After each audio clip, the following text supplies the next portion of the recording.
The Crows in Tragedy by Annie Haynes. Chapter 1. The Offices of Messrs. Betchcombe and Turner took up the whole of the first floor of the corner house of Crows Inn Square. Betchcombe and Turner was one of the oldest legal firms in London. Their offices were dingy, not to say grimy-looking. The doors and windows had evidently not had a coat of paint for years. There were no lifts in Crows Inn. Any such modern innovation would have been out of place in the tall, narrow casement houses that stood square round the grass which was bound and crossed by stone-flagged walks. The front door of the corner house stood open. The tessellated floor of the hall was dulled by the passing of numberless footsteps. The narrow, uncarpeted stairs went up just opposite the door. A tall, gray-haired clergyman, who was carefully scrutinizing the almost illegible doorplate, glanced round in some distaste as he went up the worn stairs. At the top he was faced by a door with the legend Inquiries written large upon it. After a moment's hesitation he knocked loudly. Instantly a panel in the middle of the door shot aside and a small, curiously wrinkled face looked out inquisitively. "Mr. Betchcombe," the caller said inquiringly. "Please tell him that Mr. Collier has called, but that he will wait." The message was repeated by a boyish voice. The panel was pushed into its place again. A door by the side opened and Mr. Collier was beckoned in. He found himself in a small anteroom. A door before him stood open, and he could see into an office containing a row of desks on each side and several clerks apparently writing busily away. Nearer to him was another open door evidently leading into a waiting room, furnished with a round center table and heavy leather chairs, all with the same indescribable air of gloom that seemed to pervade Messrs. Betchcombe and Turner's establishment. The boy who had admitted Mr. Collier now stood aside for him to pass in, and then departed, vouchsafing the information that Mr. Betchcombe would be at leisure in a few minutes. With a sigh of relief the clergyman let himself down into one of the capacious armchairs, moving stiffly like a man afflicted with chronic rheumatism. Then he laid his head against the back of it as if thoroughly tired out. Seen thus in repose, the deep lines graven on his clean-shaven face were very noticeable. His mouth had a weary droop, and his kind gray eyes with a tiny network of wrinkles round them were sad and worried. The minutes were very few indeed before a bell rang close at hand. A door sprang open as if by magic, and the same boy beckoned him into a farther room. Luke Betchcombe was standing on the hearthrug with his back to the open fireplace. The head, and in fact the sole representative, of the firm of Betchcombe and Turner, since Turner had retired to a villa at Streatham, Luke Betchcombe was a small, spare man with gray hair already growing very thin near the temples and on the crown, and a small, neatly trimmed gray beard. His keen, pale eyes were hidden from sight by a pair of horn-rimmed spectacles. His general appearance was remarkably spick and span. He came forward with outstretched hand as the clergyman entered somewhat hesitatingly. "Why, Jim, this is an unexpected pleasure. What has brought you up to town?" The clergyman looked at him doubtfully as their hands met. "The usual thing, worry. I came up to consult you, to ask if you could help me." The solicitor glanced at him keenly. Then he turned to the revolving chair before his desk and motioned his visitor to the one opposite. "Tony again?" he questioned, as his visitor seated himself. The clergyman waited a minute, twirling his soft hat about in his hands as he held it between his knees. "Tony again," he assented at last. "It isn't the lad's fault, Luke, I truly believe. He can't get a job that suits him. Those 2 years at the war played ruination with the young men just beginning life. Tony would make a good soldier. But he doesn't seem to fit in anywhere else." "Then why doesn't he enlist?" Luke Betchcombe snapped out. "His mother," Mr. Collier said quietly. "She would never have a moment's peace." Luke Betchcombe pushed back his glasses and stared at his brother-in-law for a moment. Then he nodded his head slowly. The Rev. James Collier's statement was true enough, he knew, none better. Mrs. Collier was his sister. The terrible anxiety of those last dreadful days of the Great War, when her only son had been reported wounded and missing for months, had played havoc with her heart. Tony Collier had had a hot time of it in one of the prisoners' camps in Germany. He had been gassed as well as badly wounded, and he had come back a shadow of his old self. His mother had nursed him back to health and sanity, but the price had been the invalid couch that had stood ever since in the rectory morning room. No. Tony Collier could never enlist in his mother's lifetime. The same applied to emigration. Tony must get a job at home, and England, the home of heroes, had no use for her heroes now. There had been times when Tony envied those comrades of his whose graves lay in Flanders soil. They, at any rate, had not lived to know that they were little better than nuisances in the land for which they had fought and died. He had had several jobs, but in every one of them he had been a square peg in a round hole. They had all been clerkships of one kind or another, and Tony had hated them all. Nevertheless, he had conscientiously done his best for some time. Latterly, however, Tony had taken to slacking. He had met with some of his old companions of the Great War and had spent more money than he could afford. 3 times already his father had paid his debts, taxing his resources to the utmost to do so. Each time Tony had promised reformation and amendment, but each time the result had been the same. Small wonder that the rector's hair was rapidly whitening, that every day seemed to make new lines on his fresh-colored pleasant face. His brother-in-law glanced at him sympathetically now. "What is Tony doing just at present?" "Nothing most of the time," his father said bitterly. "But I hear this morning that he has been offered a post as bear leader to the younger brother of a friend of his. I gather the lad is a trifle defective." "Must be, I should think. His friends too, I imagine," Luke Betchcombe barked gruffly. The implication was unmistakable. The rector sighed uneasily. "I have faith, you know, Luke, that the boy will come right in the end. He is the child of many prayers." "Umph." Mr. Betchcombe sat drumming his fingers on the writing pad before him. "Why don't you let him pay his debts out of his salary?" The clergyman stirred uneasily. "He couldn't. And there are things that must be met at once. Debts of honor, he calls them. But that is enough, Luke. I mean to give the boy a clean start this time, and I think he will go straight. He has an inducement now that he has never had before." "Good heavens! Not a girl?"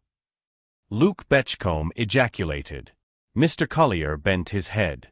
"Yes, I hope so. A very charming girl too, I believe." "Who is she?" "I do not suppose I shall be betraying confidence if I tell you," the clergyman debated. "You will have to know soon, I expect. Her name is Cecily Hoyle." "Good heavens!" The lawyer sat back and stared at him. "Do you mean my secretary?" "Your secretary," Mr. Collier acquiesced. "She is a nice girl, isn't she, Luke?" "Niceness doesn't matter in a secretary," the lawyer said gruffly. "She types and takes shorthand notes very satisfactorily. As for looks, she is nothing particular. Madeline took care of that, always does. In fact, she engaged her for me. Still, she is a taking little thing. How the deuce did Tony get hold of her?" The clergyman shook his head. "I don't know. He only spoke of her the other day. But it will be good for the lad, Luke. I believe it is the genuine thing." "Genuine thing. Good for the lad." Luke Betchcombe repeated scornfully. "Tony can't keep himself. How is he going to keep my secretary?" "Tony can work if he likes," his father maintained stoutly. "And if he has someone to work for, I think he will." "Girl won't take him. She has too much sense," growled the lawyer. "Oh, I think she has given Tony some reason to hope." "She is as big a fool as he is then," Mr. Betchcombe said with asperity. "But Tony isn't the only one of the family on matrimony bent. What do you think of Aubrey Todmarsh?" "Aubrey Todmarsh," repeated the rector of Wexbridge in amazed accents. "I should have thought matrimony would have been the last thing to enter his head. His whole life seems to be bound up in that community of his." "Not so bound up but that he still has a very good eye to the main chance," retorted Luke Betchcombe. "He is not thinking of a penniless secretary. He's after money, is Mr. Aubrey. What do you think of Mrs. Phillimore?" "Mrs. Phillimore. The rich American widow. She must be much too old for him." "Old enough to be his mother, I dare say. She is pretty well made up though, and that doesn't matter to Aubrey as long as she has got the money. She has been financing these wildcat schemes of his lately. But I suppose he thinks the whole would suit him better than part." "But are they really engaged?" "Oh, nothing quite so definite yet. But I am expecting the announcement every day. Hello." As an intermittent clicking made itself heard, "There's your future daughter-in-law at work. That's the typewriter." Mr. Collier started. "You don't mean that she has been able to hear what we have been saying?" Mr. Betchcombe laughed. "Hardly. That would be delightful in a solicitor's office. She sits in that little room at the side, but there is no communicating door, and of course she can't hear what goes on here. The door is in the top passage, past my private entrance. I didn't expect to hear her machine, but there is something particularly penetrating about a typewriter. However, it is really very faint and I have got quite used to it. Would you like to see her? The clergyman looked undecided for a moment, then he shook his head. No, I shouldn't care to do anything that might look like spying. Time enough for me to see her when there is anything decided. Please yourself. Luke Betchcombe said gruffly. Anyway, if I had to choose between Tony and Aubrey Todmarsh, I should take Tony. I wouldn't, Tony's father said. The lad is a good lad when he is away from these friends of his. But he is weak, terribly weak. Now Aubrey Todmarsh, though I haven't always approved of him, is doing wonderful work in that East End settlement of his. He is marvelously successful in dealing with a class of men that we clergy are seldom able to reach. Well, he is always out for money for something, said the solicitor. He invades this office, sometimes almost demanding subscriptions. Will he expect his wife to go and live down at this community house, I wonder? However, I believe the settlement is an attraction to some silly women, and to my mind he will want all the attraction he can get. I can't stand Aubrey myself. I have no use for conscientious objectors, never had. There I am with you, assented the clergyman. But I think Aubrey is hardly to be judged by ordinary standards. He is a visionary, an enthusiast. Of course I hold him to have been mistaken about the war, but honestly mistaken. With his dreams of reforming mankind, I can understand. Mr. Betchcombe snorted. Can you? I can't. I am jolly glad your Tony didn't dream such dreams. 2 conscientious objectors in the family would have been too much for me. I never could stand old Todmarsh. Aubrey is the very spit of him, as we used to say in Leicestershire. Oh, I don't see any resemblance between Aubrey and his father, the rector dissented. Old Aubrey Todmarsh was a thoroughly self-indulgent man. I don't believe he ever gave a thought to anyone else in the world. Now Aubrey with his visions and his dreams. Which he does his best to get other people to pay for, the solicitor interposed. No use. You won't get me to enthuse over Aubrey, James. I remember him too well as a boy, a selfish, self-seeking little beast. Yes, I was not fond of him as a child. But I believe it to be a case of genuine conversion. He spends himself and his little patrimony for others. Next week he goes to Geneva, he tells me, to attend a sitting of the League of Nations, to explain the workings of. Damn the League of Nations, uttered the solicitor, banging his fist upon his writing pad with an energy that rattled his inkstand. I beg your pardon, James. Not but what it went out of fashion to apologize to parsons for swearing in the war. Most of them do it themselves nowadays. What? With a chuckle at his own wit that threatened to choke him. The rector did not smile. I look upon the League of Nations as our great hope for the future. Do you? I don't, contradicted his brother-in-law flatly. I look to a largely augmented air force with plenty of practice in bomb throwing as my hope for the future. It will be worth 50 of that rotten League of Nations. Aubrey Todmarsh addressing the League of Nations. It makes me sick. I suppose they will knight him next. No more of that, please, James. When I think of the League of Nations I get excited and that is bad for my heart. But now to business. You say you want money for Tony. How do you propose to get it? I should say you have exhausted all ways of doing it by now. How about a further mortgage on my little farm at Havers? The solicitor shook his head. No use thinking of it. Farm is mortgaged up to the hilt already, rather past it, in fact. And I can't raise any more on my life insurance. Mr. Collier sighed. Well, it must be, there is nothing else, the Emerald Cross. Oh, but that would be 1,000 pities, an heirloom with a history such as that. Oh, you can't part with it. What else am I to do? Questioned the clergyman. You said yourself that I had exhausted all my resources. No. I had practically made up my mind to it when I came here. I had just a forlorn hope that you might be able to suggest something else, though as a matter of fact I want your assistance still. I am deplorably ignorant on such matters. How does one set about selling jewelry? Can you tell me a good place to go to? The solicitor pursed up his lips. If you have really made up your mind, how would you like to put the matter in my hands? First, of course, I must have the emeralds valued, then I can see what offers we get, and you can decide which, if any, you care to accept. Not but what I think you are quite wrong, mind you. I shall be enormously obliged to you, the clergyman said haltingly. But do you know anything of selling jewelry yourself, Luke? Mr. Betchcombe smiled. A man in my position and profession has to know a bit of everything. As a matter of fact, I have a job of this kind on hand just now, and I might work the two together. I will do my best if you like to entrust me with the emeralds. The clergyman rose. You are very good, Luke. All my life long you have been the one to help me out of any difficulty. Here are the emeralds, fumbling in his breast pocket. I brought them with me in case of any emergency such as this that has arisen. You surely don't mean that you have put them in your pocket? Exclaimed the solicitor. Mr. Collier looked surprised. They are quite safe. See, I button my coat when I am outside. No one could possibly take them from me. Mr. Betchcombe coughed. Oh, James, nothing will ever alter you. Don't you know that there have been as many jewels stolen in the past year in London as in 20 years previously? People say there is a regular gang at work.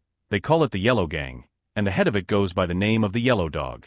If it had been known you were carrying the emeralds in that careless fashion, they would never have got here. However, all's well that ends well. You had better leave them in my safe. The rector brought an ancient leather case out of his pocket. Here it is.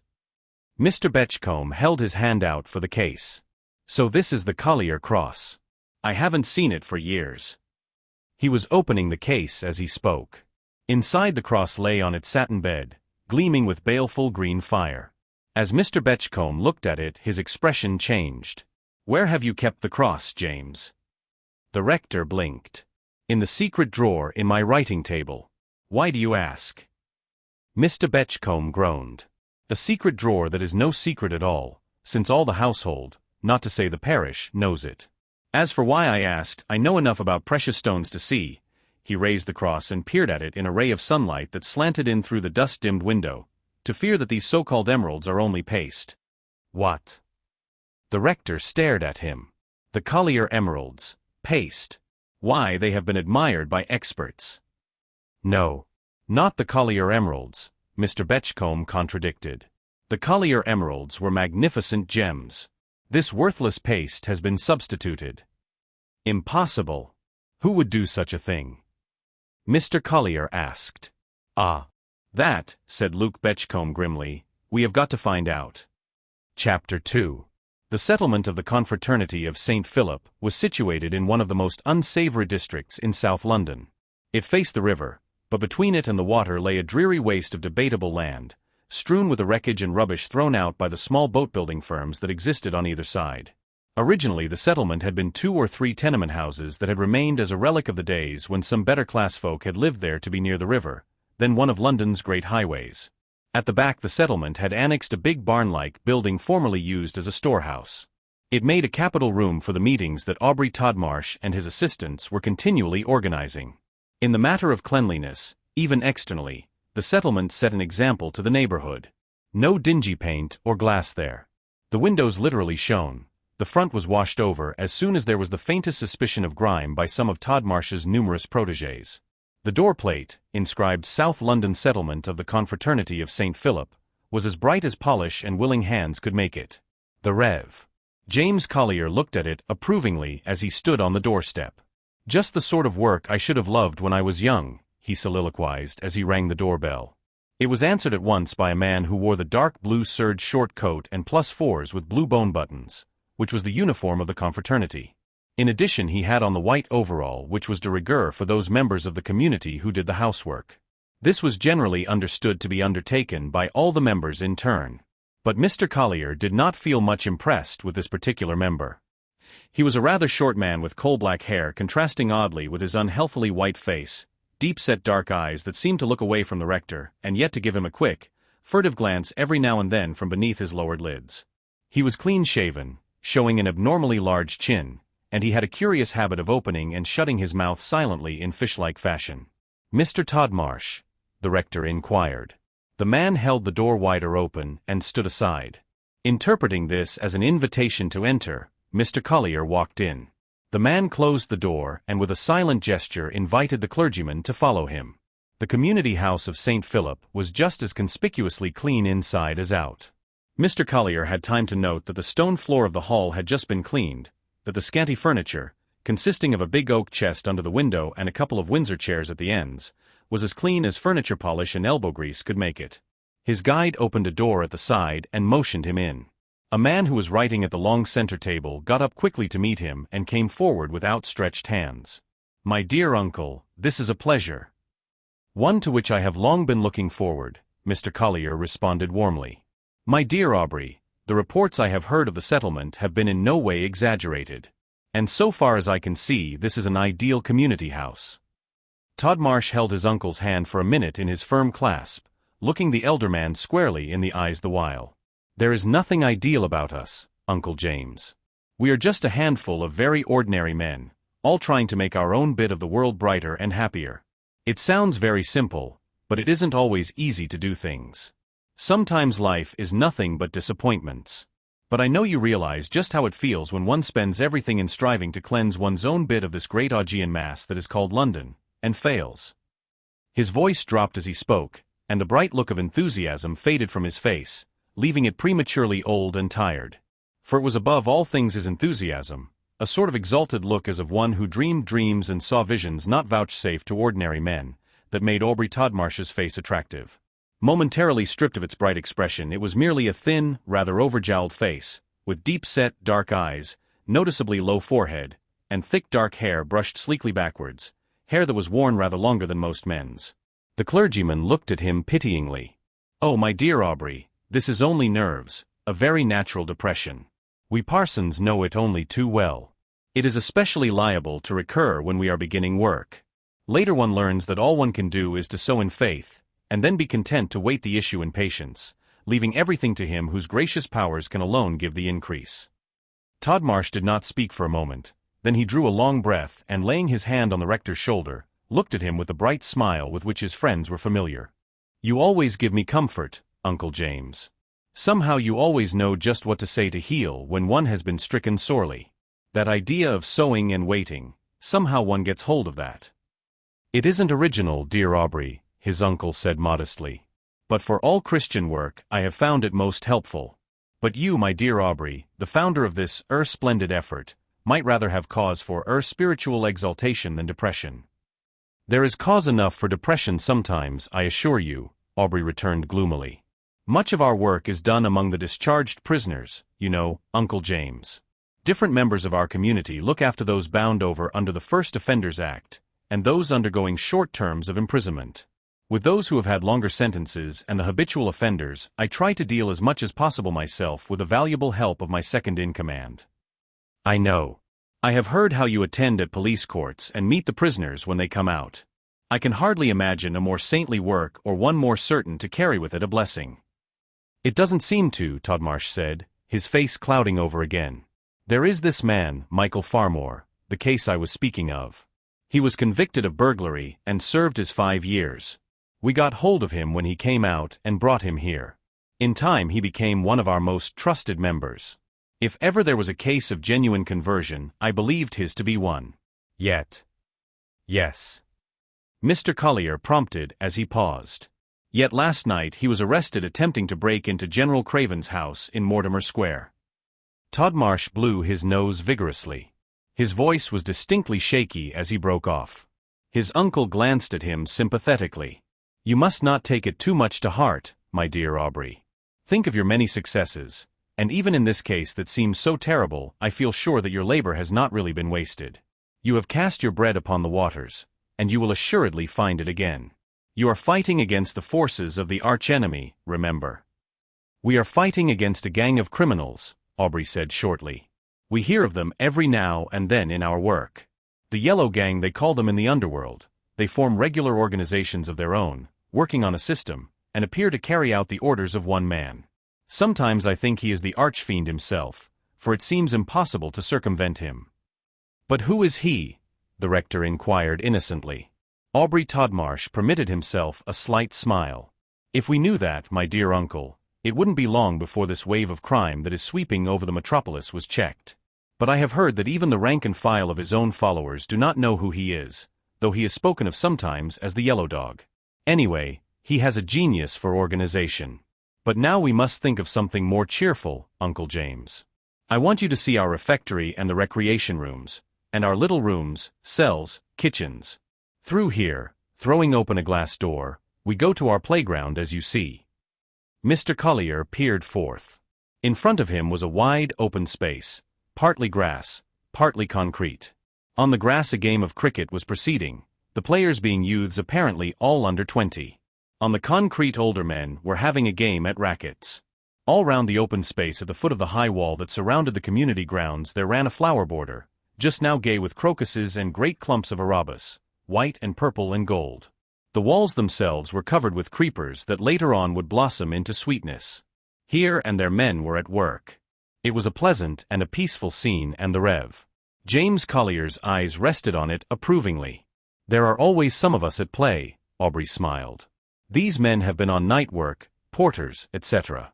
You know we undertake all sorts of things, and our record is such. We have never had a case of our trust being betrayed, that our men are in constant request." "I do not wonder," his uncle said cordially. "It is, I must say it again, Aubrey, wonderful work that you are carrying on. Now what have these men been before they came to you?" Todmarsh was leading the way to the other part of the house. "Wastrels, drunkards most of them," he said shortly. "Discharged prisoners, sentenced for some minor offense. I told you that we meet prisoners on their release. Many of them are the wreckage, the aftermath of the war." The rector sighed. "I know. It is deplorable. That terrible war, and yet a most righteous war." "No war is righteous," Aubrey said quickly. Then his expression changed. The rapt look came back to his eyes. They looked right over his uncle's head. "No war can be anything but cruel and wicked. That is why we have made up our minds that war shall stop." Mr. Collier shook his head. "War will never stop, my boy, while men and women remain what they are, while human nature remains what it is, I should say." Todmarsh's eyes looked right in front of him over the community playing fields. "Yes, it will. Quarreling there will be, must be while the world shall last. But all disputes shall be settled not by bloodshed and horrible carnage, but by arbitration. Every day the League of Nations labors are being quietly and ceaselessly directed to this end, and I think very few people realize how enormously the world is progressing." "Your Uncle Luke does not think so. He does not believe in the League of Nations," Mr. Collier dissented. "He, I regret to say, used a lamentably strong expression, damned rot, he called it." "Oh, Uncle Luke is hopeless," Aubrey returned, shrugging his shoulders. "The League of Nations means nothing to him. He is one of the regular fire-eating, jingo-shouting Britons that plunged us all into that horrible carnage of 1914. But his type is becoming scarcer every day as the world grows nearer the Christian ideal, thank heaven. Sometimes it seems to me to be growing farther from the Christian ideal instead of nearer." The clergyman sighed. "I am going through a terrible experience now, Aubrey. I must confess it is a great trial to my faith." Instantly Todmarsh's face assumed its most sympathetic expression. "I am so sorry to hear it, Uncle James. Do tell me about it, if it would be any relief to you. Sit down." As they entered the refectory, "What is it? Tony?" But the rector put aside the proffered chair. "No, no. I must see all I can of the settlement. No, it has nothing to do with Tony, I am thankful to say. He is to the full as much bewildered as I am myself. It is the emeralds, the cross." "The Collier cross," Aubrey exclaimed. "What of that?" "Well, circumstances arose that made it, desirable that I should ascertain its value. I took it to your Uncle Luke, thinking that he might be able to help me, and he discovered that the stones were paste." "Impossible." Aubrey stared at his uncle. "I cannot believe it. But pardon me, Uncle James, I don't think that either you or Uncle Luke are very learned with regard to precious stones. I expect it is all a mistake. The Collier emeralds are genuine enough." "Oh, there is no mistake," Mr. Collier said positively. "I had them examined by a well-known expert this morning. They are paste, not particularly good paste either. If I had known rather more about such things, I might have discovered the substitution sooner. Not that it would have made much difference.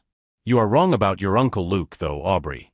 He has an immense fund of information about precious stones. He told me that he was about to dispose of—" "Hush. Don't mention it." Aubrey interrupted sharply. "I beg your pardon, Uncle James, but it is so much safer not to mention names, especially in a place like this. But what in the world can have become of the emeralds? One would have been inclined to think it was the work of the Yellow Gang. But they seemed to confine their activities to London. And how could it have been effected in peaceful little Wexbridge? Now what is that? As a loud knock and ring resounded simultaneously through the house. Tony, I declare. As after a pause they heard voices in the hall outside. A moment later Hopkins opened the door and announced Mr. Anthony Collier. Hello, Dad, I guessed I should find you here, the newcomer began genially. Aubrey, old chap, is the gentleman who announced me one of your hopefuls? Because if so I can't congratulate you on his fizz. Sort of thing the late Madame Tussaud would have loved for her Chamber of Horrors, don't you know? Hopkins is a most worthy fellow, Aubrey returned impressively. One of the most absolutely trustworthy men I have. There is nothing more unsafe than taking a prejudice at first sight, Tony. If you would only. Dare say there isn't, Tony returned nonchalantly. You needn't pull up your socks over the chap, Aubrey. I'll take your word for it that he possesses all the virtues under the sun. I only say, he don't look it. Come along, Dad, I have ordered a morsel of lunch at a little pub I know of, and while you are eating it I will a scheme unfold that I know will meet with your approval. The rector did not look as if he shared this conviction. Well, my boy, I have been telling my troubles to Aubrey. The emeralds. Oh, bother the emeralds, Dad. It is the business of the police to find them, not yours and mine or Aubrey's. Anthony Collier was just a very ordinary type of the young Englishman of today, well-groomed, well set up. There was little likeness to his father about his clear-cut features, his merry, blue eyes or his lithe, active form. The pity of it was that the last few years of idleness had blurred the clearness of his skin, had dulled his eyes and added just a suspicion of heaviness to the figure which ought to have been in the very pink of condition. Tony Collier had let himself run to seed of late and looked it and knew it. Today, however, there was a new look of purpose about his face. His mouth was set in fresh, strong lines, and his eyes met his father's firmly. I hoped you would both lunch with me, Aubrey interposed hastily. I am sure if you could throw your trouble aside you would enjoy one of our community meals, Uncle James. The fare is plain, but abundant, and the spirit that prevails seems to bless it all. You would find it truly interesting.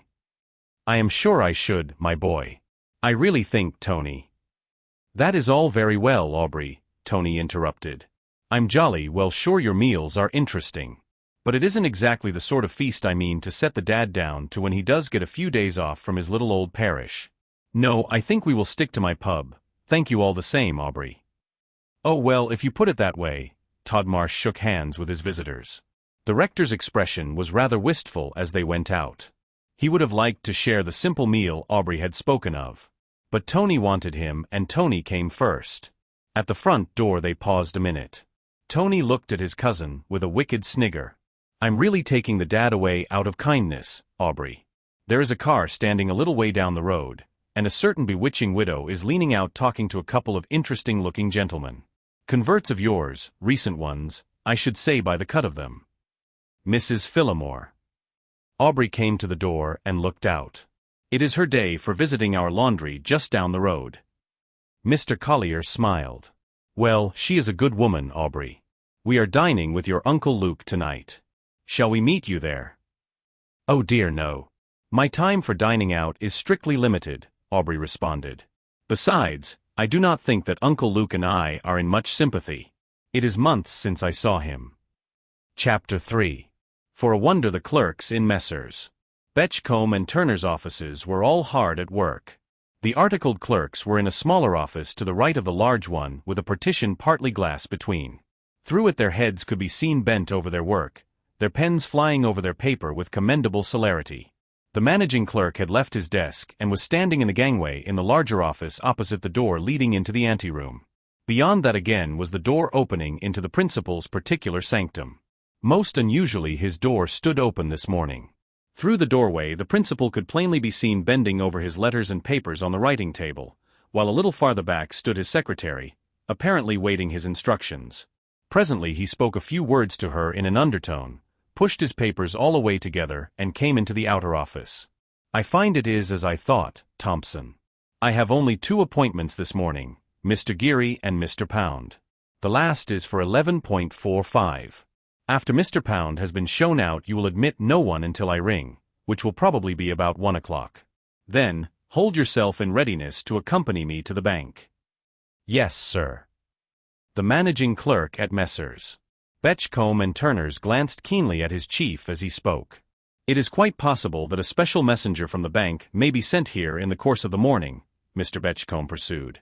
"Unless he comes before 12, he will have to wait until 1 o'clock, as no one is to disturb me until then. You understand this, Thompson?" He turned back sharply to his office. "Quite so, sir." The managing clerk had a curious, puzzled look as he glanced after the principal. Amos Thompson had been many years with Messrs. Betchcombe and Turner, and it was said that he enjoyed Mr. Betchcombe's confidence to the fullest degree. Be that as it may, it was evident that he knew nothing of the special business of this morning. He was a thin man of middle height with a reddish-gray beard, sunken-looking gray eyes, like those of his principal, usually concealed by a pair of horn-rimmed, smoke-colored glasses. His teeth were irregular, 1 or 2 in front were missing. He had the habitual stoop of a man whose life is spent bending over a desk, and his faintly gray hair was already thinning at the top. As he went back to his desk, both communicating doors in turn banged loudly behind Mr. Betchcombe. Instantly a change passed over his clerks. As if moved by one spring, all the heads were raised, the pens slackened, most of them were thrown hastily on the desk. Percy Johnson, one of the articled pupils, emitted a low whistle. "What is the governor up to, Mr. Thompson?" he questioned daringly. "Casting the glad eye on some fair lady. Not to be disturbed for an hour will give them plenty of time for her endearments." Thompson turned his severe eyes upon him. "This is neither the place nor the subject for such jokes, Mr. Johnson. May I trouble you to get on with your work? We are waiting for that deed." Mr. Johnson applied himself to his labors afresh. "It is nice to know that one is really useful." The morning wore on. The 2 clients mentioned by Mr. Betchcombe, Mr. Geary and Mr. Pound, duly arrived and were shown in to Mr. Betchcombe, in each case remaining only a short time. Then there came a few minutes' quiet. The eyes of the clerks wandered to the clock. At 12 o'clock the first batch of them would depart to luncheon. Amos Thompson's thoughts were busy with his chief. Some very important business must be about to be transacted in Mr. Betchcombe's private room, and the managing clerk, though usually fully cognizant of all the ins and outs of the affairs of the firm, had no notion what it might be. He would have been more or less than mortal if his speculations with regard to the mysterious visitor had not risen high. Just as the clock struck 12 there was a knock and ring at the outer door, and he heard a loud colloquy going on with the office boy. In a minute Tony Collier came through into the clerk's office. It showed the upset to the general aspect of the managing clerk's ideas that he should go forward to meet him. "Good morning, Mr. Anthony. I am sorry that Mr. Betchcombe is engaged." "So am I," said Tony, shaking him heartily by the hand. "Because I want to see him particularly, and my time is limited this morning. But I suppose I must wait a bit. Get me in as soon as you can, there's a good old chap." Thompson shook his head. "It won't be any good your waiting this morning, Mr. Anthony. We have orders that no one is to disturb Mr. Betchcombe. It would be as much as my place is worth to knock at the door." "And how much is your place worth, old boy?" Tony questioned with a laugh, at the same time bringing down his hand with friendly heartiness on the managing clerk's back. "Come, I tell you I must see my uncle, honor bright, it is important." "It's no use, Mr. Anthony," Thompson said firmly. "You can't see Mr. Betchcombe this morning. And pardon me, but it may be as well in your own interests that you should wait until later in the day." Anthony laughed. "What a quaint old bird you are, Thompson. Well, since my business is important, and I don't want you to lose your berth, wouldn't miss the chance of seeing your old phiz for anything, I shall go round and try what I can make of my uncle at his private door. I'll bet the old sport has some game on that he don't want you to know about, but he may be pleased to see his dear nephew." "Mr. Anthony, you must not, indeed, I cannot allow." Anthony put up his hand. "Hush, S.H. You will know nothing about it. Keep your hair on, Thompson." With a laughing nod round at the grinning clerks he vanished, pulling the door to behind him with a cheerful bang. A titter ran round the office. Anthony Collier, with his DSO and his gay, irresponsible manners, was somewhat of a hero to the younger clerks. Amos Thompson looked grave. He knew that Luke Betchcombe had been intensely proud of his nephew's prowess in the war. He guessed that his patience had been sorely tried of late, and he feared that the young man might be doing himself serious harm with his uncle this morning. But he was powerless. There was no holding Tony Collier back in this mood. Presently Thompson, listening intently, caught the sound of a distant knocking at his chief's door, twice repeated, then there was silence. He shrugged his shoulders, imagining Mr. Betchcomb's wrath at the intrusion. After a smothered laugh or two, the clerks applied themselves to their work again, and silence reigned in the office. The managing clerk watched the clock anxiously. He could imagine Mr. Betchcomb's reception of his nephew, but knowing Tony as he did, he felt surprised that he had not returned to report proceedings. Then, just as the office clock was nearing the half-hour, a messenger from the bank arrived. The waiting room was reserved for clients, so the bank clerk was shown into a little office that Amos Thompson used sometimes when there was a press of work, and the managing clerk went to him there. "Is there anything I can do? Mr. Betchcombe is unfortunately engaged until 1 o'clock. "No, thank you," the young man returned. "I was charged most particularly to give my message to no one but Mr. Betchcombe himself. I suppose I must wait till 1 o'clock if you are sure I cannot see him before." The managing clerk looked undecided. His eyes wandered from side to side beneath his horn-rimmed spectacles. "I will see what I can do," he said at last. He went back to his own desk, selected a couple of papers, put them in his pocket, and went through the outer office. In the lobby he picked up his hat, then after one long backward glance he went towards the outer door. The time wore on. The first contingent of clerks returned from their luncheon. Their place was taken by a second band. The clock struck 1:30, and still there was no sign of either the principal or his managing clerk.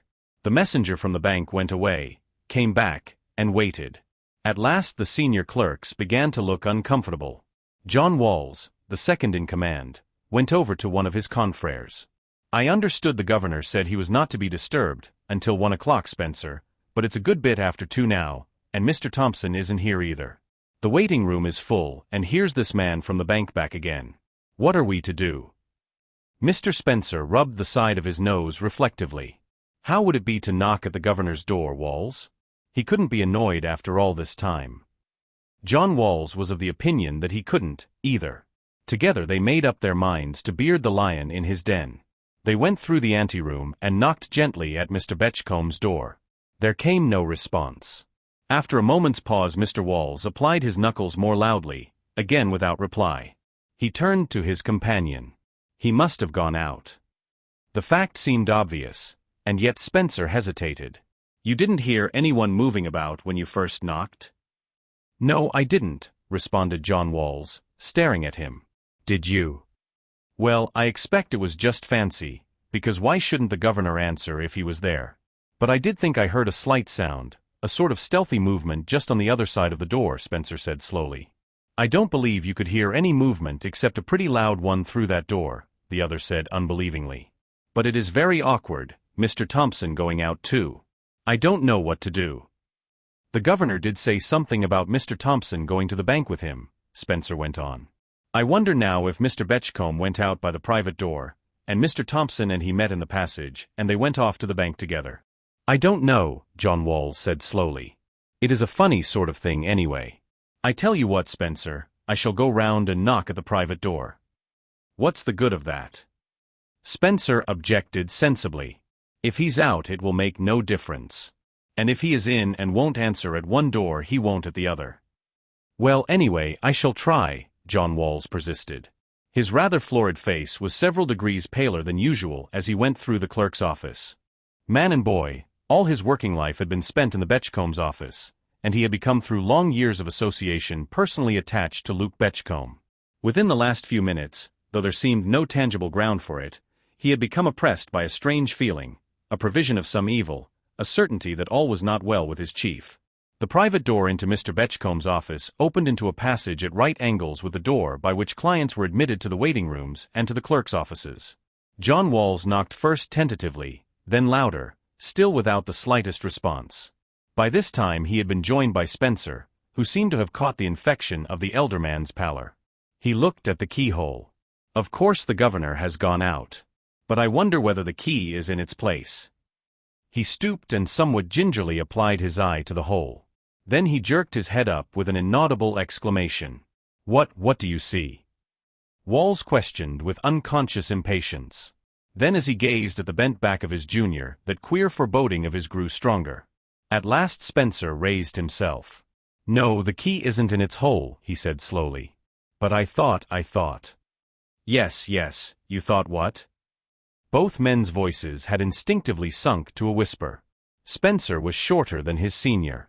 As he looked up, his eyes were dark with fear. His words came with an odd little stutter between them. I expect I was mistaken. I must have been. You look yourself, Walls. But I thought I saw a queer-looking heap over there by the window. A queer-looking heap.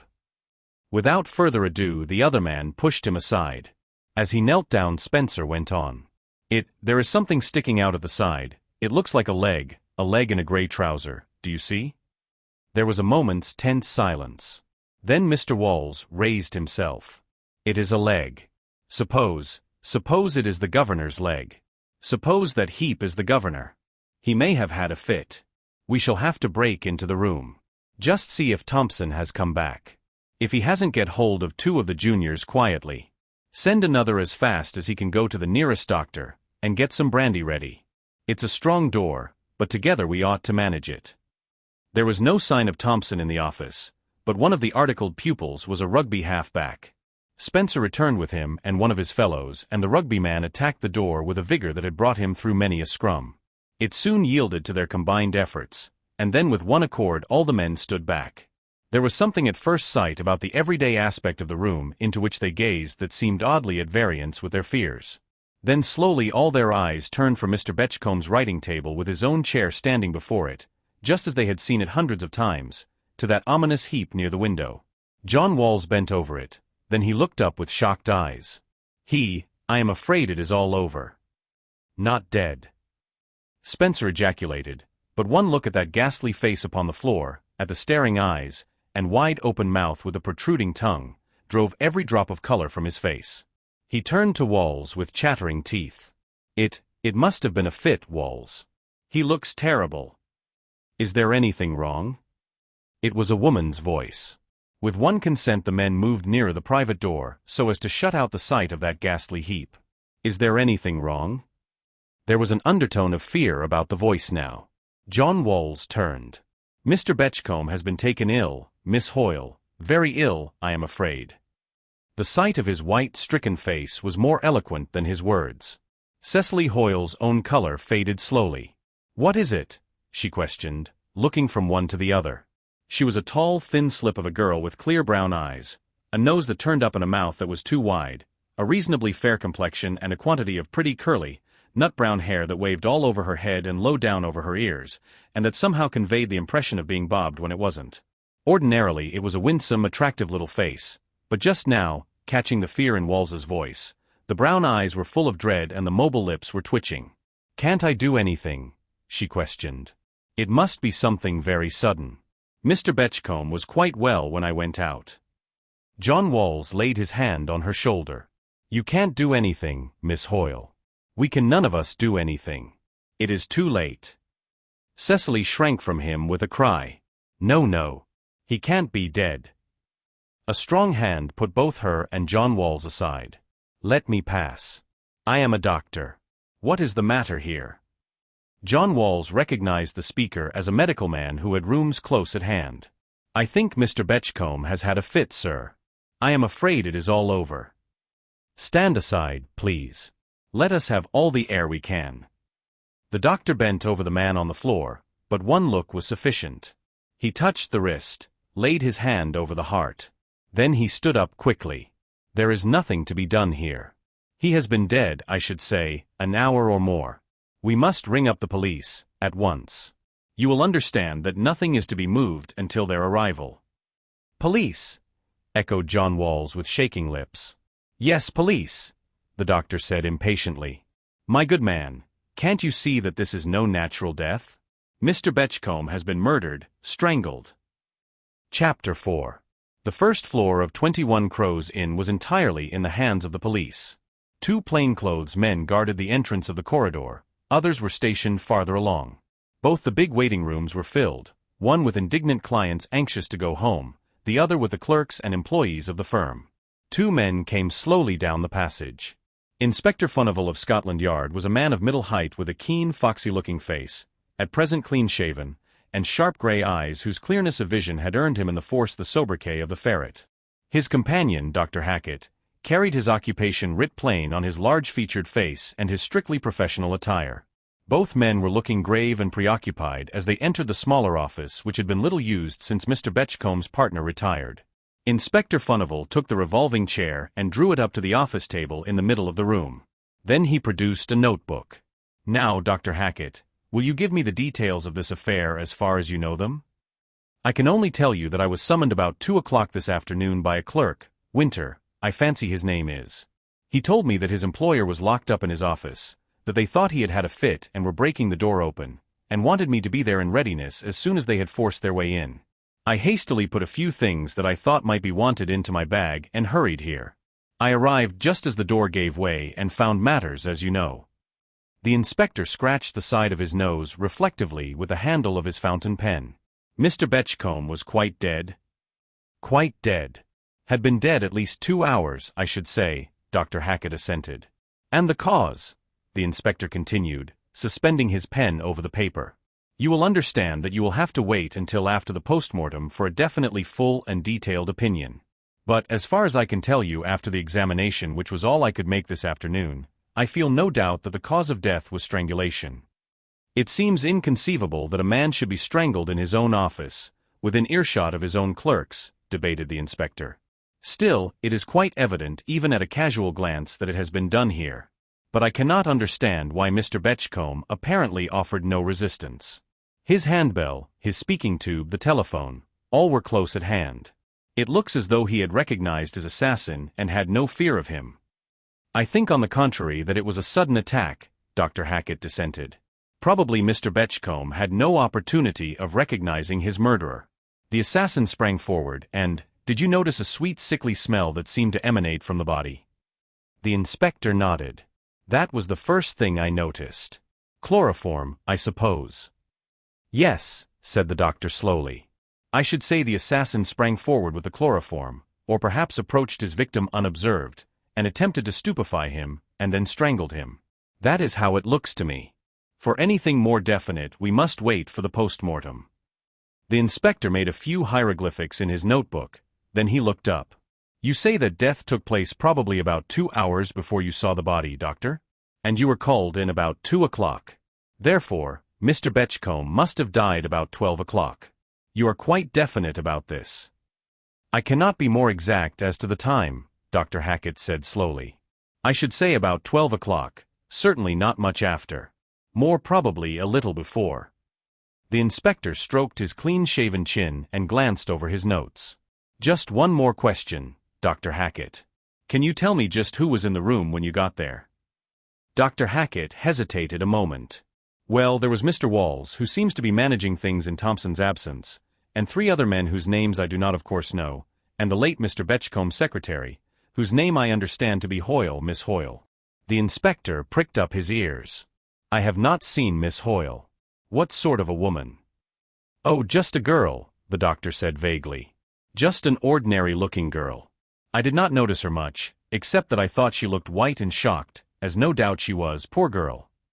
"No doubt," the inspector assented. "How was she dressed, doctor?" "Dressed?"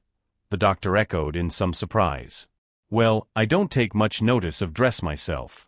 Just a dark gown, I think." "No hat?" "No, I don't think so. No, I am sure she hadn't." "Do you know where she works?" "Didn't know such a person existed until this afternoon." "I know nothing about her," the doctor said, shaking his head. The inspector coughed. Well, that will be all for the present, doctor. It is probable that you may be wanted later, and of course possible that Mrs. Betchcombe may wish to see you." "I suppose she has been told?" "Of course," the inspector assented. "We phoned to the house at once, and I gather she was informed of the death, not of course of the cause, by a relative who was there, a Mr. Collier, a clergyman. I shall go round to see her when I have finished here. I hear that she collapsed altogether on hearing of her loss." "Poor thing. Poor thing," the doctor murmured. "Well, Inspector, I shall hold myself at your disposal." Left alone, the inspector looked over his notes once more and then sounded the electric bell twice. One of his subordinates opened the door at once. "Tell Moore and Carter to take the names and addresses of all the clients." verify them on the phone, and then allow them to go home. If any of them are not capable of verification, have them shadowed. Now send John Walls to me." The clerk did not keep Inspector Furnival waiting. He came in hesitatingly, dragging his feet like a man who has had a stroke. His face was colorless, his eyes were dark with fear. "You sent for me, Inspector," he said, his teeth chattering as if with ague. "Naturally," the inspector assented, glancing at him keenly. "I want to hear all you know about Mr. Betchcomb's death. But first, has Amos Thompson returned?" "N.O.," quavered Walls. "Can you account for his absence in any way?" the inspector questioned shortly.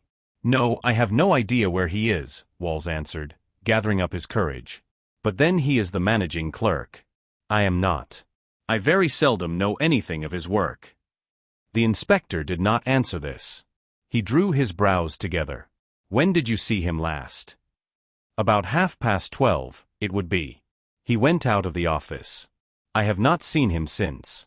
But he did go out to lunch early sometimes. And he may have gone somewhere on business for Mr. Betchcombe." Walls wiped the sweat from his brow as he spoke. The inspector looked at him. "I understand that Mr. Betchcombe was heard to tell him to be in readiness to go with him to the bank at 1 o'clock? I believe Spencer said something about that," Walls stammered. "But I did not hear what Mr. Betchcombe said myself. My desk is farther away than Spencer's, and I was busy with my work. All I heard was that Mr. Betchcombe was not to be disturbed on any account." He slightly raised his voice when he said that. "Did you gather that Mr. Betchcombe had business of an important nature with a mysterious client?" "I didn't gather anything," said Walls with some warmth. "It wasn't my business to. If Mr. Betchcombe did have an important client, he must have admitted him himself by the private door. The last one that went to him in an ordinary way came out in a very few minutes." "Before 12 o'clock?" questioned the inspector sharply. "Oh yes. Some minutes before the clock struck, about 1:45, I should say. I noticed that." "Because," Inspector Furnival prompted. "Oh well, because I heard it strike afterwards, I suppose," Walls answered lamely. "There are days when I don't notice it." The inspector glanced at him. "Do you know the name of the last client who saw Mr. Betchcombe?" "Pounds, Mr. Pounds, of Gosforth and Pounds, the big haberdashers. He came about the lease of some fresh premises they are taking. I happen to know that." "Ah yes." The inspector looked him full in the face. "But you don't happen to know why Mr. Anthony Collier wanted to see his uncle, perhaps?" The sweat broke out afresh on Mr. Walls's forehead. "I don't know anything about it." "You know that Mr. Collier came," the inspector said with some asperity. "Why did you not mention it?" Walls glanced at him doubtfully. "There wasn't anything to mention. Mr. Anthony wanted to see Mr. Betchcombe, and he couldn't, so he went away. He talked to Mr. Thompson, not to me." "You did not hear what he said when he went away? Your desk seems to be most inconveniently placed, Mr. Walls." "I heard him talking a lot of nonsense to Mr. Thompson." "Such as?" The inspector paused. "Oh well, he said he must see Mr. Betchcombe, and he said he would, and Mr. Thompson." "Be careful," warned the inspector. "Don't make any mistakes, Mr. Walls. I want to know what Mr. Anthony Collier said." He said, if Mr. Thompson didn't let him in he would go round to Mr. Betchcomb's private door," the man said, then hesitated. "But it was just nonsense." "Did he try to get into the room through the private door?" "I don't know," Walls said helplessly. "I didn't see him any more." The inspector drew a small parcel wrapped in tissue paper from his breast pocket, and, opening it, displayed to the clerk's astonished eyes a long white suede glove. "Have you ever seen this before?" John Walls peered at it. "No. I can't say that I have. It is a lady's glove, Inspector." "It is a lady's glove," the inspector assented. "Where do you imagine it was found, Mr. Walls?" "I'm sure I don't know," Walls said, staring at him. I think a good many ladies wear gloves like that nowadays, Mr. Furnival. I know Mrs. Walls. This particular glove," the inspector went on, "I found beside Mr. Betchcomb's writing table this afternoon." "Did you?" Mr. Walls looked amazed. "Well, I don't know how it came there. All Mr. Betchcomb's clients were men that came today." "Except perhaps the one that came to the private door," suggested the inspector. I don't know anything about that, Walls said in a puzzled tone. I never heard anything of a lady coming today. The inspector folded the glove up and put it away again. That will do for the present, Mr. Walls. I should like to see Mr. Thompson if he returns, and now please send Miss Hoyle to me. Walls looked uncomfortably surprised. Miss Hoyle. Yes, Miss Hoyle, Mr. Betchcomb's secretary, the inspector said sharply. I suppose you know her, Mr. Walls? Oh yes, Walls stammered. At least, I couldn't say I know her. I have spoken to her once or twice. But she didn't make any friends among us. And her office was quite apart. She didn't come through our door, or anything. She is a lady, quite a lady, you understand, and her office is next to Mr. Betchcomb's own. Indeed. For once the inspector looked really interested. Well, I should like to see Miss Hoyle without delay, Mr. Walls. Very well. I will tell her at once. Miss Hoyle did not keep the inspector waiting. He glanced at her keenly as he placed a chair for her. Your name, please. Cecily Frances Hoyle. How long have you been with Mr. Betchcombe? Just over a month. Where were you previously? At school. Miss Arnold Watson's at Putney. I stayed there until I was 19 as a governess pupil. Then I hadn't any real gift for teaching. I took a course in shorthand and typing. Mr. Betchcombe wanted a secretary, and I was fortunate enough to get the job. The inspector turned over a new page in his notebook. Now will you tell me all you know about Mr. Betchcomb's death? Cecily stared at him. But I don't know anything, she said helplessly. I never saw Mr. Betchcombe after he called me into his office about 11:45. At 11:45. The inspector pricked up his ears. You saw Mr. Betchcombe at 11:45? At 11:45, she confirmed. He sounded the electric bell which rings in my office, and I went in to him. He told me that he should have some important work for me later in the day, but that at present there was nothing and that I could go out to lunch when I liked. When I came back there were some letters to be attended to, and then he said I was to wait until he rang for me. That was all. You saw and heard nothing more of Mr. Betchcombe until you came on the scene when the door was broken open by the clerks? I did not see anything. The slight emphasis on the verb did not escape the inspector. Or hear anything, he demanded sharply. Be very careful, please, Miss Hoyle. I heard him speak to someone outside very soon after I had gone back to my office, and I heard him moving about his room after I came from lunch, Cecily said, her color rising a little. The inspector looked at her searchingly. To whom did you hear Mr. Betchcombe speak? Cecily hesitated, the color that was creeping back slowly into her cheeks deepening perceptibly. Someone was knocking at the door, she stammered. I think Mr. Betchcombe spoke to him. I heard him say he was engaged. Who was he speaking to? The girl twisted her hands together. It was his nephew, Mr. Anthony Collier. How do you know? The inspector fired his questions at her rather as if they had been pistol shots. Cecily looked round her in an agony of confusion. He came to my office, Mr. Anthony, I mean. Why should he come to your office? He asked me to go out to lunch with him, Cecily faltered. Then seeing the look on the inspector's face, she gathered up her courage with both hands and faced him with sudden resolution. We are engaged, she said simply. I mean it hasn't been announced yet, but his father knows, and we shall tell mine as soon as he comes home. He is abroad now. We are engaged, Anthony Collier and I. The inspector might have smiled, but that the thing was too serious. Did Mr. Betchcombe know? The girl hesitated a moment. I think he guessed. From the way he smiled when he mentioned Mr. Collier in the morning. The inspector looked over his notes. He was inclined to think that Cecily Hoyle's evidence, if it could be relied on, would put Anthony Collier off his list of suspects. Still, he was not going to take any chances. I see. So you went out with Mr. Anthony Collier. Where did you lunch? I said he asked me, Cecily corrected. But I didn't say I would go.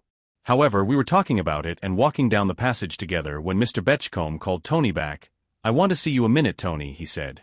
Well, the inspector prompted as she paused. Tony did not want to go back, the girl said slowly. But I persuaded him. I will wait for you in St. Philip's Field of Rest, I said. He ran back, promising not to keep me waiting for a minute.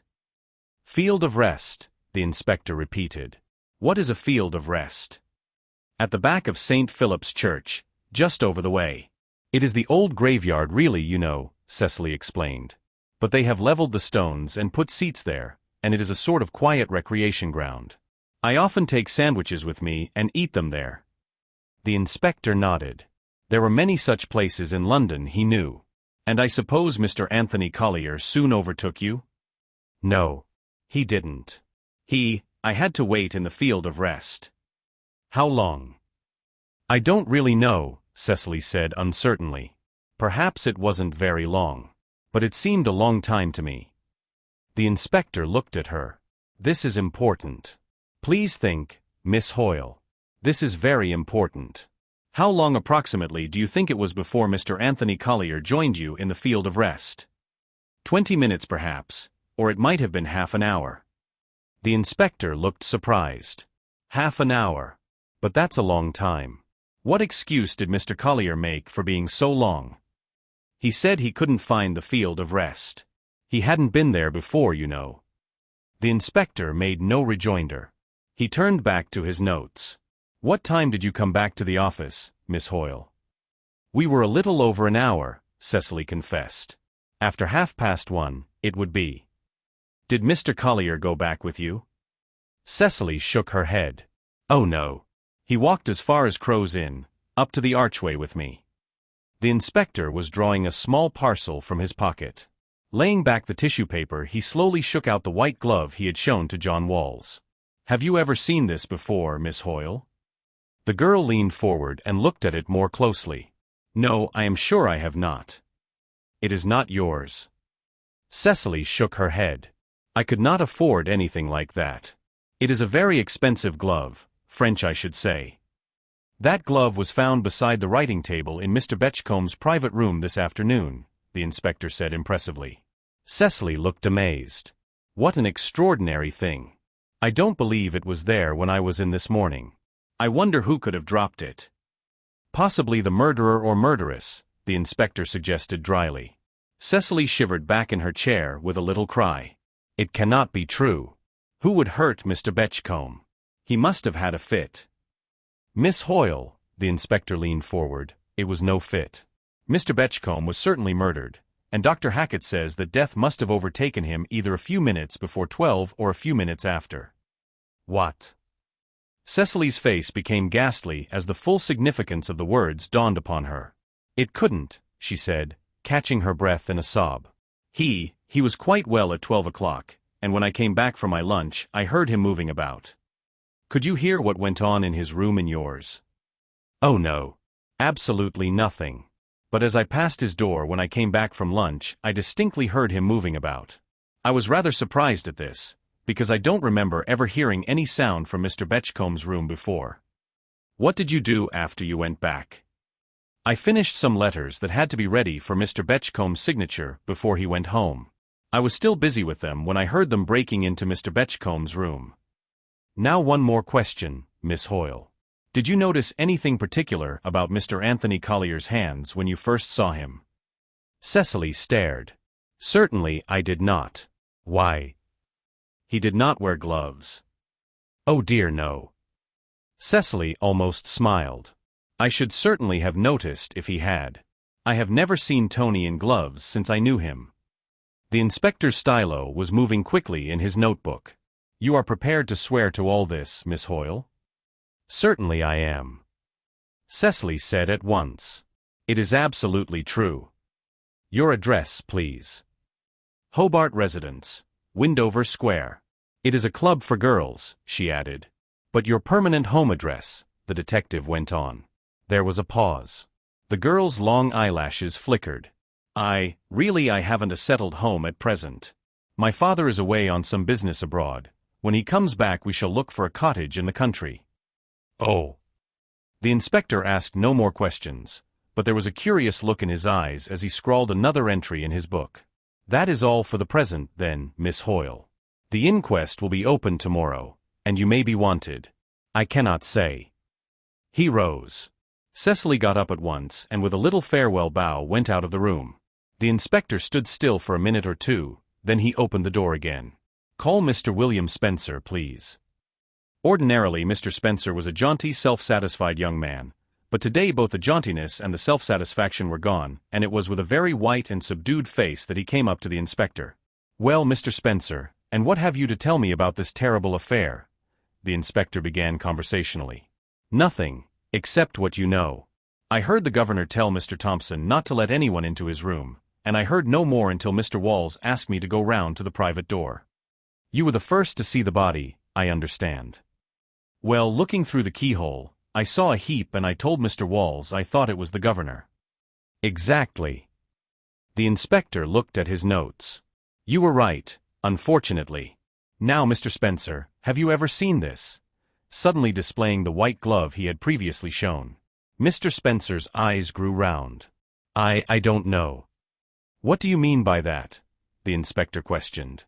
"Have you any reason to suppose you have done so?" Spencer stared at it. "I met a lady with long gloves like that coming up the stairs when I went out to lunch." "What time was that?"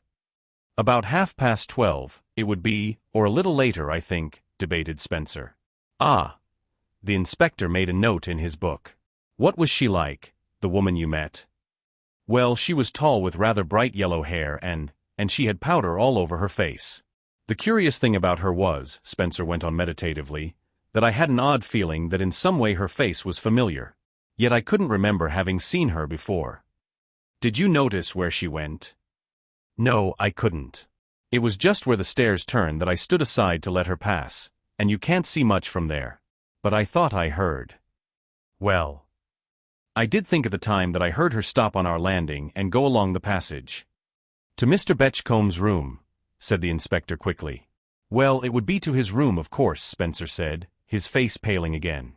"But I dare say I was wrong about her going down the passage. I didn't listen particularly." "Do you know that I found this glove beside Mr. Betchcomb's writing table when I went into the room?" questioned the inspector. Spencer shivered. "No, I didn't see it." "Nevertheless, it was there," said the inspector. "Mr. Spencer, I think you will have to try to remember why that lady's face was familiar to you. Had you ever seen her here before?" "No, I don't think so. I seem to," Spencer was beginning when there was an interruption, a loud knock at the door. Spencer turned to it eagerly. "Mr. Thompson has come back, I expect." The inspector was before him, but it was not Amos Thompson who stood outside, or any messenger from the offices. It was a tall, thin clergyman with a white, shocked face, the rector of Wexbridge to wit. He stepped aside. "I must apologize for interrupting you, Mr. Inspector. But I represent my sister-in-law, Mrs. Luke Betchcombe. I had just called and was present when the sad news was broken to her. I came here to make inquiries and also to arrange for the removal of the body. And here I was met by these terrible tidings. Can it be really true that my unfortunate brother-in-law has been murdered?" "Quite true," the inspector confirmed in a matter-of-fact fashion in contrast with the clergyman's agitated tone. "But how and by whom?" Mr. Collier demanded. "Mr. Betchcombe appears to have been attacked, possibly chloroformed, deliberately, and strangled. His body was found in his private office." The rector subsided into the nearest chair. "I cannot believe it.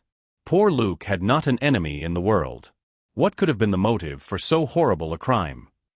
"That I am endeavoring to find out," the inspector said quietly. "I can't understand it," the clergyman said, raising his hand to his head. "Nobody would willfully have hurt poor Luke, I am sure."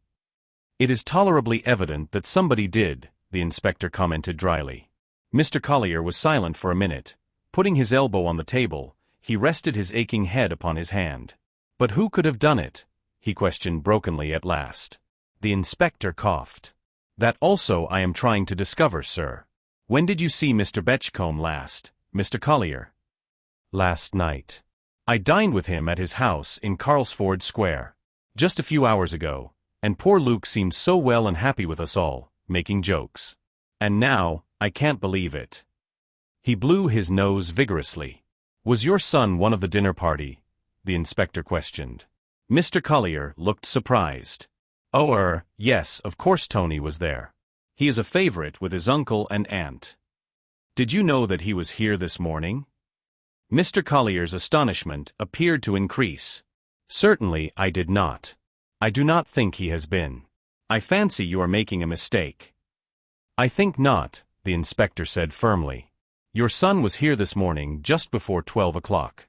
He appears to have caused quite a commotion, demanding to see his uncle and announcing his intention of going to the private door and knocking at it himself. Mr. Collier dropped his arm upon the table. But, good heavens. Did he go? He did. He also saw his uncle, said the inspector. And now I am rather anxious to hear your son's account of that interview, Mr. Collier. Chapter 5. It is the aftermath of the war, said Aubrey Todmarsh, shaking his head. You take a man away from his usual occupation, and for 4 years you let him do nothing but kill other men and try to kill other men, and then you are surprised when he comes home and still goes on killing. Don't you think, Aubrey, that you had better say straight out that you believe I killed Uncle Luke? Tony Collier inquired very quietly, yet with a look in his eyes that his men had known well in the Great War, and had labeled dangerous. Instinctively Aubrey drew back. My dear Tony, he said, with what was meant to be an indulgent smile and only succeeded in looking distinctly scared, why will you turn everything into personalities? I was speaking generally. Well, as I happen to be the only man who went to the war and who profits by my uncle's will, and who was at the office the day he was murdered, I will thank you not to speak generally in that fashion, retorted Anthony. His father lifted up his hand. Boys. This terrible crime is no time for unseemly bickering, he said, in much the same tone as he would have used to them 20 years ago at Wexbridge Rectory. The three were in the dining room of Mr. Betchcomb's house in Carlsford Square. They had been brought there by an urgent summons from the widow of the dead man. Mrs. Betchcombe, prostrated at first by the news of her husband's death, had been roused by learning how that death had been brought about, and in her determination that it should be immediately avenged, she had insisted on her husband's brother-in-law and his 2 nephews coming together to consult with her as to the best steps to be taken to discover the assassin. In appearance the last 24 hours had aged the rector by as many years. His shoulders were bent as he leaned forward in his chair, the very chair in which Luke Betchcombe had sat at the bottom of his table only the night before last. There were new lines that sorrow and horror had scored upon James Collier's face. Even his hair looked whiter. Glancing round the familiar room, it seemed to him impossible that he could never see again the brother-in-law upon whose advice he had unconsciously leaned all his married life. He was just about to speak when the door opened and Mrs. Betchcombe entered. She was a tall, almost a regal-looking woman, with flashing dark eyes and regular aquiline features. Today her beautiful formed lips were closely compressed, and there was a very somber light in the dark eyes, and there were great blue marks under them. Mr. Collier got up, raising himself slowly. My dear Madeline, I wish I could help you, he said, taking her hands in his, but only our Heavenly Father can do that, and since it is His will. It was not His will. Mrs. Betchcombe contradicted passionately. She tore her hands from his. My husband was murdered. He did not die by the will of God, but by the wickedness of man. My dear aunt, nothing happens but by the will of God, Aubrey Todmarsh was beginning, when the door opened to admit a spare, short, altogether undistinguished-looking man of middle age. Mrs. Betchcombe turned to him eagerly. This is my cousin, John Stedman. You have heard me speak of him, I know, James. He is a barrister, and though he does not practice now, he is a great criminologist. And I know if anyone can help us it will be he. I hope so, I am sure, Mr. Stedman said as he shook hands. This is a most terrible and mysterious crime, but there are several valuable clues. I do not think it should remain undiscovered long. I hope not, the rector sighed. And yet we cannot bring poor Luke back. We can only punish his murderer. And that I mean to do. Mrs. Betchcombe said passionately. I have sworn to devote every penny of my money and every moment of my life to avenging my husband. Vengeance is mine, I will repay, murmured Aubrey Todmarsh. Yes, I never professed to be of your way of thinking, Mrs. Betchcombe returned with unveiled contempt. I prefer to undertake the vengeance myself, thank you. Mr. Stedman looked at Anthony. I understand that you called at the office yesterday morning. Yes, I did, returned Anthony defiantly. And when old Thompson told me I couldn't see Mr. Betchcombe, I was fool enough to say I would go round to the private door and get into him that way. And did you? Questioned Mr. Stedman quietly. Yes, I did, but I did not go in and murder my uncle, returned Anthony in the same loud, passionate tone. Did you see him? Mr. Stedman inquired. Yes. He came to the door and told me to go away. He was expecting an important client. "Tony, you did not ask him for money," his father said piteously. Anthony's face softened as he looked at him. "I was going to, but I didn't get the chance. He wouldn't listen to me. I went on to ask a friend of mine in the next room to come out to lunch with me. As we were passing my uncle's room, he came to the door. 'I want you, Tony,' he said sharply. My friend went on, telling me to follow to the field of rest. Uncle Luke kept me a few minutes talking. He told me that if I had a really good opening he would go into it.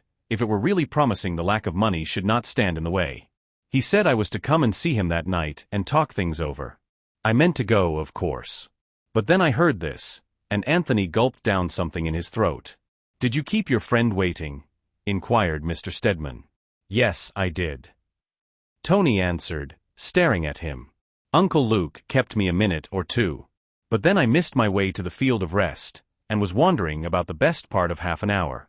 I suppose you don't call that a very satisfactory alibi," he added truculently. "Oh, don't be silly, Tony," Mrs. Betchcombe interposed fretfully. "Of course we are all sure that you would not have hurt your uncle. We want to know if you saw anyone, if you met this wicked woman." Tony stared at her. "What wicked woman? What do you mean, Aunt Madeline?" "The woman who left her glove in his room, the woman who killed my husband," Mrs. Betchcombe returned, her breath coming quickly and nervously, her hands clenching and unclenching themselves. "My dear Madeline," Mr. Stedman interrupted her, "I do not think it possible that the crime could have been committed by a woman." "And I am sure that it was," she contradicted stormily. "Women are as powerful as men nowadays, and Luke was not strong. He had a weak heart." And with the last words she burst into a very tempest of tears. Her cousin looked at her pityingly. "Well, well, my dear girl. At any rate, the police are searching everywhere for this woman. The finding her can only be a matter of a few days now. I am going to send your maid to you." He signed to the other men, and they followed him out of the room. "Do her all the good in the world to cry it out," he remarked confidentially when he had closed the door. "I haven't seen her shed a tear yet. Now I am going to see Inspector Furnival before the inquest opens. That, of course, will be absolutely formal at first. Can I give any of you a lift?" "I think not, thank you," Mr. Collier responded. "There must be some arrangements to be made here, and it is quite possible we may be of some real service." Both young men looked inclined to dissent, but the barrister proffered no further invitation, and a minute or two later they saw him drive off. He was shown in at once to Inspector Furnival, who was writing at his office table, briskly making notes in a large parchment-bound book. He got up as the door opened. Mr. Stedman shook hands. "You haven't forgotten me, I hope, Inspector?" The inspector permitted himself a slight smile. "I haven't forgotten how you helped me to catch John Bassel." Well, my cousin, Mrs. Betchcombe is my cousin, you know, has insisted on my coming to you this morning," Mr. Stedman went on, taking the chair the inspector placed by the table. "This is a terrible business, Inspector. It looks fairly plain sailing at first sight, but I don't know." The inspector glanced at him. "You think it looks like plain sailing, sir? Well, it may be, but I confess I don't see it quite in that way myself." Mr. Stedman met the detective's eyes with a curious look in his own. "What of Thompson's disappearance?" The inspector blotted the page in his ledger at which he had been writing and left the blotting paper on. As usual you have put your finger on the spot, Mr. Stedman. What has become of Thompson?" He walked out of the office and apparently disappeared into space. For from that moment we have not been able to find anyone who has seen him. The inference being. Mr. Stedman raised his eyebrows. The inspector laid his hand on a parcel of papers lying on the table at his elbow. "There wasn't much about the case in the papers this morning," he said, replying indirectly to the barrister's question. "But the one that comes out at 10 o'clock, racing special they call it, selections on the back page, don't you know, in almost every case gives a large space on its front page to the murder of a solicitor in his office, and every one of them mentions the disappearance of his managing clerk. The inference, though the paragraphs are naturally guarded in the extreme, is unmistakable." Mr. Stedman reached over for one of the papers. "Don't take any notice of these things myself. They have to write up the sensation." Yes. No doubt what they're hinting at, but they're generally wrong. What should Thompson want to kill his employer for, unless— Exactly, unless, the inspector said dryly. "That was one of my first thoughts, sir. John Walls is going through the books with an auditor this morning. And Mr. Turner, who was in the firm until last year, is going over the contents of the safe. When we get their reports, we shall know more." The barrister nodded. Thompson had been with the firm for many years. 18, I believe, assented the inspector. He seems to have been a great favorite with Mr. Betchcombe, but it is astonishing how little his fellow clerks know of him. Only 2 of them have ever seen him out of the office, and none of them appear to have the least idea where he lives. Mr. Stedman did not speak for a moment, then he said slowly, "The fact that so little is known seems in itself curious. Is there no way of ascertaining his address?" "One would imagine that there must be a note of it somewhere at the office," the inspector remarked, "but so far we have not been able to find it." "How about the woman visitor?" the barrister inquired, changing the subject suddenly. "We haven't been able to identify her at present." The inspector opened the top drawer at his right hand, and took the white glove that had been found by the murdered man's desk from its wrapping of tissue paper. The most cursory glance showed that it was an expensive glove, even if the maker's name had not been known as one of the most famous in London and Paris. About it there still clung the vague elusive scent that always seems to linger about the belongings of a woman who is attracted by and attractive to the other sex. Mr. Stedman handled it carefully and inspected it thoroughly through his eyeglasses. "Yes. We ought to be able to find the mysterious woman with the aid of this." "Ah, yes. We shall find the wearer," the inspector said confidently. "But will that be very much help in solving the mystery of Luke Betchcomb's death?" The barrister looked at him. "I don't know that it will. Still, why doesn't she come forward and say, 'I saw Mr. Betchcombe the morning he was murdered. My business with him was urgent, and I saw him by special appointment.' She is much more likely to be suspected of the crime if she refuses to come forward.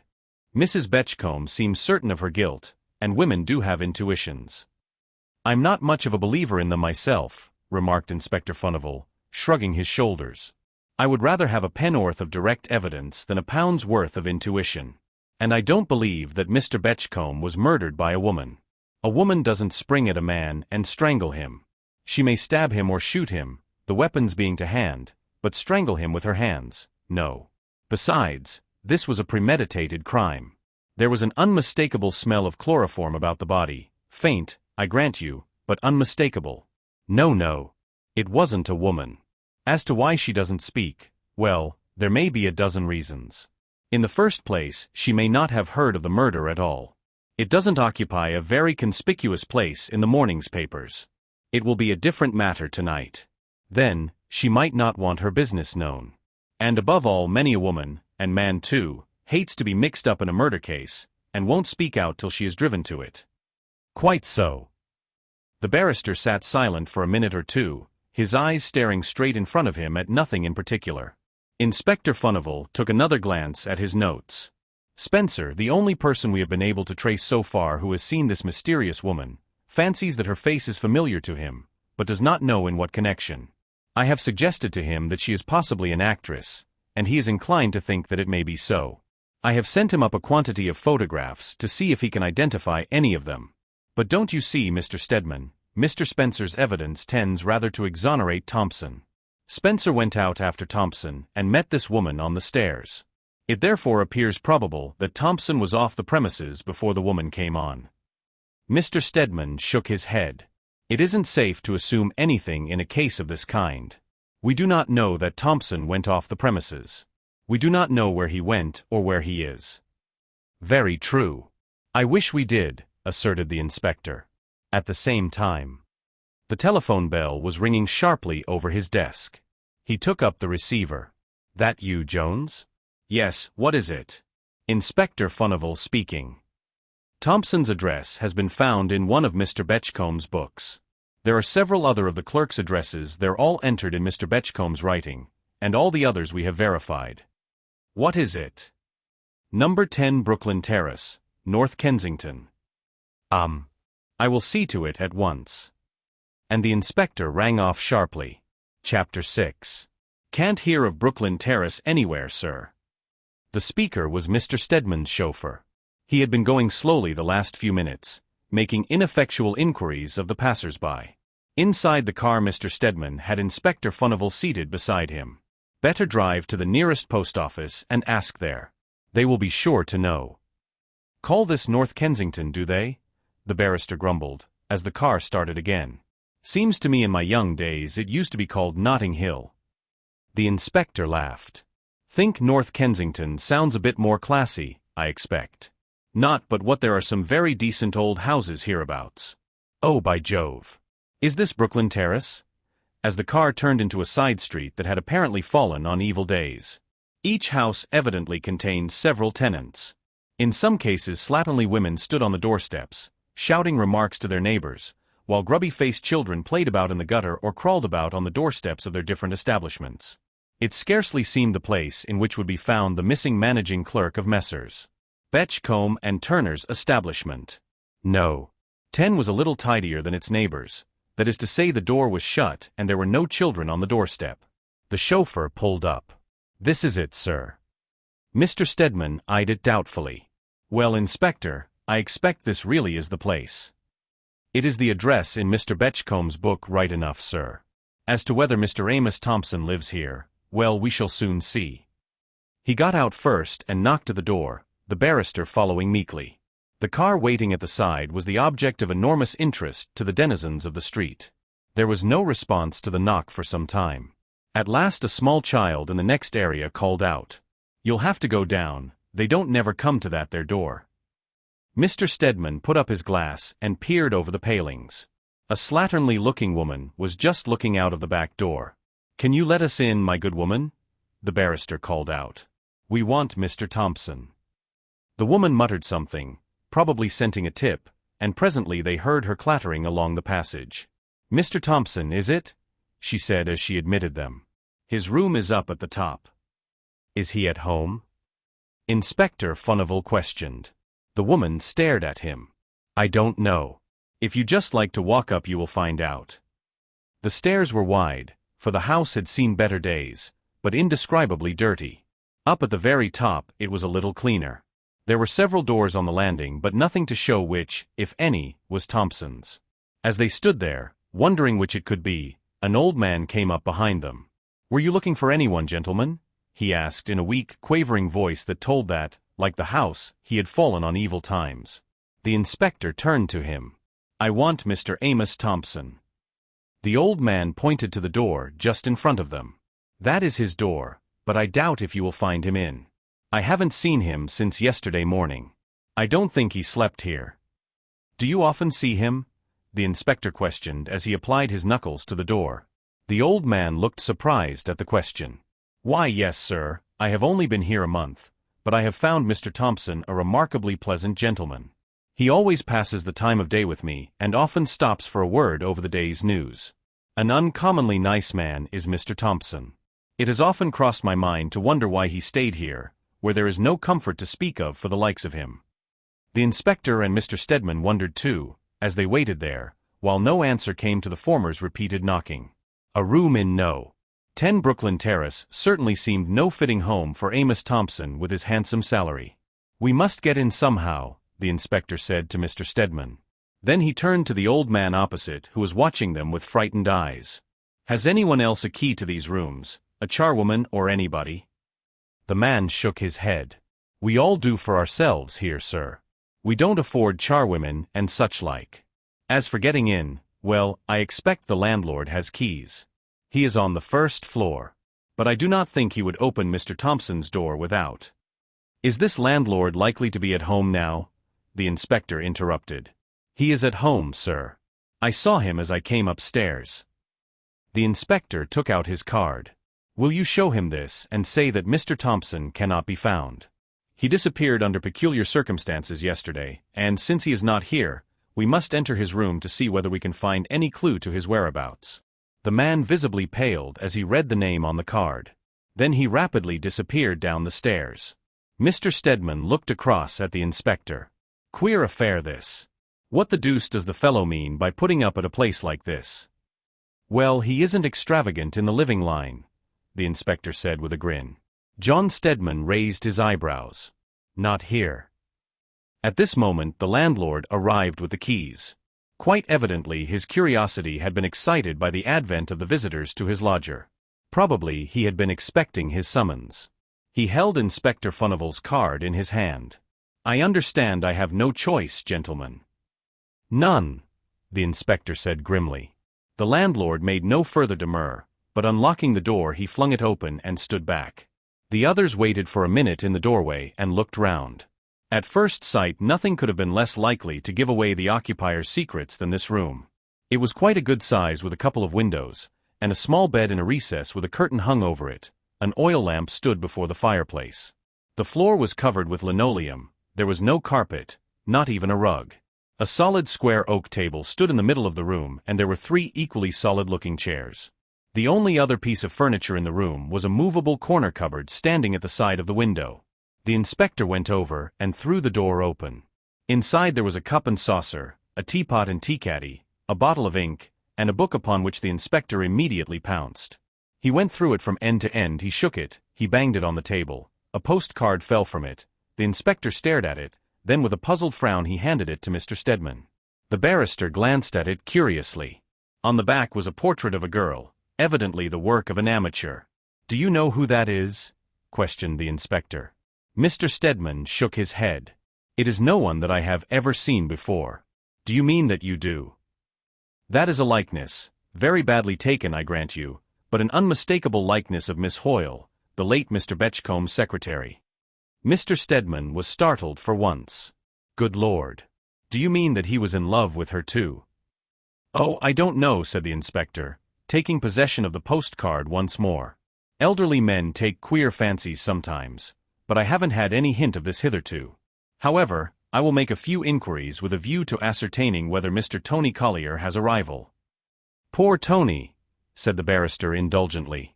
He took up the book which the inspector had thrown down.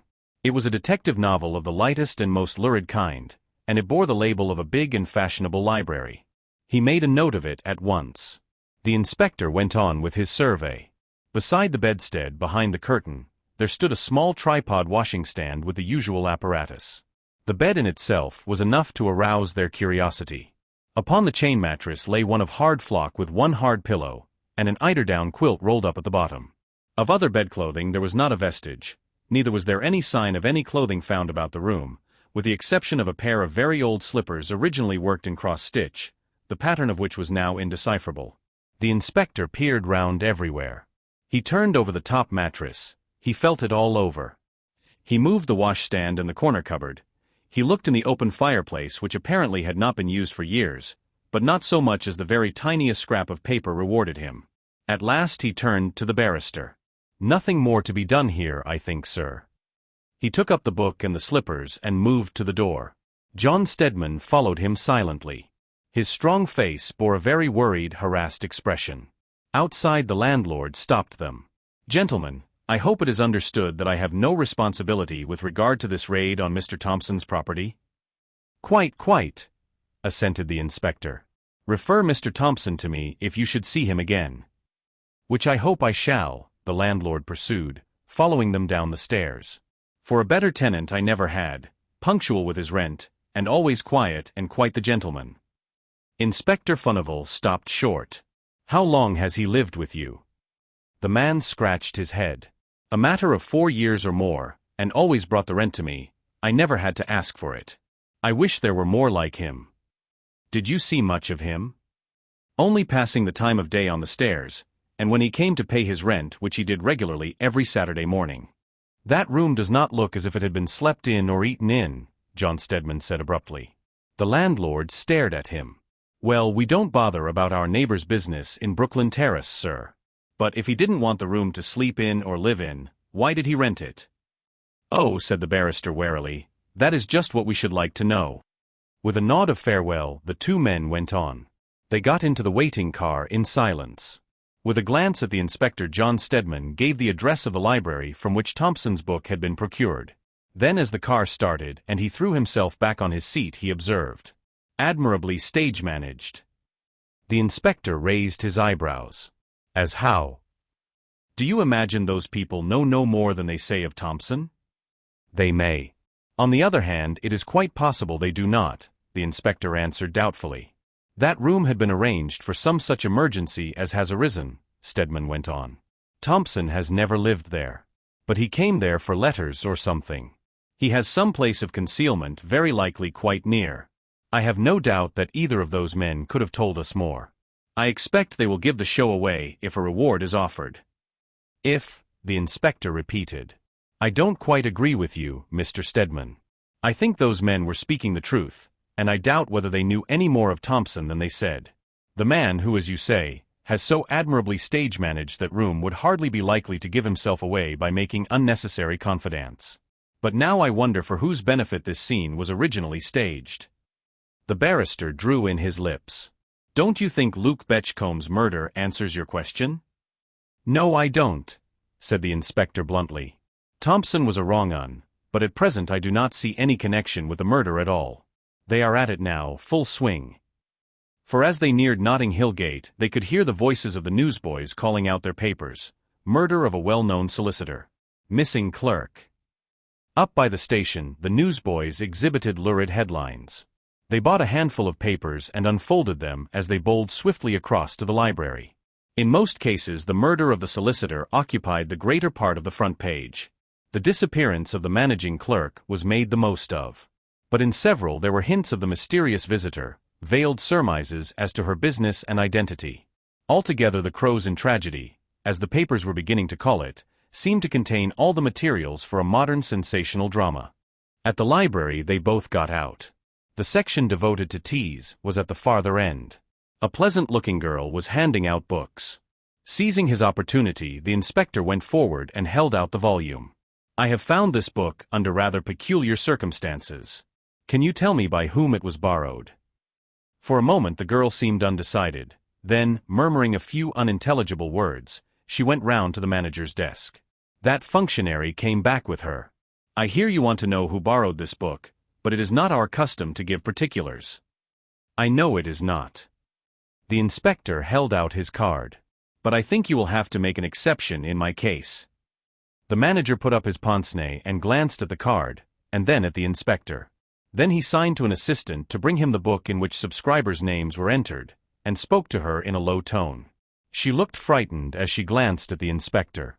"It was borrowed by a Mr. Thompson, sir, address 10 Brooklyn Terrace, North Kensington. He is an old subscriber." "Did he come for the books himself?" the inspector questioned. "Can you describe him?" There wasn't much to describe," the girl faltered. "He had a brown beard and some of his front teeth were missing, and he nearly always wore those big horn-rimmed glasses." "Height?" questioned the inspector sharply. "Well, he wasn't very tall nor very short," was the unsatisfactory reply. "Thin or stout?" "Not much of either." The girl twisted her hands about, evidently wishing herself far away. The inspector deserted the topic of Mr. Thompson's appearance. He held up the book. "When was this taken out?" The manager glanced at a list of volumes opposite the subscribers' names. "Last Thursday. I may say that Mr. Thompson always wanted books of this class, detective fiction, and he literally devoured them. He always expected a new one to be ready for him, and he was inclined to be unpleasant if he had for the time being exhausted the supply. He generally called here every day. This is an unusually long interval if he has not called since Thursday." The inspector glanced at Mr. Stedman. Then he turned back to the manager. "I am obliged by your courtesy, sir. Would you add to it, should Mr. Thompson call or send again, by ringing me up at Scotland Yard? The book we will leave with you." Chapter 7. Extensive Defalcations. "A system of fraud that must have been carried on for many years," repeated Aubrey Todmarsh. "Well, that pretty well settles the matter as far as Thompson is concerned." "I don't see it," contradicted Tony Collier. "Thompson is a defaulter. That doesn't prove he is a murderer." "I don't believe he is. Old chap didn't look like a murderer." "My dear Tony, don't be childish," responded Todmarsh. "A man that commits a murder never does look like a murderer. He wouldn't be so successful if he did. Anyway, if Thompson is guilty, it pretty well knocks the stuffing out of your pet theory," retorted Tony. "Thompson didn't go to the war." "No, but the lust for killing spread over the entire country," Todmarsh went on, his face assuming a rapt expression as he gazed over Anthony's head at the little clouds scudding across the patch of sky which he could see through the windows above. "Besides, there were murders before the war, and there will be murders when, if ever, it is forgotten. But I do maintain that there have been many more brutal crimes since the war than ever before in the history of the country. Teach a man through all the most impressionable years of his life that there is nothing worth doing but killing his fellow creatures and trying to kill them, and he will. Oh, stow that, we have heard it all before, Tony interrupted irritably. According to your own showing, the murder might just as well have been committed by one of your own dear Conchies as anyone else. Anyway, I don't believe Thompson killed Uncle Luke. Why should he? He had got the money. He had only to make off with it. Why should he kill the old chap? Well, Uncle Luke may have taxed him with his shortcomings and threatened to prosecute him. Perhaps he tried to phone or something of that sort. And Thompson may have sprung at him and throttled him. Don't believe it, Tony said obstinately. Todmarsh's eyes narrowed. I wouldn't proclaim my faith in Thompson's innocence quite so loudly if I were you, Tony. I imagine you have no idea who the world is saying must be guilty if Thompson is innocent. I imagine I have, Tony returned, his tone growing violent. I am quite aware that the world, laying stress on the noun, is saying that, if Thompson didn't murder Uncle Luke, I did, to gain the money my uncle left. But I am not going to try to hang Thompson to save my own neck. By the way, I come into some more money when Aunt Madeline dies. You will be expecting me to murder her next. You had something left, you too. You may have done it to get that. Aubrey Todmarsh shook his head. My legacy is a mere fleabite compared with yours. And I trust that my life and aims are sufficiently well known. Tony turned his back on him deliberately. Bosh. Don't trouble to put it on for me, Aubrey. I have known your life and aims fairly well for a good while.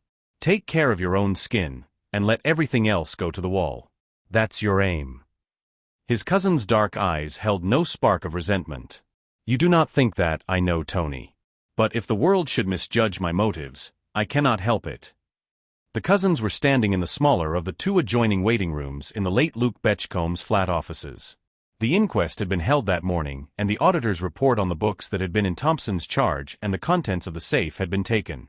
Their statement that there had been a system of fraud carried on probably for years had not come as a surprise. The public had from the first decided that Thompson's disappearance could only be accounted for as a flight from the charge of embezzlement that was hanging over him. Ever logical, rumor did not trouble to account for the chloroform and the covered fingerprints or the lady with the white gloves. The auditor's report had brought both Aubrey Todmarsh and Tony to the office this afternoon, and as usual the cousins could not meet without contradicting one another or quarreling. Inspector Furnival and Mr. Stedman had also given their account of their visit to Thompson's room, and the mystery-mongers were more than ever intrigued thereby. There could be no doubt that, whatever might be their opinion of his guilt, Thompson's disappearance was becoming more and more of an enigma to the police. Not the faintest trace of him could be discovered. When he left the clerk's office in Crow's Inn, he apparently disappeared from the face of the earth. No one had met him on the stairs, no one had seen him in the vicinity of the square. After an enormous amount of inquiry, the police had at last discovered a small restaurant where he generally lunched, but he had neither been there on the day of the murder nor since, and the railway stations had been watched so far without success. In fact, Inspector Furnival had been heard to state that, but that they could not find the body, he would have thought that Thompson had been murdered as well as his chief.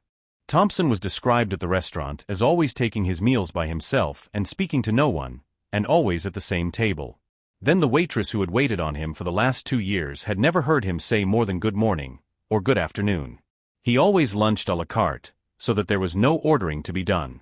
Still, with the precautions taken, with his description circulated through the country, it seemed that his capture could only be a matter of time. But the inspector was frankly puzzled. At every point he was baffled in his attempt to discover anything of the real man. The very mystery about him was in itself suspicious. The inspector and Mr. Stedman were in Mr. Betchcomb's private room this afternoon. Everything remained just as it had been when the murder was discovered, except that the body had been removed to the nearest mortuary now that the inquest had been adjourned, and the funeral was to take place at once. The inspector had been over the room already with the most meticulous care. Today he was trying to reconstruct the crime. The dead man's writing table was opposite the door into the anteroom, which opened into the clerk's room. The door into the passage opened upon Mr. Betchcomb's usual seat. Supposing that to have been unlocked, it seemed to the inspector that when Mr. Betchcombe had received his expected visitor, he might have been thinking over some communication that had been made to him, and the assassin might have entered the room silently from behind, and strangled him before he was aware of his danger. But there seemed no motive for such a crime, and the inspector was frankly puzzled.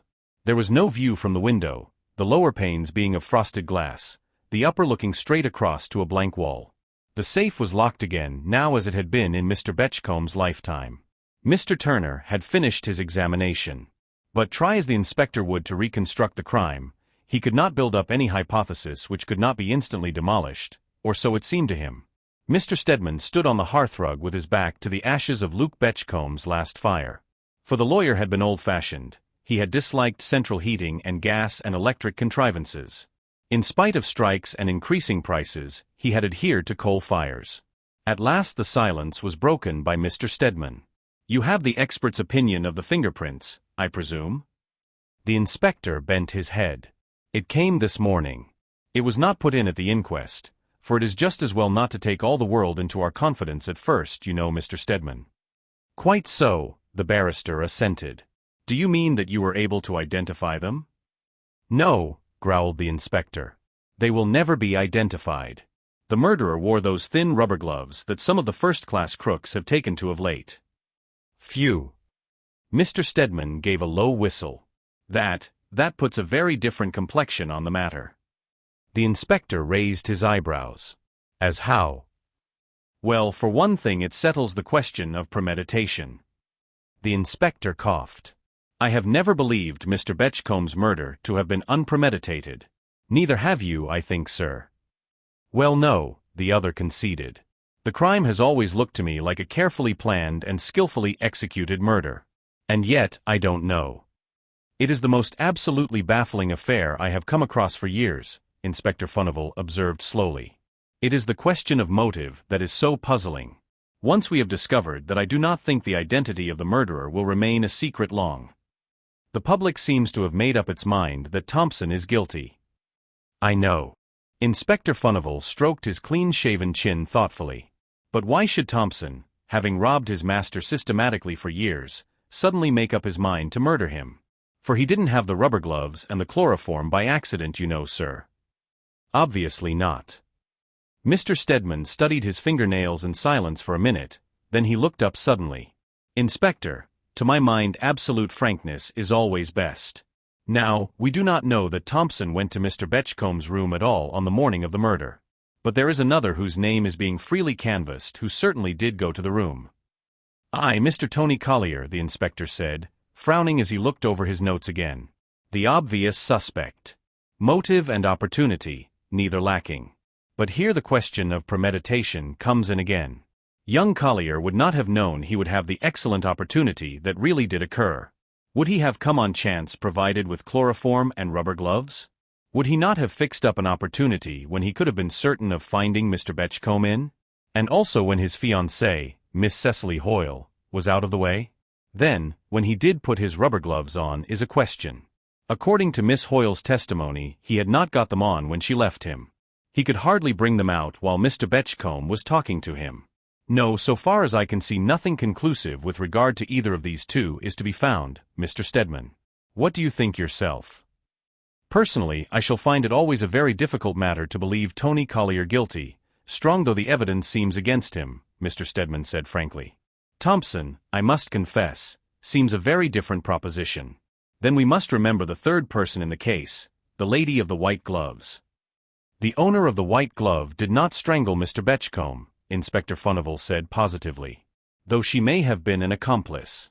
The expert's evidence decided that the fingers of the hand that killed Mr. Betchcombe were considerably too large to have gone into that white glove." "So that's that," said the barrister. "Well, it is a curious case. It seemed bristling with clues at first. And yet they all seem to lead nowhere." "One of them will in time, though," the inspector remarked confidently. "The thread is in our hands right enough, Mr. Stedman. We shall find the other end before long." "You don't mean—" the barrister was beginning when there was an interruption. There was a knock at the door.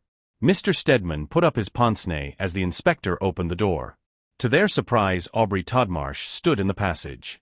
He stepped inside, his face paling as he glanced round the room in which his uncle had met his death. "Ugh!" He shivered.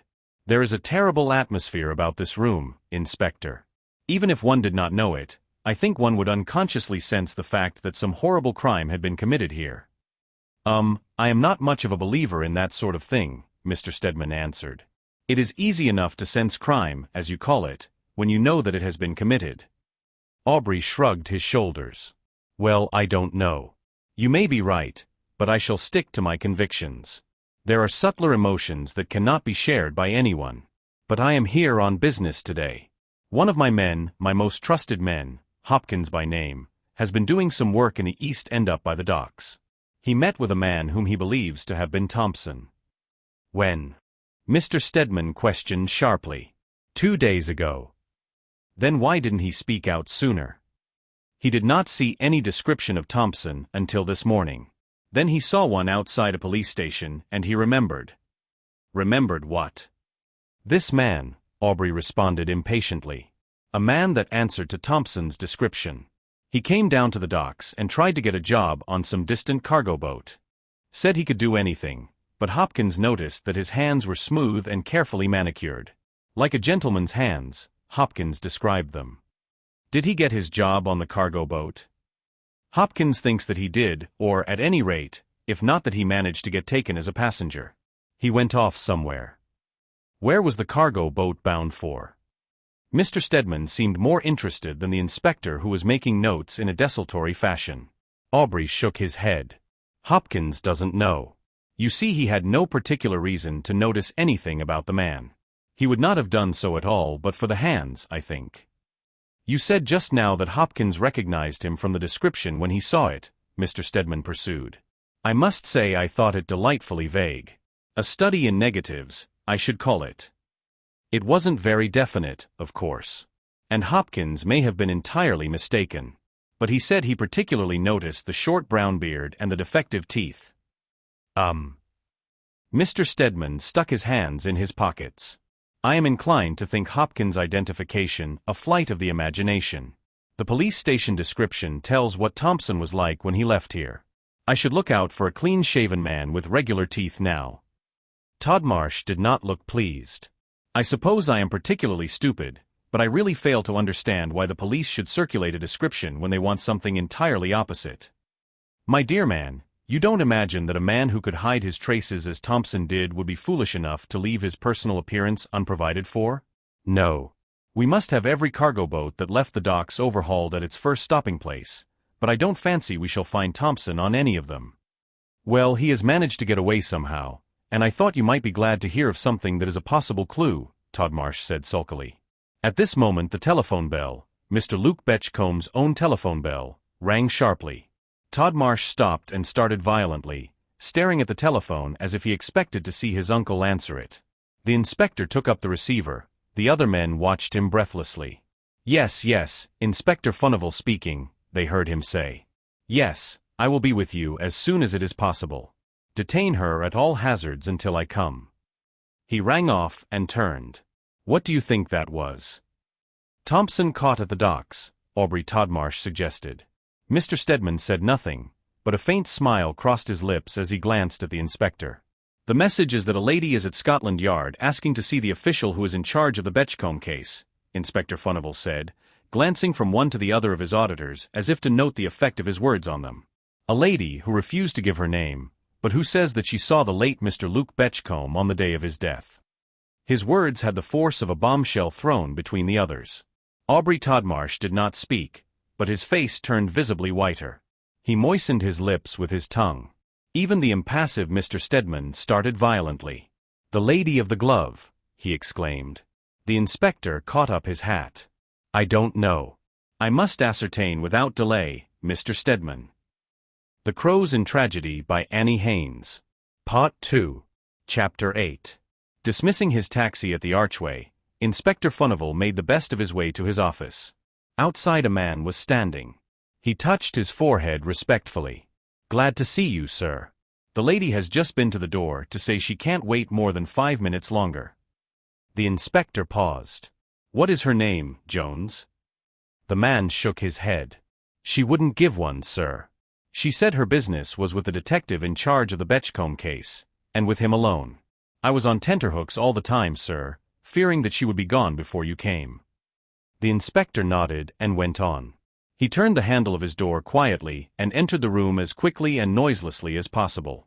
If he had hoped to surprise his visitor, however, he found himself disappointed. She was standing immediately opposite the door with her back to the window. She did not wait for him to speak. "Are you in charge of the Betchcombe case?" she demanded, and he noticed that her voice was powerful and rather hard in tone. The inspector glanced keenly at her as he walked to the chair behind his office table. Standing thus with her back to the light, he could see little of his visitor's face, which was also concealed by the hat which was crushed down upon her forehead and overshadowed by an uncurled feather mount. But he could tell that she was fashionably gowned, that the furs she had thrown back from her shoulders were costly. He answered her question and asked another. "I am Inspector Furnival, and I am inquiring into the circumstances of Mr. Betchcombe's death. May I ask why you want to know?" His interlocutor took a few steps forward, clasping her hands nervously together. "You know that a white glove was found by Mr. Betchcombe's desk?" "Yes. It was my glove. I left it there." The inspector did not speak for a minute. He unlocked a drawer and took out an official-looking notebook. "Your name and address, madam? Is that necessary?" There was a quiver in the clear tones.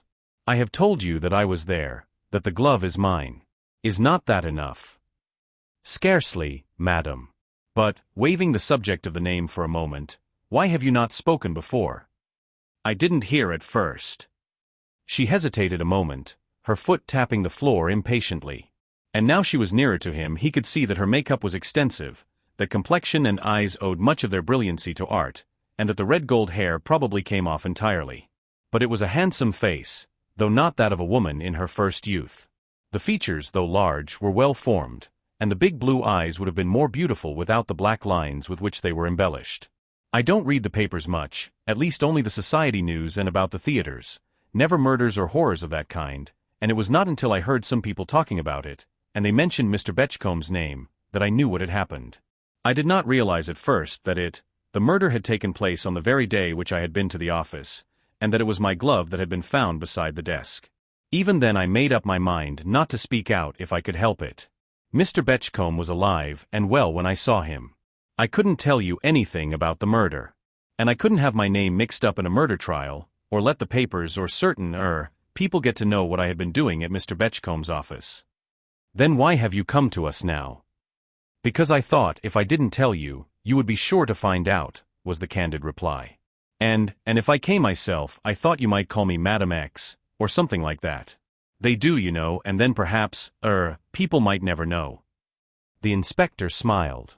"I am afraid you are too well known and the illustrated papers are too ubiquitous for that, Mrs. Carntwack."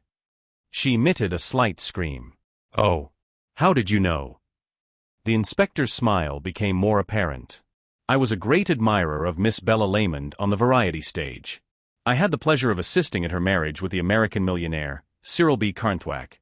That is to say, I was passing a fashionable church, saw a large waiting crowd, and was lucky enough to get in the first rank and obtain a good view of the beautiful bride. I could not help remembering a face like that, Mrs. Carntwack. And now I want you to forget that I am a detective, and just think that I am a friend who is anxious to help you, and tell me all the story of your visit to Mr. Betchcombe." He pushed forward a chair as he spoke.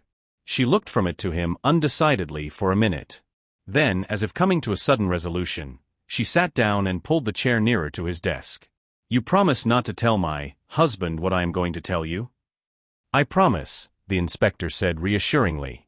"Now, first please, why did you come to Luke Betchcombe's office on the day of his death?" "Well, I dare say you know my husband is very rich." The inspector nodded. Cyril B. Carntwack's name and his millions were well known to the man in the street. "When we were married he gave the most gorgeous jewels," Mrs. Carntwack went on. "And he made me an enormous allowance. Americans are always generous. Bless you, I thought I was going to have the time of my life. But I had never been rich. Even when I got on the stage and had a big salary, I was always in debt. I suppose I am extravagant by nature. Anyway, when I was married it seemed to me that I had an inexhaustible store to fall back upon. I spent money like water with the result that after a time I had to go for more to my husband. He gave it to me, but I could see that he was astonished and displeased. Still, I could not change my nature. I gambled at cards, on the racecourse, on the stock exchange, and I staked high to give myself a new excitement. Sometimes I won, But more often I lost, and my husband helped me again and again. But more and more I could see I was disappointing him.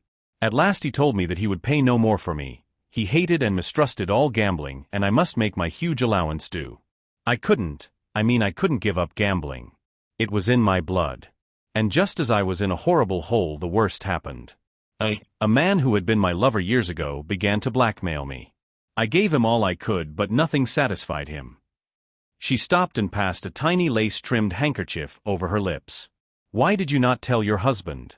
the inspector inquired. "I guess Mr. Carnthwack would have settled him pretty soon." I daren't," she confessed. "And I have been an awful ass. This man, had letters.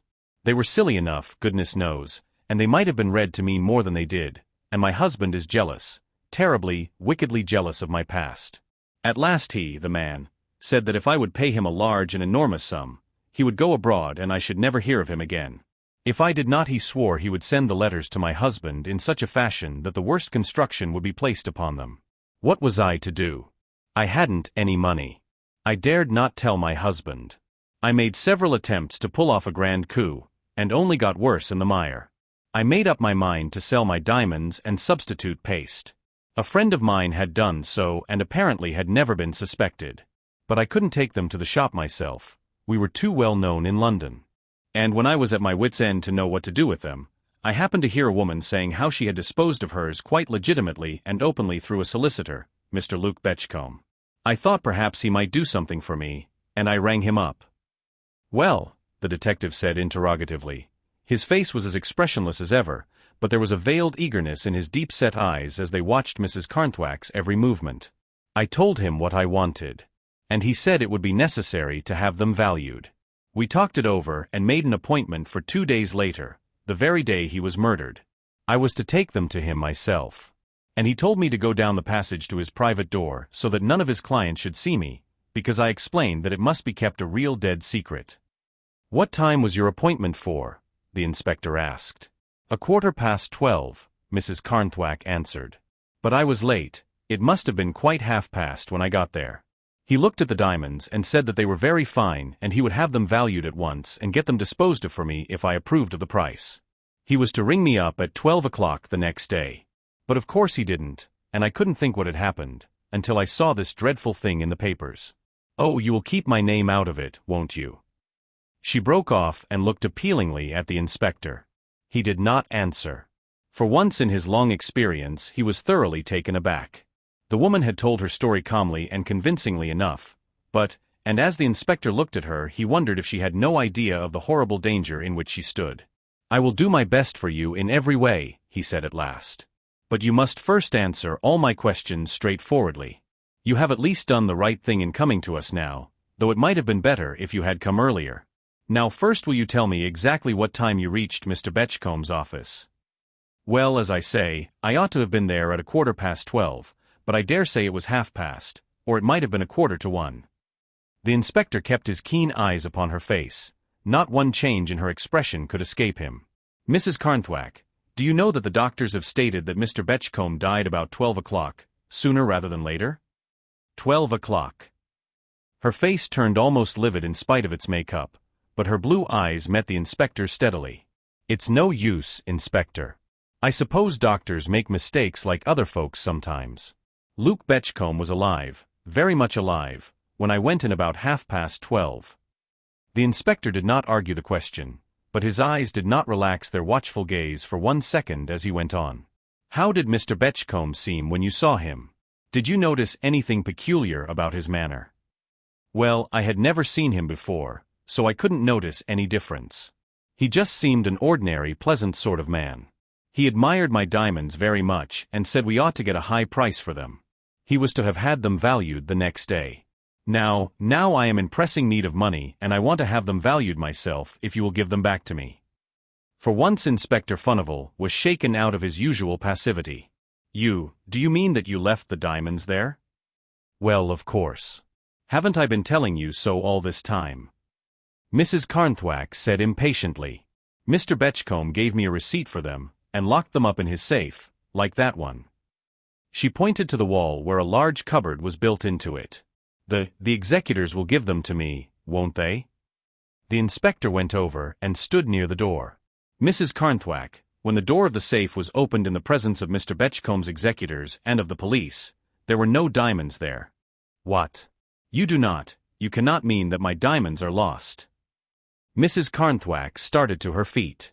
Mr. Betchcombe put them in the safe himself, I tell you. That was not a safe. It is just an ordinary cupboard in which papers and documents of no particular importance were kept. And when the safe was opened there was no sign of diamonds there, the inspector said positively. It may be possible that Mr. Betchcombe moved them before otherwise. Otherwise what? She demanded. Heavens, man, speak out. My diamonds are worth thousands of pounds. Otherwise what? Otherwise they may have provided a motive for the crime, the inspector said slowly. But no, that is impossible, if you saw him lock them up. Of course I did, you may bet I watched that. Mrs. Carnthwack calmed down a little. Besides, I have got the receipt. That makes him or his executors liable for the diamonds, doesn't it? Have you the receipt here? The inspector asked quickly. Of course. I thought it might be wanted to get back my diamonds. The fact that your firm might deny having them never entered my head. She opened the vanity bag which hung at her side and took out a piece of paper crushed with much folding. There. You can't get away from that. The inspector read it. Mrs. Carnthwack has entrusted her diamonds to me for valuation, and I have deposited them in my safe. Signed, Luke Francis Betchcombe, he read. The paper on which it was written was Luke Betchcomb's. There was no doubt of that. The inspector had seen its counterpart in Mr. Betchcomb's private room.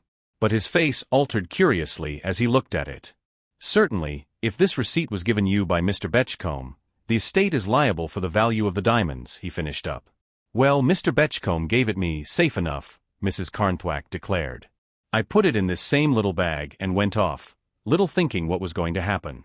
It struck 1 as I came out. 1 o'clock. The inspector was looking puzzled. If Mrs. Carnthwack's story was true, it was in direct contradiction to the doctor's. Did you meet anyone on the stairs? Mrs. Carnthwack looked undecided. I don't remember. Yes, I think I did, some young man or another. I didn't notice him much. And you didn't notice anything peculiar in Mr. Betchcomb's manner? Nothing much, Mrs. Carnthwack said, holding out her hand for the receipt. I'll have that back, please. You bet I don't part with it till I have got my diamonds back. The only thing I thought was that Mr. Betchcombe seemed in rather a hurry, sort of wanted me to quit. The inspector felt inclined to smile. Half an hour in the busiest time of the day seemed a fairly liberal allowance even for a millionaire's wife. Now, can you tell me how many people know that you were bringing the diamonds to Mr. Betchcombe? Not one. What do you take me for? A first-class idiot. Mrs. Carnthwack demanded indignantly. Nobody knew that I had the diamonds at all, not even my maid. I kept them in a little safe in my bedroom, one my husband had specially made for me. Great Scott, I was a bit too anxious to keep the whole business quiet to go talking about it. Not even to the friend that told you that Mr. Betchcombe had helped her out of a similar difficulty? No, not a word. I didn't think of asking Mr. Betchcombe while she was with me, and the next day she went off to Cannes and I haven't seen her since. The receipt, please. The inspector did not relax his hold. You will understand that this is a most valuable piece of evidence, madam. You will have to entrust it to me. I will of course give you a written acknowledgement that I have it. The color flashed into Mrs. Carnthwack's face. Do you mean that you will not let me have it back? I am afraid I cannot, madam. She sprang forward with outstretched hands, just missed it by half an inch. The inspector quietly put it in his notebook and, snapping the elastic round it, returned it to his pocket. You may rely upon me to do my best for you, madam. I shall make every possible search for the diamonds and will communicate with the executors, who will of course recognize their responsibility if the jewels are not found. And now will you let me give you one piece of advice? I don't know. I guess I am not a good person to give advice to. Evidently Mrs. Carnthwack was not to be placated.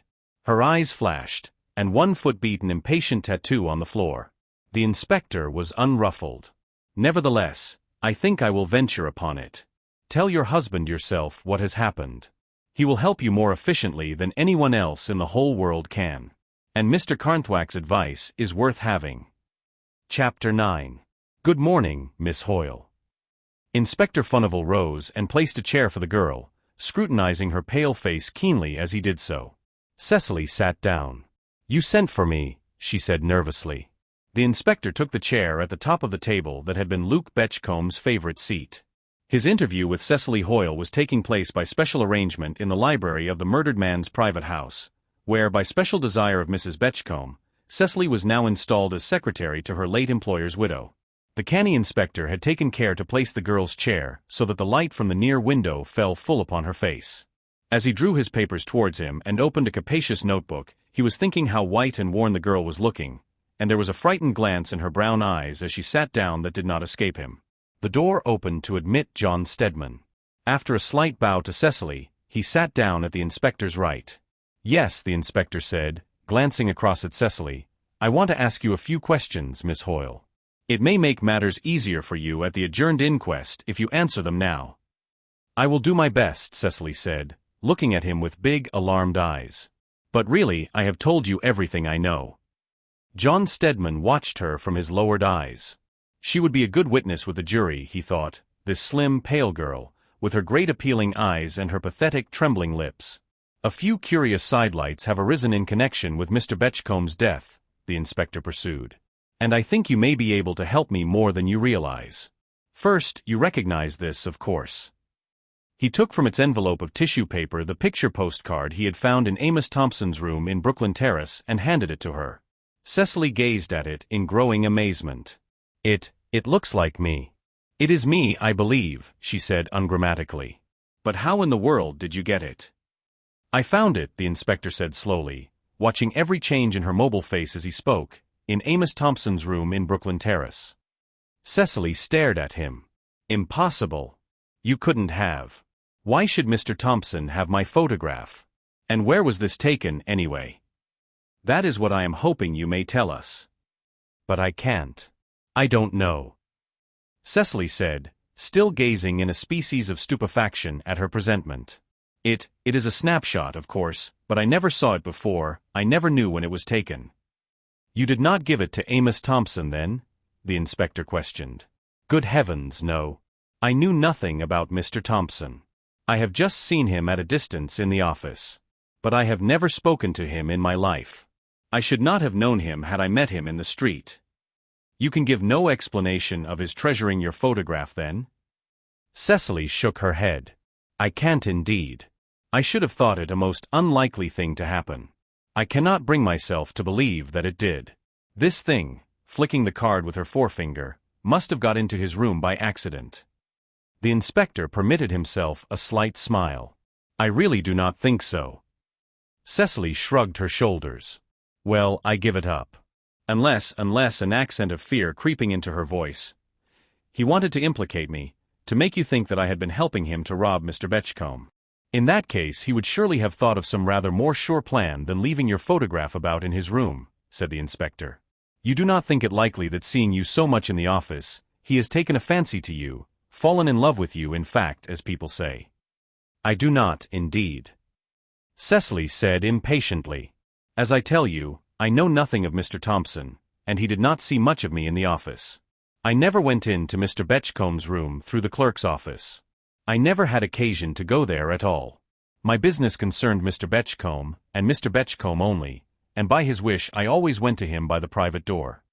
I see. The inspector studied the photograph in silence. You know where this was taken, he said at last. Cecily looked at it again. It looks, I believe I am sitting in my favorite seat in the field of rest. I suppose I must have been snapshot without my knowing it, by some amateur probably. Mr. Thompson, the inspector suggested. I do not know. Cecily tilted her chin scornfully. It was a mean thing to do anyway. The inspector wrapped the photograph in its paper. No use bothering about that anymore, he said somewhat contradictorily, putting it away carefully in his pocket as he did so. Now, Miss Hoyle, once more, you adhere to your statement that you heard someone moving about in Mr. Betchcomb's room when you passed the door on your return from lunch, that return being some little time after 1 o'clock. 1:30, I dare say, Cecily corrected. As I came down the passage, I heard the door into Mr. Betchcomb's room close rather softly, as I have heard Mr. Betchcombe close it heaps of times. Then just as I passed I heard someone move inside the room distinctly. It was a sound like a chair being moved and catching against something hard, table leg or something of that sort. And you are aware that the doctors say that Mr. Betchcomb's death must have occurred about 12 o'clock? I have heard so. You told me so, Cecily murmured, then gathering up her courage. But doctors make mistakes very often. Scarcely over a thing of this kind, the inspector remarked. I suppose you realize the inference that will be drawn from your testimony, he went on. A little frown came between Cecily's straight eyebrows. Inference?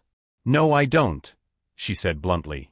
If Mr. Betchcombe died at 12 o'clock, and you heard someone moving about when you came back about 1:30 o'clock, the inspector said very slowly, giving due weight to each word, the inference is that the person you heard moving about when you came back was the murderer. Cecily shivered as she stared at him. Oh no, surely it could not have been. I do not believe it could. The inspector made no rejoinder. He glanced at his notebook again. Most probably you will be among the first witnesses called at the adjourned inquest on Friday, Miss Hoyle. I think that is all for today. Your name and address, please. Cecily Frances Hoyle, Hobart Residence, Windover Square. The detective wrote it down. I think that is only a temporary address, though, you said, Miss Hoyle. Will you let me have your permanent one, please? Cecily hesitated in obvious confusion. That is my only address, the only one I have at present. I came to Mr. Betchcombe straight from school. The inspector scratched the side of his nose with his pencil. That is rather awkward. It will be necessary that we should be in touch with you for some time. And you might leave Hobart Residence at any moment. Then I could let you know, Cecily suggested. That would not quite do, the inspector said mildly. No. Just give me some address from which letters could be forwarded to you. Some relatives, perhaps.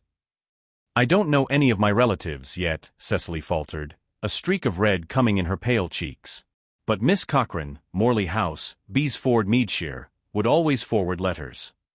The inspector wrote the address down without further comment. Cecily got up. If that is all, I think Mrs. Betchcombe wants me, Inspector. Yes, thank you. The inspector and Mr. Stedman rose too. John Stedman moved to the door. I must introduce myself, Miss Hoyle, he said courteously. I am the late Mr. Betchcomb's cousin, and as your post with Mrs. Betchcombe is of course only temporary, it has struck me that you might possibly be looking out for another engagement. Now, a friend of mine is in urgent need of a secretary, and we thought you might like the post. The red streak in Cecily's cheeks deepened to crimson. I don't mean to do anything else at present, thank you. John Stedman looked disappointed. Oh well. Then there is no more to be said. Should you change your mind, perhaps you will let us know, he said politely. When he had closed the door behind Cecily, he looked across at the inspector. Well, you were right. I was pretty sure of my ground, returned the inspector. What do you think of young Mr. Collier's choice, Mr. Stedman? Well, she looks a nice girl enough, the barrister returned somewhat dubiously. It is easier to look nice than to be nice nowadays, the inspector returned enigmatically. What do you make of this, Mr. Stedman? Throwing a torn telegram form on the table. And this, placing several odd pieces of writing paper beside it. The barrister bent over them. The used telegraph form had been torn across and crumpled, but as the inspector smoothed it out the writing was perfectly legible. Do not mention home address. Father. John Stedman drew in his lips. Handed in at Edgware Road Post Office at 12:30, March 4th, he said. Well. He turned to the scraps of paper. The inspector leaned forward and pieced them together. The whole made part of a letter. Will see you as soon as possible. In the meantime, be very careful. A chance word of yours may do untold harm. Say as little as possible, all will be explained later. Further instructions will reach you soon. Then came a piece that was torn away, and it ended in the corner, 5 o'clock, physical energy. John Stedman's face was very stern as he looked up. It is obvious the girl knows something. How did you get these scraps of paper, Inspector? One of our most trustworthy women agents has been doing casual work in Hobart Residence, said Inspector Furnival with a quiet smile. These were found in Miss Cecily Hoyle's room there, in the waste paper basket. Have you taken any steps in the matter? Not yet.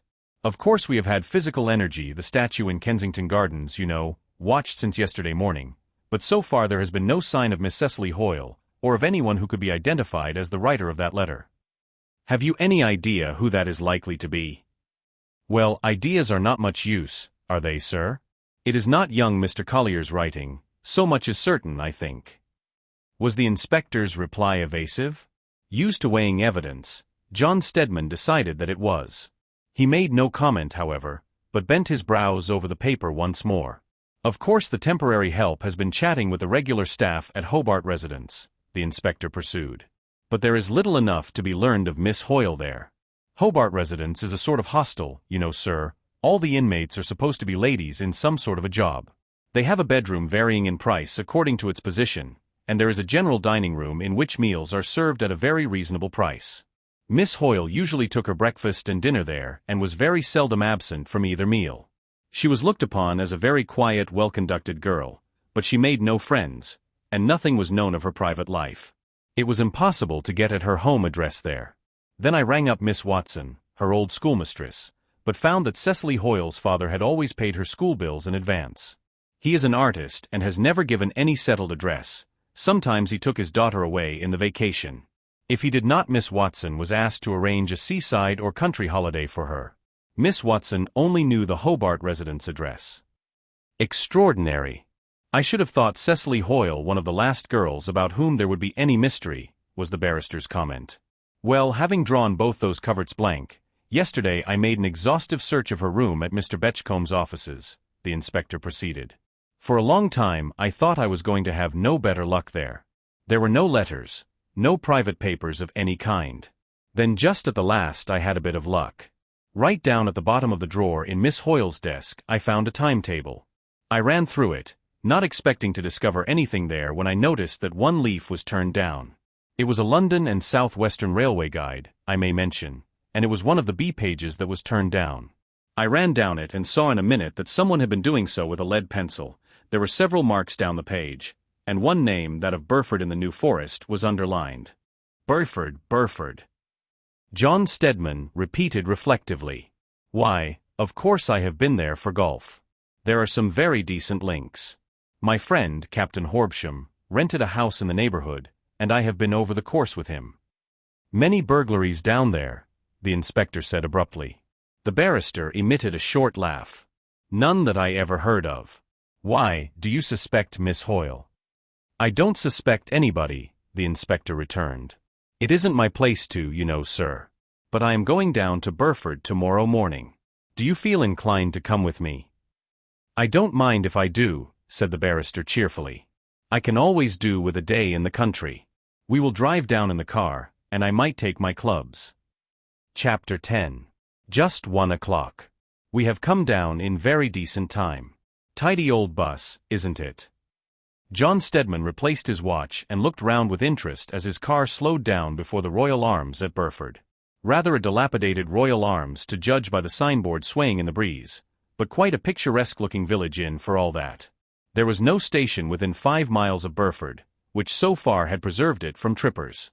Of late, however, 2 or 3 of the ubiquitous char-a-bancs had strayed through the village, and there appeared every prospect of its being eventually opened up.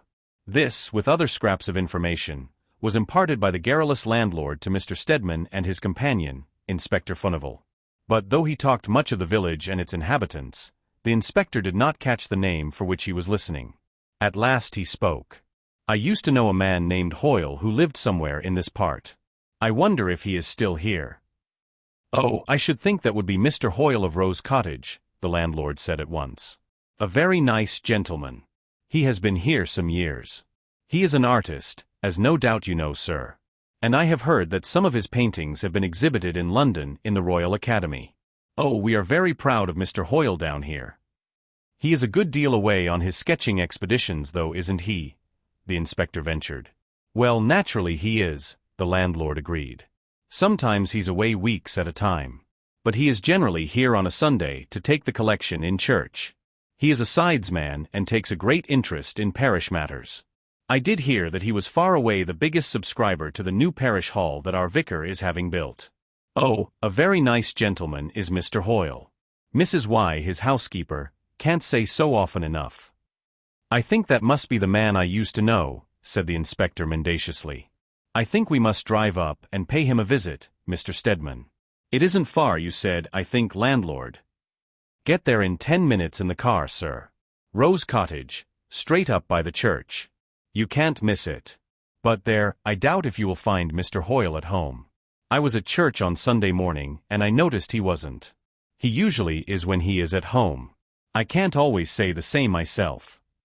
And the landlord shook his fat sides at his own pleasantry. Well, I think we will try anyway, the inspector concluded. Perhaps Miss Hoyle may be at home if he isn't. Miss Hoyle. The landlord looked puzzled for a moment, then his face cleared. Oh, Mr. Hoyle's daughter you mean, sir. No.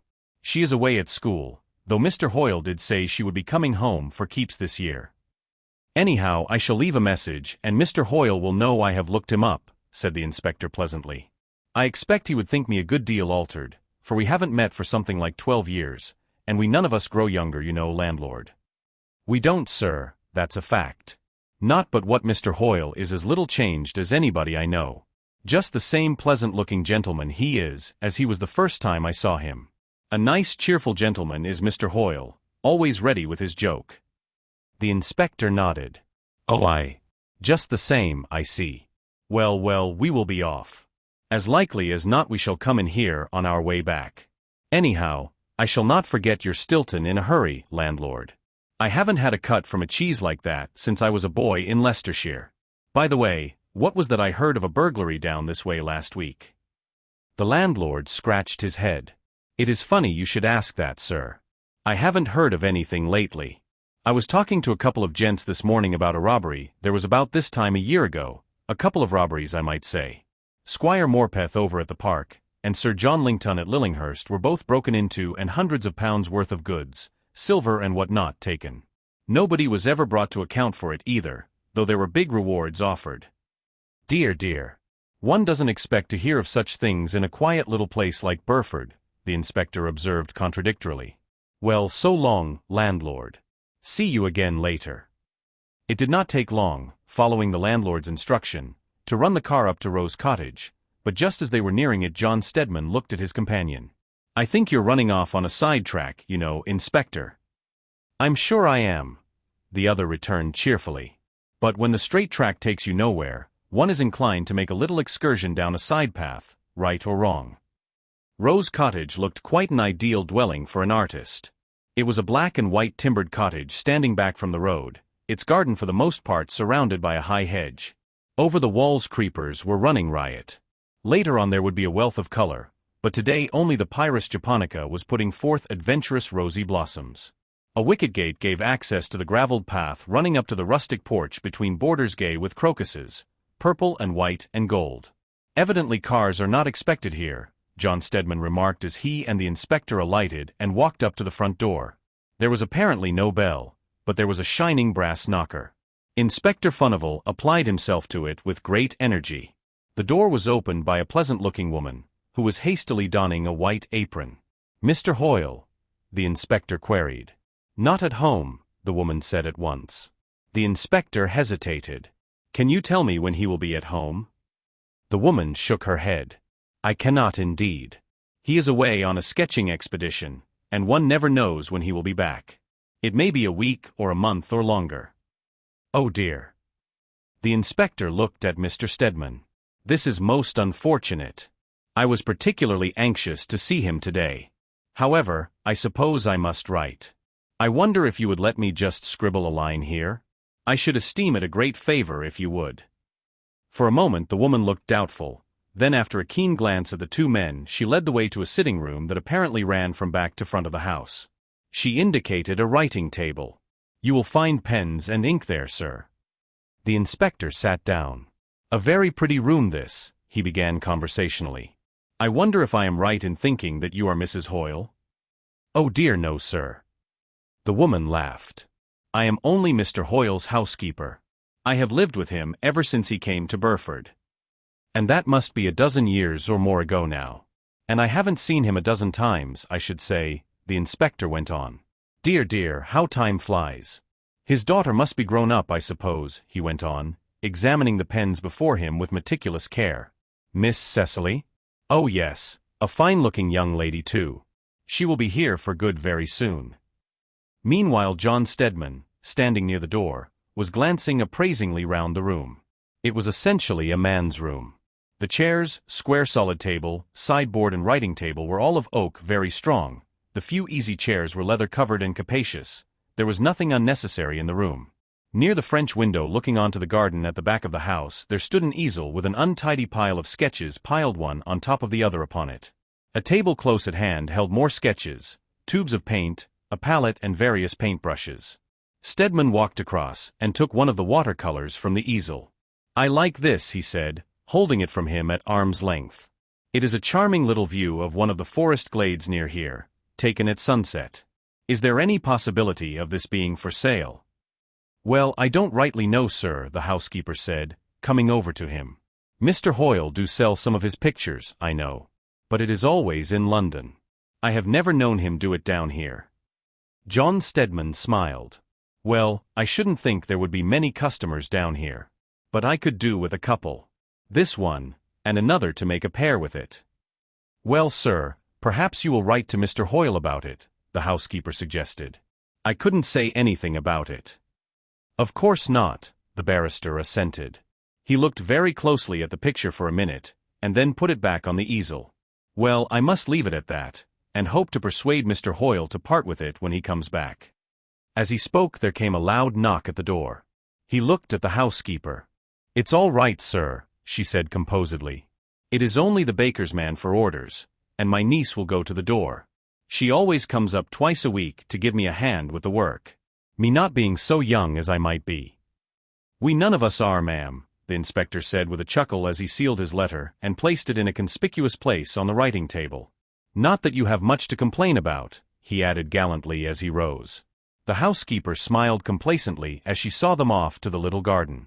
The inspector was in an expansive mood and stopped to admire the crocuses as they passed. "Well," Mr. Stedman said as they seated themselves in the car before starting. The inspector waited until they had started before he replied, then he said quietly, "Well, Mr. Stedman, sir?"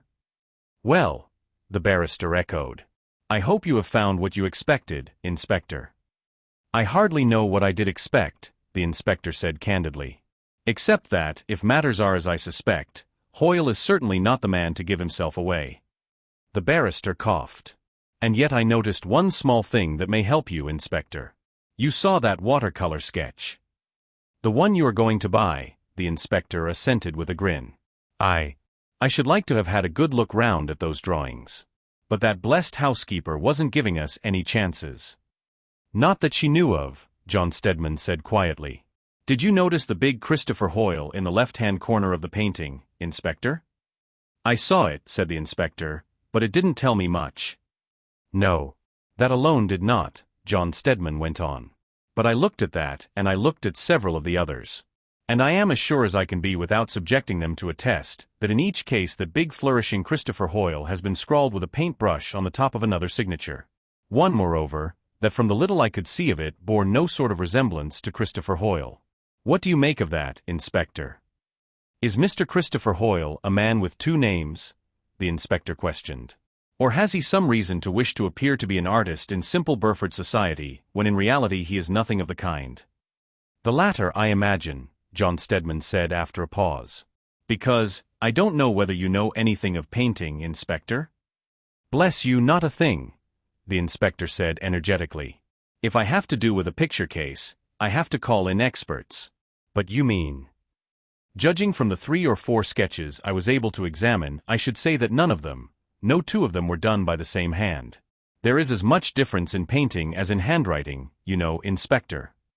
"I see." The detective sat silent for a minute, his eyes scanning the flying landscape. "Well, it is pretty much what I expected to hear," he said at last. "It strengthens my suspicions so far." "I can't understand your suspicions," John Stedman said impatiently. "This man Hoyle is a bit of a humbug, evidently, but what connection can there be between him and Luke Betchcomb's murder?" "His daughter," the inspector suggested without looking round. The barrister shrugged his shoulders. "That girl is no murderess." "No," agreed the inspector. but she is helping the guilty to escape. John Stedman raised his eyebrows. Who is the guilty? For answer, Inspector Furnival's keen, ferret eyes looked back at him, focused themselves on the barrister's face as though they would wring some truth from it. But John Stedman's face would never give him away. In his day, he had been one of the keenest cross-examiners at the bar. His eyes had never been more blandly expressionless than now as they met the inspector's inquiringly. Defeated, the detective sank back in his corner of the car with a deep breath, whether of relief or disappointment John Stedman could not tell. They were just entering Burford again. Before the car stopped, the inspector said quietly, "Don't you know, sir?" "I do not," said John Stedman, looking him squarely in the face. "Don't you guess?" "Guessing," said the barrister sententiously, "is a most unprofitable employment. One I never indulge in." "Ah well," said the inspector as the car stopped before the door of the inn. "I don't know, sir. And you don't guess. We will leave it at that. Well, landlord," as that worthy came to the door rubbing his hands, "we are back upon your hands for tea." Mr. Hoyle was out. Chapter 11. Anthony Collier got out of his bus at Lancaster Gate Tube. He looked round, but there was no sign of the figure he was hoping to see. He crossed the road and entered Kensington Gardens, stopping at the gate to buy some chocolates of the kind that Cecily particularly affected. Near the little sweet stall, a small ragged figure was skulking. In his preoccupation, Anthony did not even see him. Inside the gardens, he turned into a sheltered walk on the right, flanked on either side by clumps of evergreens. There was a touch of chill in the wind, but the sun was shining brightly, and through the short grass the daffodils were already adventurously poking their gay yellow heads. The urchin who had been lurking by the palings followed slowly. He got over on the grass in a leisurely fashion and ensconced himself out of sight in the shadow of the evergreens.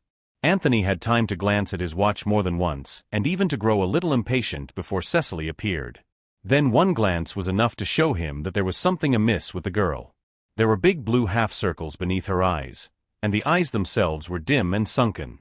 All her pretty coloring looked blurred as she gave her hand to Anthony, and he saw that it was trembling and felt that it was cold even through her glove.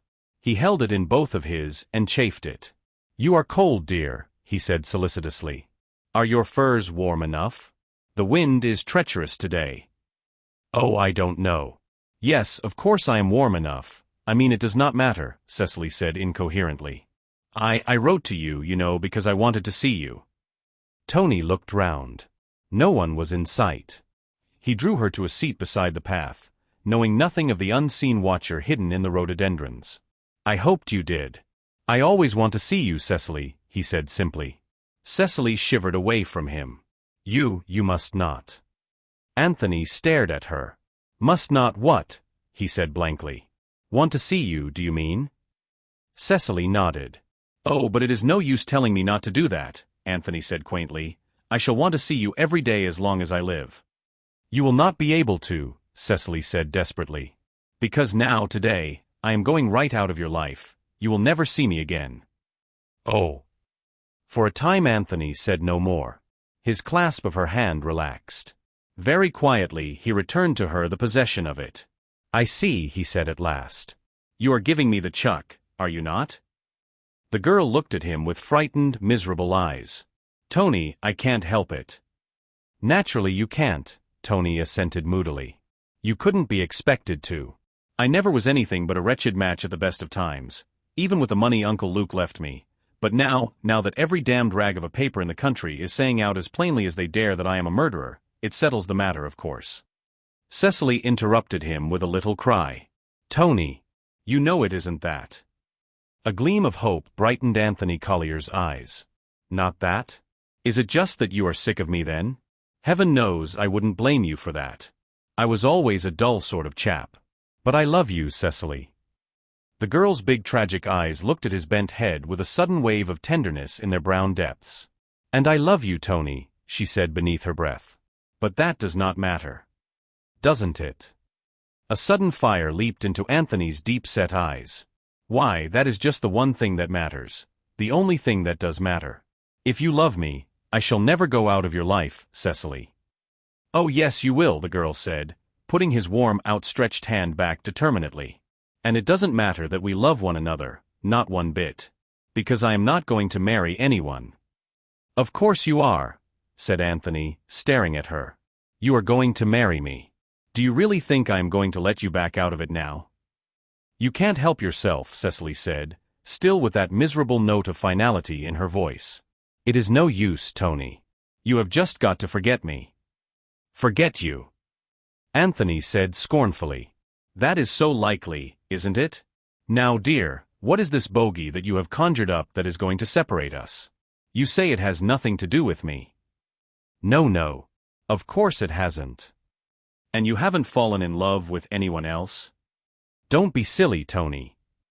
There was a momentary irritation in the clear tones. But something in the accent, even in the homely words themselves, roused fresh hopes in Anthony's heart. Then it is something someone else has said, he hazarded, or done. For a moment Cecily did not answer. She pressed her lips very closely together. At last she said slowly, That is all that I can tell you, Tony. I just wanted to say that, and goodbye. Goodbye. Tony repeated scoffingly. Nonsense, dear. You say that this mysterious something has nothing to do with you or with me personally. And for the rest of the world, what does it matter? Nothing counts but just you and me, sweetheart. Oh, but it does. Cecily contradicted firmly. We can't think only of ourselves. It is no use, Tony. My mind is made up. Then I am going to unmake it, Tony said with equal decision. And if you won't tell me what you fancy is going to separate us, I am going to find out for myself. Then for the first time Cecily's self-possession really deserted her. No. You must not, she cried feverishly.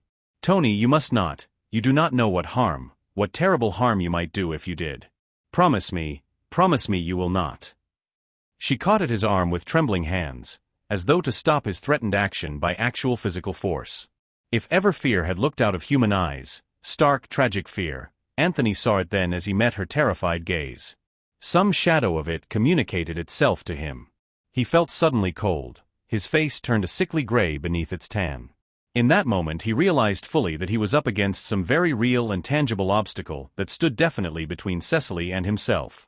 Cecily, he said hoarsely. Cecily.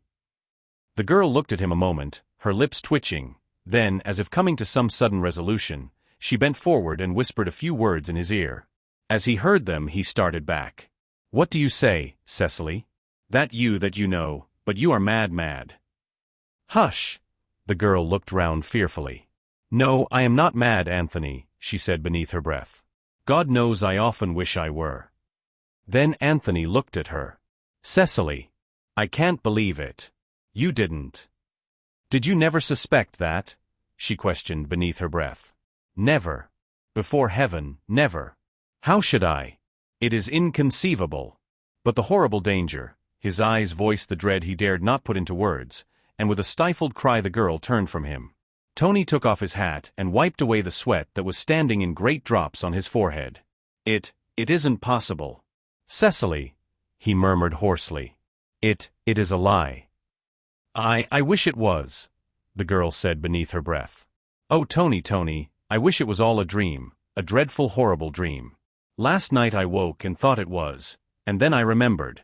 Oh, Tony. She shivered from head to foot. I wish I were dead, oh, I wish I were dead. Anthony mopped his forehead again. In God's name, what are we to do?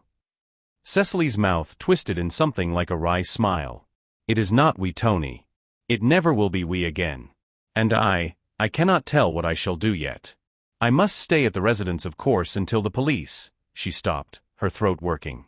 Until I am free to go away, she finished forlornly. Then God knows what will become of me.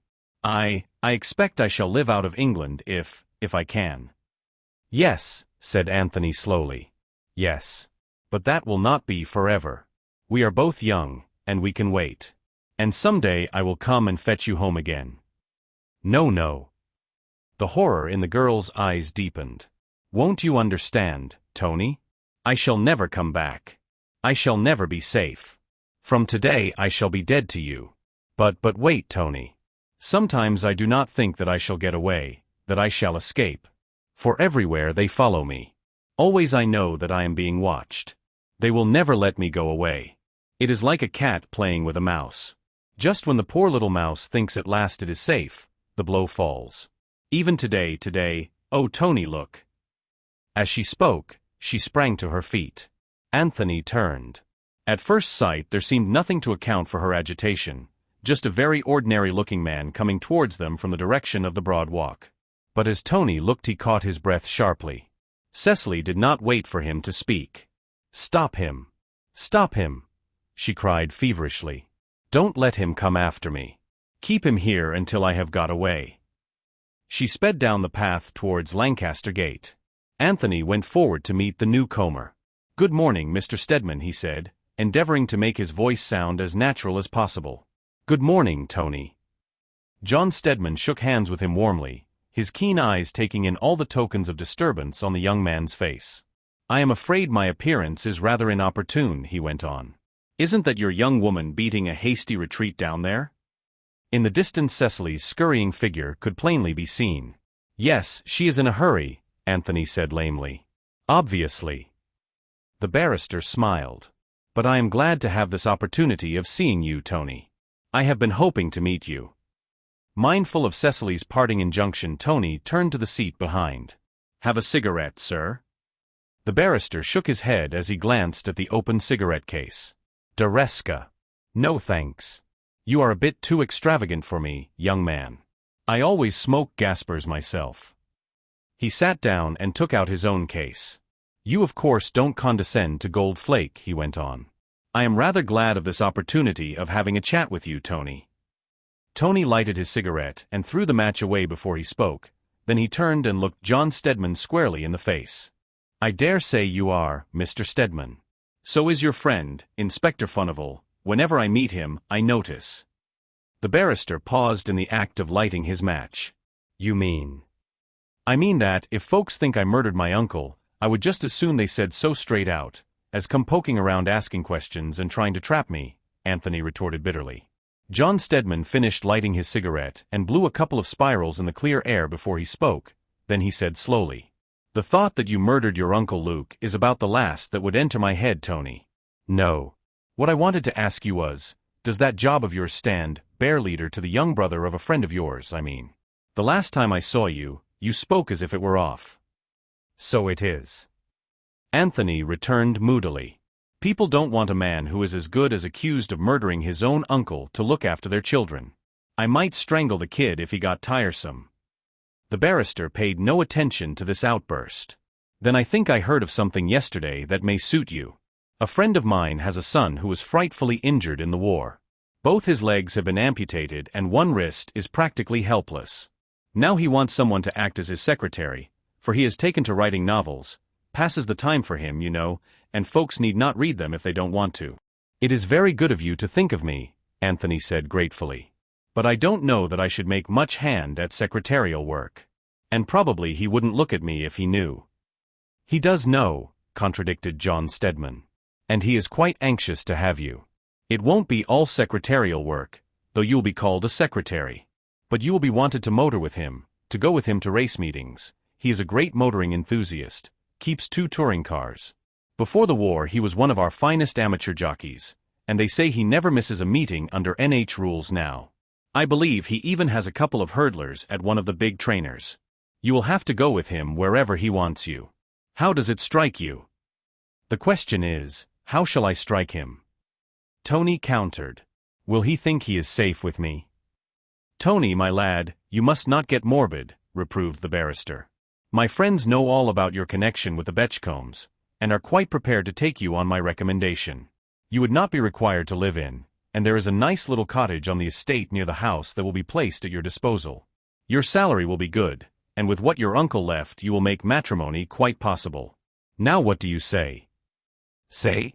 What can I say but take it and be thankful?" Tony responded, trying to make his tones sound as grateful as he could. "Would it be far from town, this cottage?" "Oh, not far," the barrister said at once. "At Bramley Hall, near Burford, in the New Forest. It is young Bramley, Sir John's eldest son, you are wanted for." "Bramley Hall," Tony repeated musingly. "I seem to know the name. Wasn't there a burglary there a little while ago?" "About 18 months ago," the barrister assented. The house was practically cleared of valuables in one night. Even Sir John's safe, which he had deemed impregnable, was rifled. Oh yes, it made quite a stir. It was said to be the work of this yellow gang that folks are always talking about, you know. Chapter 12. I guess you are Inspector Furnival, sir. The inspector, with Mr. Stedman, was just about to enter New Scotland Yard. He glanced keenly at his interlocutor. He saw a tall, lantern-jawed, lean-shanked man who seemed in some indescribable way to carry Yankee writ large all over him. The detective's face cleared. Why, certainly, I am William Furnival, sir. And you are in charge of the Betchcombe case. Well, I may say I am, the inspector agreed. And I think you are Mr. Cyril B. Carnthwack. Sure thing. And no reason to be ashamed of my name either, the other said truculently, rather as if he expected the inspector to challenge his statement. The inspector, however, was looking his blandest. The name of Cyril B. Carnthwack is one to conjure with not only in your own country but in ours, he said politely. Did you wish to speak to me, sir? I did, very particularly, responded Mr. Carnthwack. But, with a glance at Mr. Stedman, this gentleman. Mr. Stedman, sir, the late Mr. Betchcombe's cousin, and at one time one of the best-known criminal lawyers practicing at the bar. He has been kind enough to place his experience at our disposal in this most perplexing case. Will you come into my office, Mr. Carnthwack? Of course, we can't stand out in the street, responded the millionaire. The inspector led the way to his private room and then clearing a lot of papers from the nearest chair set it forward. Mr. Carnthwack sat down with a word of thanks. John Stedman took up his position with his back to the fireplace. The inspector dropped into his revolving chair and looked at his visitor. I am at your service, sir. Carnthwack settled himself in his chair and looked back. I guess you two gentlemen know pretty well what has brought me here. Mrs. Carnthwack is at home laid up in bed with the worry of the past few days. I calculate she isn't exactly the stuff criminals are made of. So here I have come in her place for a straight talk face to face. She has told me all about her doings on the day Mr. Betchcombe was murdered. And she told me that she had been to you on the same subject. So I guess you fairly well know what I have come to talk about. Yes, Mrs. Carnthwack did come to us, the inspector assented. It would have been wiser to have come earlier. It would, agreed Mr. Carnthwack. But women ain't the wisest of creatures, even if they are not scared out of their wits as Mrs. Carnthwack was when she realized that she was the lady of the glove, that every newspaper in the kingdom was making such a clamor about. Perhaps it was a good thing for her that she was, remarked the inspector enigmatically. Cyril B. Carnthwack stared at him. I don't comprehend. I wasn't aware you dealt in conundrums, Inspector. No, the inspector said as he opened a drawer and began to rummage in it. Ah, here we are. This is the report of the expert in fingerprints, and it shows that it was impossible for the fingers that fitted into this glove to have made the prints on Mr. Betchcombe's throat. They were much too small. I grasp your meaning. Mr. Carnthwack sat back in his chair and put his elbows on the arms, joining the tips of his fingers together and surveying them with much interest. But I reckon I didn't need this corroboration. My wife's word is the goods for me. I guess you gentlemen have tumbled to it that it is to make some inquiries about the diamonds that I have come butting in this morning. The inspector bowed. I thought it quite likely. Now, I have made certain that by your laws as well as ours the late Mr. Betchcombe's estate is liable for the value of Mrs. Carnthwack's jewels, since he gave my wife a receipt for them, which I believe is held by you gentlemen now, the American said, speaking with a strong nasal accent. Again the inspector nodded his assent. Certainly it is. What do you suppose to be the value of the diamonds, Mr. Carnthwack? Well, I couldn't figure it off in a minute, the millionaire said in a considering tone. But a good many thousands of dollars anyway. I did not buy them all at once, but picked up a few good ones when I got a chance. Thought to myself diamonds were always an investment. The gem of the whole lot was the necklace. It was part of the Russian crown jewels and had been worn by the ill-fated Tsarina herself. But anyhow, I guess my wife's diamonds were pretty well known in London, and they were valuable enough to excite the cupidity of this gang of criminals that have been so busy about London of late. You see, I suppose, that it was in order to get them that they broke into Mr. Betchcombe's office and strangled him. John Stedman raised his eyebrows as he looked across at the inspector. That worthy coughed.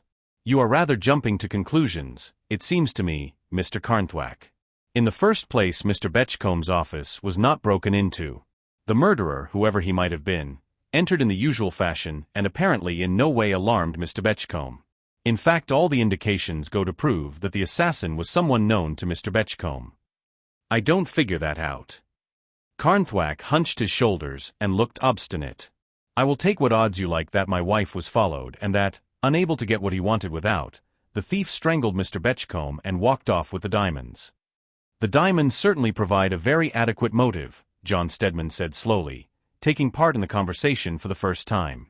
But there are some very weak points in your story, Mr. Carnthwack.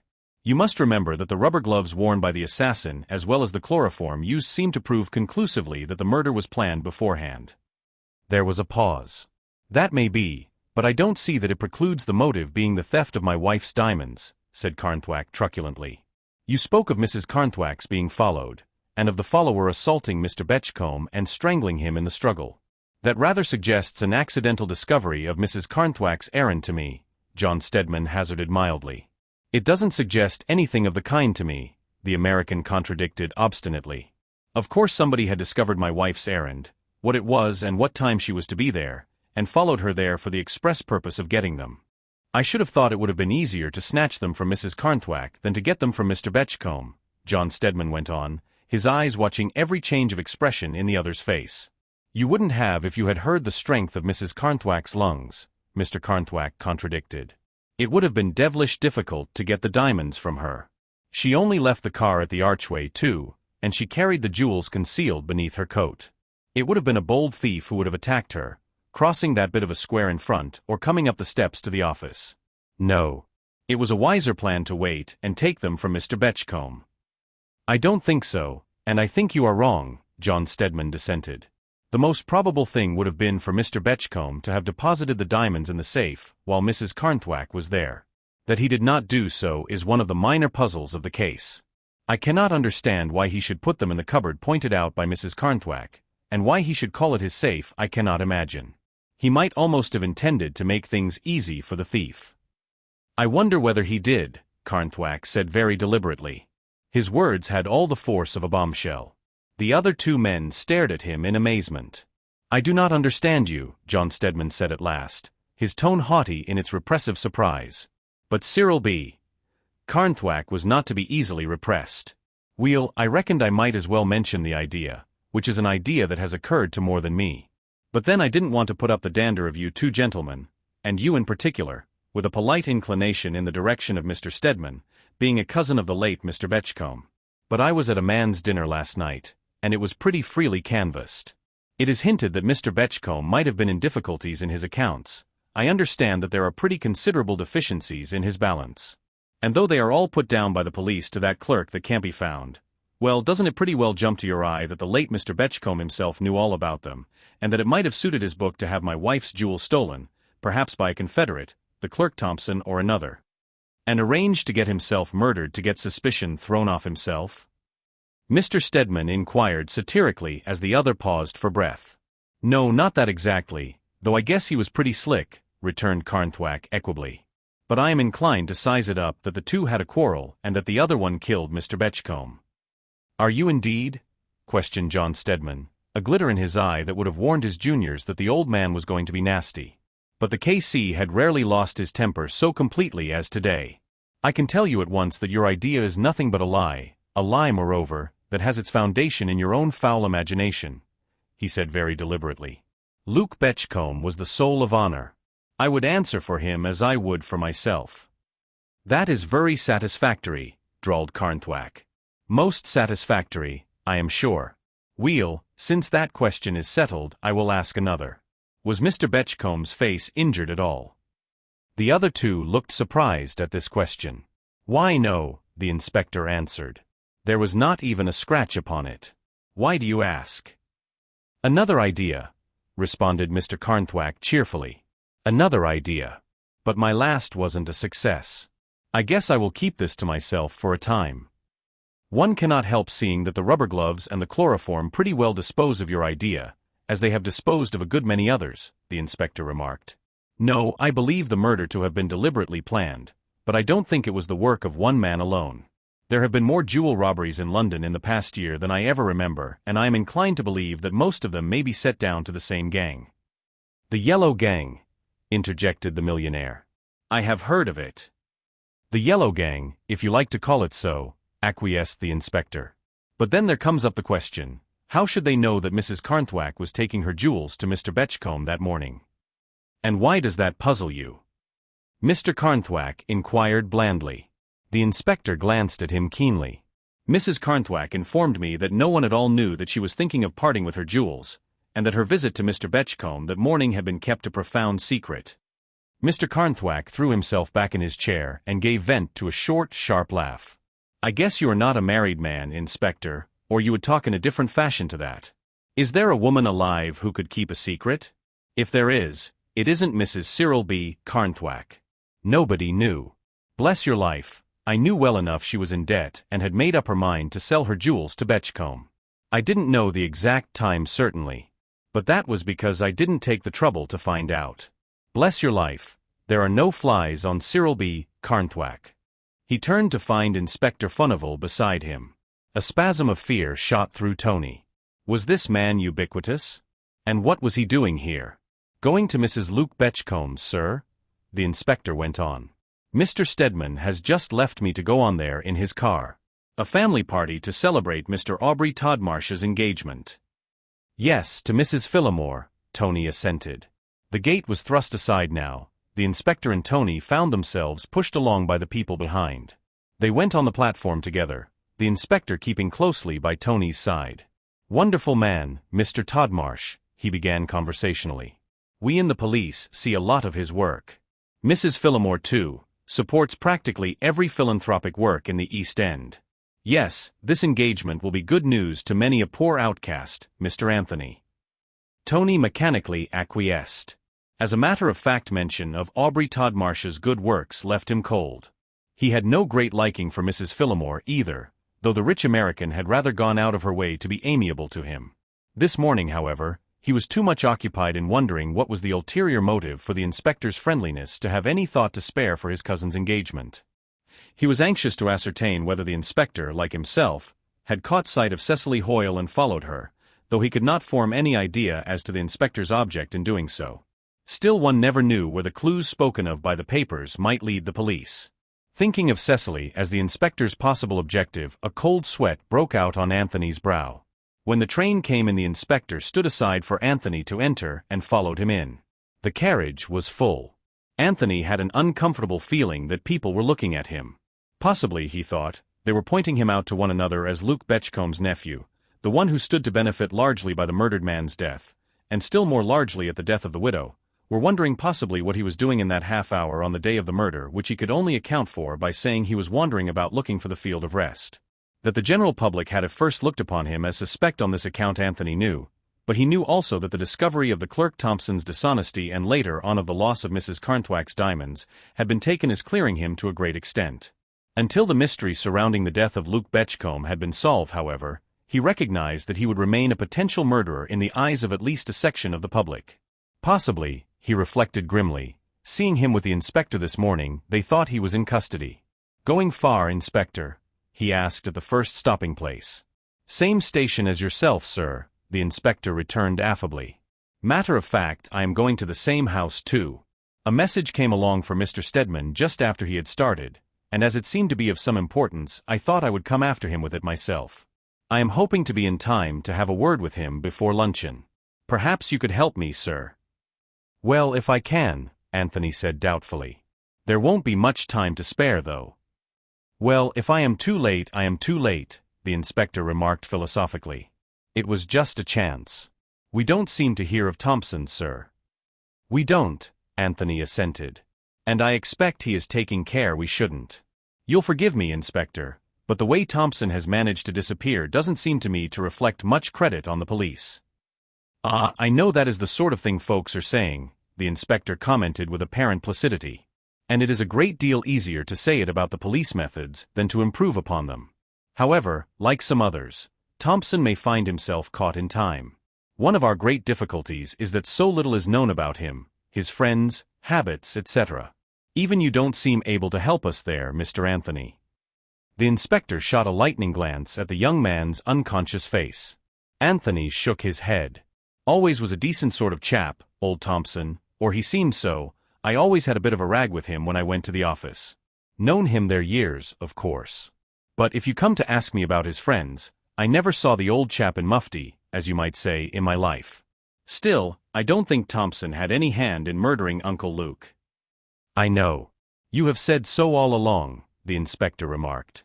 "But if you don't think he had anything to do with the murder, what do you think of his disappearance?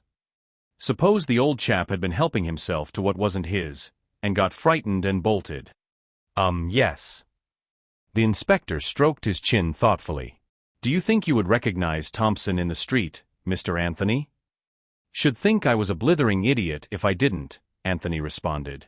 "Never saw him with a hat on certainly, but a hat don't matter, it can't alter a man beyond recognition."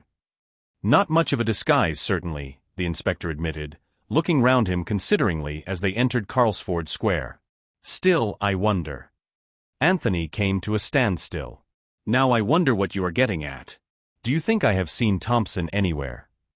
The inspector did not answer for a minute, then he said slowly, "I shouldn't be surprised if a good many of us had seen him, Mr. Anthony." Anthony stared. "Then we must be a set of fools." "A good many of us are fools," Inspector Furnival acquiesced as they came to a standstill. Anthony applied himself to the knocker on the door of the Betchcombes' house. There were a couple of cars in the street, one John Stedman's, the other a luxurious Daimler evidently fitted with the latest improvements. "You will have time for your talk, old chap," said Anthony, looking at his watch as the door opened. Somewhat to his surprise, Stedman came out. The barrister for once was not looking as immaculately neat as usual. His coat was dusty and he was carrying his right arm stiffly. He held out a note to his chauffeur. "There. It's quite close to Stepney Causeway. Get the woman to the hospital as soon as possible. Hello, Inspector, a word with you." He was turning with the inspector when Tony interrupted. "You look as if you had been in the wars, sir. Have you had an accident?" "No," responded the barrister curtly. Then with a jerk of his head in the direction of the other car. "That fellow, Mrs. Phillamore's man, isn't fit to drive a donkey cart. Nearly ran over a child just now. All we could do to get her out alive save with a broken arm. I took her to the Middlesex hospital and now I'm sending for her mother. Mrs. Phillimore doesn't seem very helpful except in the matter of weeping. Well, so long, my boy, see you again in a minute or two." He turned off with the inspector. Anthony went through the hall to the drawing room where he found his father. Today, however, he did not receive his usual smile, and he saw that in spite of her makeup she was looking pale and worried. "Where is Aubrey?" he inquired, as he shook hands. "Got a holiday from his blessed community today, I suppose?" "Oh yes," she returned. "He was to have brought me here, but he was sent for, I couldn't quite understand by whom. But he said he should not be long after me." "Nor has he," interposed Mrs. Betchcombe at this juncture. "He is coming up the steps now with John Stedman." Mrs. Phillamore's relief was apparent in her countenance. Anthony felt a touch of momentary wonder as to why his cousin's temporary absence should cause her so much apparent anxiety. Aubrey was talking to Mr. Stedman in a quick, nervous fashion as they entered the room together. The first glance was enough to show everyone that something had seriously disturbed Aubrey Todmarsh. His face was white, his eyes were bloodshot, he was biting his lips nervously. Altogether he looked strangely unlike the enthusiastic young head of the community of St. Philip. Mr. Collier was the first to speak. "Aubrey, my dear boy, is anything the matter?" Apparently Todmarsh only brought himself to speak with difficulty. Twice he opened his lips, but no words came. At last he said hoarsely, "Hopkins." The name conveyed nothing to the majority of his hearers. Only the rector of Wexbridge twisted up his face into a curious resemblance to a note of interrogation, and Mrs. Phillimore uttered a sharp little cry. "Hopkins. Oh, Aubrey." "Hopkins," he repeated. He is my right hand, you know, Uncle James. I would have staked my life on Hopkins." The clergyman pushed a chair up to his nephew. "Sit down, my dear boy. What is this about Hopkins? I remember him well. Has he? He has been away for a few days' holiday. He said his sister was ill and he must go to see her. In the early hours of this morning," Todmarsh's voice grew increasingly husky, "he was arrested with 2 other men breaking into Sir Thomas Refford's house, Wistone Hall in the New Forest. I can't believe it."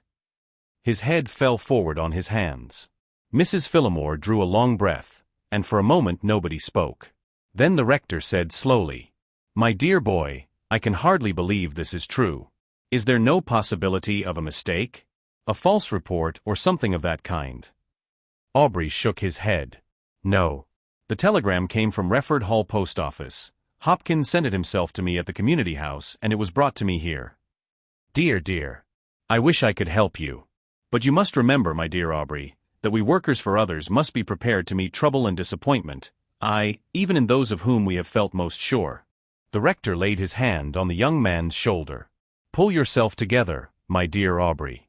Remember the many signal causes of thankfulness that have been granted to you. The many other lives that you have brightened and saved from shame. How can I tell who will be the next?" Todmarsh groaned. "I tell you, I would have staked my life on Hopkins." "We cannot answer for our brothers, any of us," Mr. Collier went on. "But now, my boy, you must make an effort. You must think of your Aunt Madeline, of Mrs. Phillimore." There was a moment's silence, then Todmarsh raised his head. "You are right. You always do me more good than anyone else, Uncle James. But here I am keeping you all waiting. I beg your pardon, Aunt Madeline. And after lunch there is much to be done. I must see about getting Hopkins bailed out." "Where is Hopkins?" questioned Anthony, taking part in the conversation for the first time. "At a place called Birchester," Aubrey answered. "I fancy it is quite a small place. Probably it is the nearest police court to Wistone Hall." "Wistone Hall, in the New Forest, you said, didn't you?" Anthony went on. "Is it near Burford, do you know?" He hardly knew what made him ask the question. John Stedman glanced at him sharply. Aubrey Todmarsh turned a surprised face towards him. "I don't know. I don't know anything about the place. And I never heard of Burford." Chapter 14. Luncheon, not a particularly cheerful meal, was over. Mrs. Phillimore's jeweled cigarette case lay on the table beside her, but her cigarette had gone out in its amber holder, and her eyes were furtively watching her fiancé as she chatted with Mr. Collier, who sat opposite. Aubrey Todmarsh had taken his uncle's advice and pulled himself together. He was talking much as usual now, but John Stedman, watching him from his seat opposite, thought that his face looked queer and strained. His eyes no longer seemed to see visions, but were bloodshot and weary. His high cheekbones had the skin drawn tightly across them today and gave him almost a Mongolian look. His usually sleek dark hair was ruffled across his forehead. John Stedman had not hitherto felt particularly attracted by the young head of the community of St. Philip. Apart from the natural contempt of the ordinary man for a conscientious objector, there always to Stedman appeared something wild and ridiculous about Todmarsh's visionary speeches and ideas. Today, however, his sympathies were aroused by the young man's obviously very great disappointment over Hopkins's defection. He felt sorry for Mrs. Phillimore too. The poor little widow was evidently sharing her lover's depression, and though she did her best to appear bright and cheerful, was watching him anxiously while she talked to her hostess or to Stedman himself. It seemed to Stedman that he had never realized how protracted a meal luncheon could be until today, and he was on the point of making some excuse to Mrs. Betchcombe for effecting an early retreat when the parlour-maid entered the room with 2 cards, on one of which a few words were written, upon her silver salver. Mrs. Betchcombe took them up with a murmured excuse. She glanced at them carelessly, then her expression changed. She looked round in indecision, then turned to Stedman. I don't know what to do. That woman." The momentary lull in the conversation had passed. Everyone was talking busily. Under cover of the hum, Stedman edged himself a little nearer his hostess. "What woman?" For answer she handed him the larger of the 2 cards. "Mrs. Cyril B. Carnthwack," he read. He glanced at Mrs. Betchcombe. "What does this mean?" "That woman. I have always felt certain she was responsible for Luke's death," Mrs. Betchcombe returned incoherently. "Oh yes," as Stedman made a movement of dissent. "If she did not actually kill him herself, she took her horrid diamonds to him and let the murderer know and follow her. Oh yes, I shall always hold her responsible. But today you see the man says their business is important. Perhaps he has found out something. What am I to do?" "Why not ask them to come in here?" John Stedman suggested.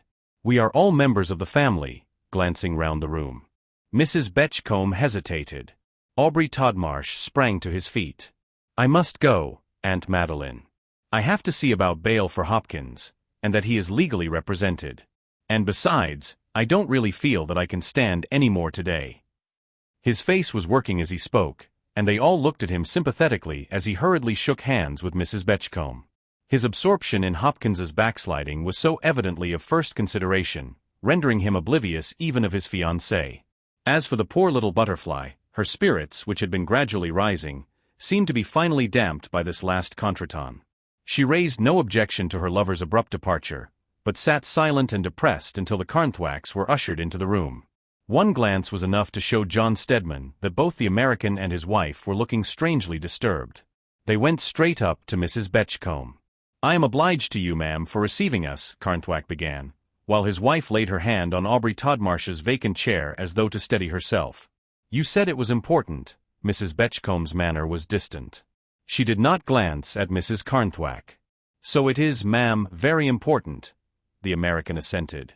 "Sure thing that, else I wouldn't have ventured to butt in this morning. Though if I had gathered your guests were so numerous," looking round comprehensively and making a slight courteous bow to Stedman and Collier, "but I don't know. It is best that a thing of this importance should be settled at once." As he spoke he was slowly removing the brown paper covering from a small parcel he had taken from his breast pocket. Watching him curiously, Stedman saw to his amazement that when the contents were finally extracted they appeared to be nothing more important than the day's issue of an illustrated paper. Carnthwack spread it out. Then he looked back at Mrs. Betchcombe. "I don't want to hurt your feelings, ma'am.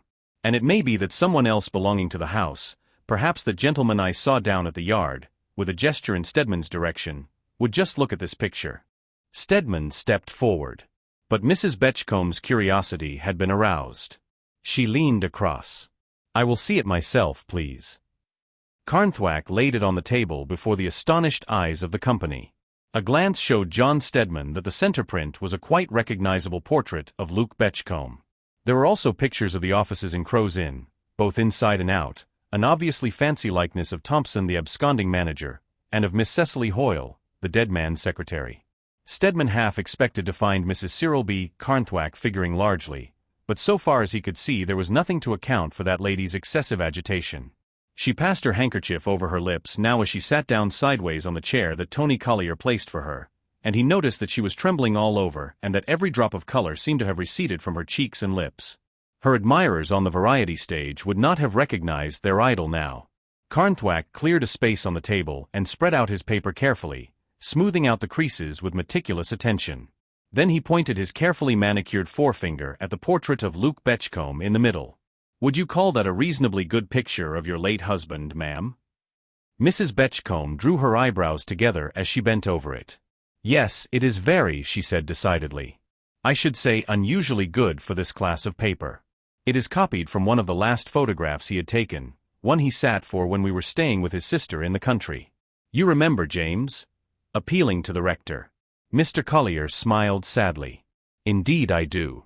We were all sitting on the lawn and that friend of Tony's, Leonard Barnes, insisted on taking us all.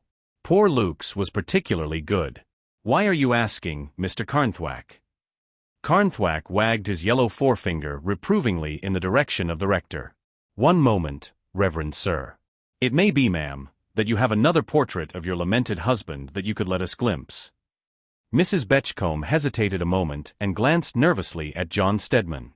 In spite of all her preconceived notions, the American was beginning to impress her. There was something in his manner, restrained yet with a sinister undercurrent, that filled her with a sense of some hitherto unguessed-at, unnameable dread. At last, moving like a woman in a dream, she went across to the writing table that stood between the two tall windows overlooking the square, and unlocking a drawer took out a cabinet photograph. "There, that is the most recent, and I think the best we have. It was taken at Frank and Burroughs, the big photographers in Baker Street." "Allow me, ma'am." Cyril B. Carnthwack held out his hand. He studied the photograph silently for a minute or two, laying it beside the paper and apparently comparing the two. Everybody in the room watched him with curious, interested eyes. His wife sat crouching against the table, leaning over it, her handkerchief, crushed into a hard little ball, pressed against her lips. At last Carnthwack laid both the portraits down together and stood up with an air of finality. "Mrs. Carnthwack, I rather fancy the moment to speak has come. Now don't fuss yourself, But just tell these ladies and gentlemen what you have to say simply, same way as you did to me." It seemed at first, as Mrs. Carnthwack appeared to struggle for breath and caught convulsively at her husband's hand, that she would not be able to speak at all. But his firm clasp drew her up. The magnetism of his gaze compelled her words.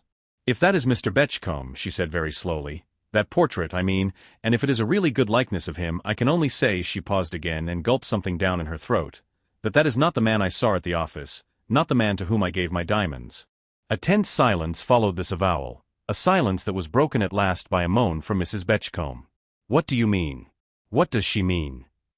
There was another momentary silence, broken this time by John Stedman. He had remained standing since the Carnthwacks came in, on the other side of the table. He came round towards them now. "I think you must give us a little further explanation, Mrs. Carnthwack," he said courteously. Mrs. Carnthwack was pressing the little ball that had been her handkerchief to her lips again. She turned from him with a quick gesture as though to shut him, the other guests, the whole room, out of her sight. Her husband laid his hand on her shoulder, heavily yet with a certain comfort in its very contact. "That is all right, old girl. You just keep quiet and leave it to me. She can't give you any explanation. That is just all she can say," he went on in a determined, almost a hostile voice. "As soon as she saw that portrait she knew if that was Luke Betchcombe, that she never saw him at all on the day of his death, that she gave the diamonds to someone else, someone impersonating him." "And who," inquired John Stedman in that quiet, lazy voice of his, "do you imagine could have impersonated Luke Betchcombe?" The American looked him squarely in the eyes. "That's for you legal gentlemen to decide. It is not for me to come butting in. But I can put you wise on one thing that stares one right in the face, so to speak, that I can say before I quit. I don't guess who it was who impersonated Luke Betchcombe, or where he came from or how he got right there. But there is only one man it could have been, and that is the murderer." Chapter 15. He looked from one to another as he spoke, and as he met John Stedman's glance his gray eyes were as hard as steel and his thin lips were drawn and pinched together like a trap. The horror in his hearers' faces grew and strengthened. Mrs. Betchcombe alone tried to speak. She leaned forward. In some inscrutable fashion her figure seemed to have shrunk in the last few minutes. She looked bent and worn and old, 10 years older than Luke Betchcombe's handsome wife had done. Her face was white and rigid and set like a death mask. Only her eyes, vivid, burning, looked alive. No sound came from her parted lips for a moment, then with a hoarse croak she threw up her hands to her throat as though she would tear the very words out. "What was he like?" Mrs. Carnthwack cast one glance at her and began to tremble all over, then she clutched violently at her husband's hand. It is easier to say that he wasn't like that portrait," she confessed, "than to tell you what he really was like. He gave me the impression that he was a bigger man. His beard too was not neat and trimmed like that, short, stubby and untidy looking. His hair grew low down on his forehead. That man's hair," pointing with shaking fingers to the paper portrait, "grows far back. He is even a little bald. I don't know that I can point out any other differences, but the two faces are not a bit alike really. Oh, if I had only known Mr. Betchcombe by sight this dreadful thing might never have happened." She leaned back in her chair trembling violently. Carnthwack placed himself very deliberately between her and the rest of the room. His clasp of her cold hands tightened. Now, be a sensible girl," he admonished, giving her a little shake as he spoke, yet with a very real tenderness in his gruff tones. "Quit crying and shaking and just say what you have to say as quietly as possible. Nobody can hurt you for that. And if they do try to, they will have to reckon with Cyril B. Carnthwack. Now, sir." He looked at John Stedman. "I guess there will be other questions you'll have to ask, and it may be as well to get as much as we can over at once." The barrister cleared his throat. "I am afraid it will be impossible to do that here. The very first thing to be done is to inform Scotland Yard of Mrs. Carnthwack's tragic discovery." The American bent over his wife for a minute, then drew aside. "I guess it will have to be as the gentleman says, Mrs. Carnthwack. Now just as plain as you can put it, and remember that I am standing beside you." Mrs. Carnthwack drew one of her hands from his and passed her handkerchief over her parched lips. Then she looked at Stedman. It seemed to him that it was only by a supreme effort that she became articulate at all. "I knocked at the door. I knew how to find it. Mr. Betchcombe had told me how on the phone. Down the passage to the right, past the clerk's office.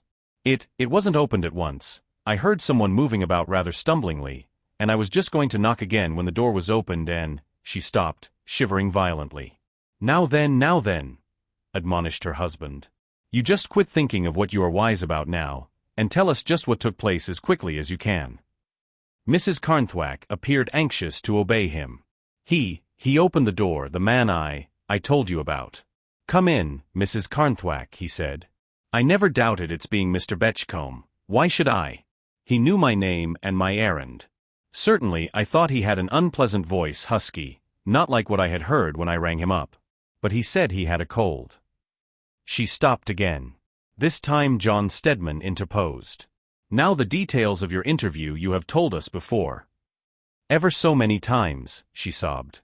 "I can't say anything but what I told you at the inquest. But now that this extraordinary new light has been thrown upon everything, do you recollect anything that may help us?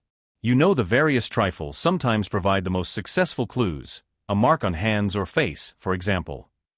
"There wasn't any," Mrs. Carnthwack answered, shaking visibly. "Or if there was, I didn't see it. But my eyesight isn't what it was, and the room was very dark, so I couldn't see very well." "Dark? I shouldn't call it a dark room," contradicted John Stedman. "And the day was a clear one, I know." "The room itself mightn't be dark," Mrs. Carnthwack said obstinately. "But the blinds were drawn partly down, and that heavy screen before the window nearest the desk would darken any room." "Screen?" John Stedman repeated in a puzzled tone. "I have seen no screen near the window." "Oh, but there is one," Mrs. Carnthwack affirmed positively. "A big heavy screen, stamped leather it looked like. It was opened out, and stood right in front of the window nearest the desk. I remember wondering he should have it there. It blocked out so much of the light." "What a very curious thing." The rector interjected. "Often as I have been in to see my lamented brother-in-law, I have seen no screen, nor have I found him with drawn blinds." "It was not Mr. Betchcombe who was so found by Mrs. Carnthwack," John Stedman corrected. "Of course the semi-darkness of the room was purposely contrived for one of two reasons, either that the murderer should not be recognized or that his disguise should not be suspected." "Your two reasons seem to me to mean the same thing, my dear sir," Carnthwack drawled. "But there, if that is all." "They do not mean the same thing at all," John Stedman retorted. "Anybody might suspect a person of being disguised. But only someone who was personally acquainted with the murderer could recognize him. Now what we have to discover is which of these reasons was operating in this case. Or whether, as is possible, we have to reckon with both." Cyril B. Carnthwack's sleepy-looking eyes were opened sharply for once. "I don't understand you," he drawled. "But I can put you wise on one of your points. Mrs. Carnthwack ain't acquainted with any murderers. So she could not have recognized the man." The barrister did not appear to be impressed. "Nobody is aware that he is acquainted with murderers until the murderer is found out," he remarked with a certain air of stubbornness. "Besides, it might not have been for Mrs. Carnthwack that this murderer had to fear recognition. He may have been known by sight to lots of people who might possibly have encountered him on his way to and from the room. All the clerks, for example, the messengers, office boys, tenants of the neighboring offices. Other people might have come to Mr. Betchcombe's private room too. Mrs. Carnthwack may not have been the only expected client. But one thing is certain, this new evidence of Mrs. Carnthwack's does throw a good deal of light on the much vexed question of the time at which the murder took place." "As how?" Carnthwack's voice did not sound as though he would be easily placated. Stedman shrugged his shoulders.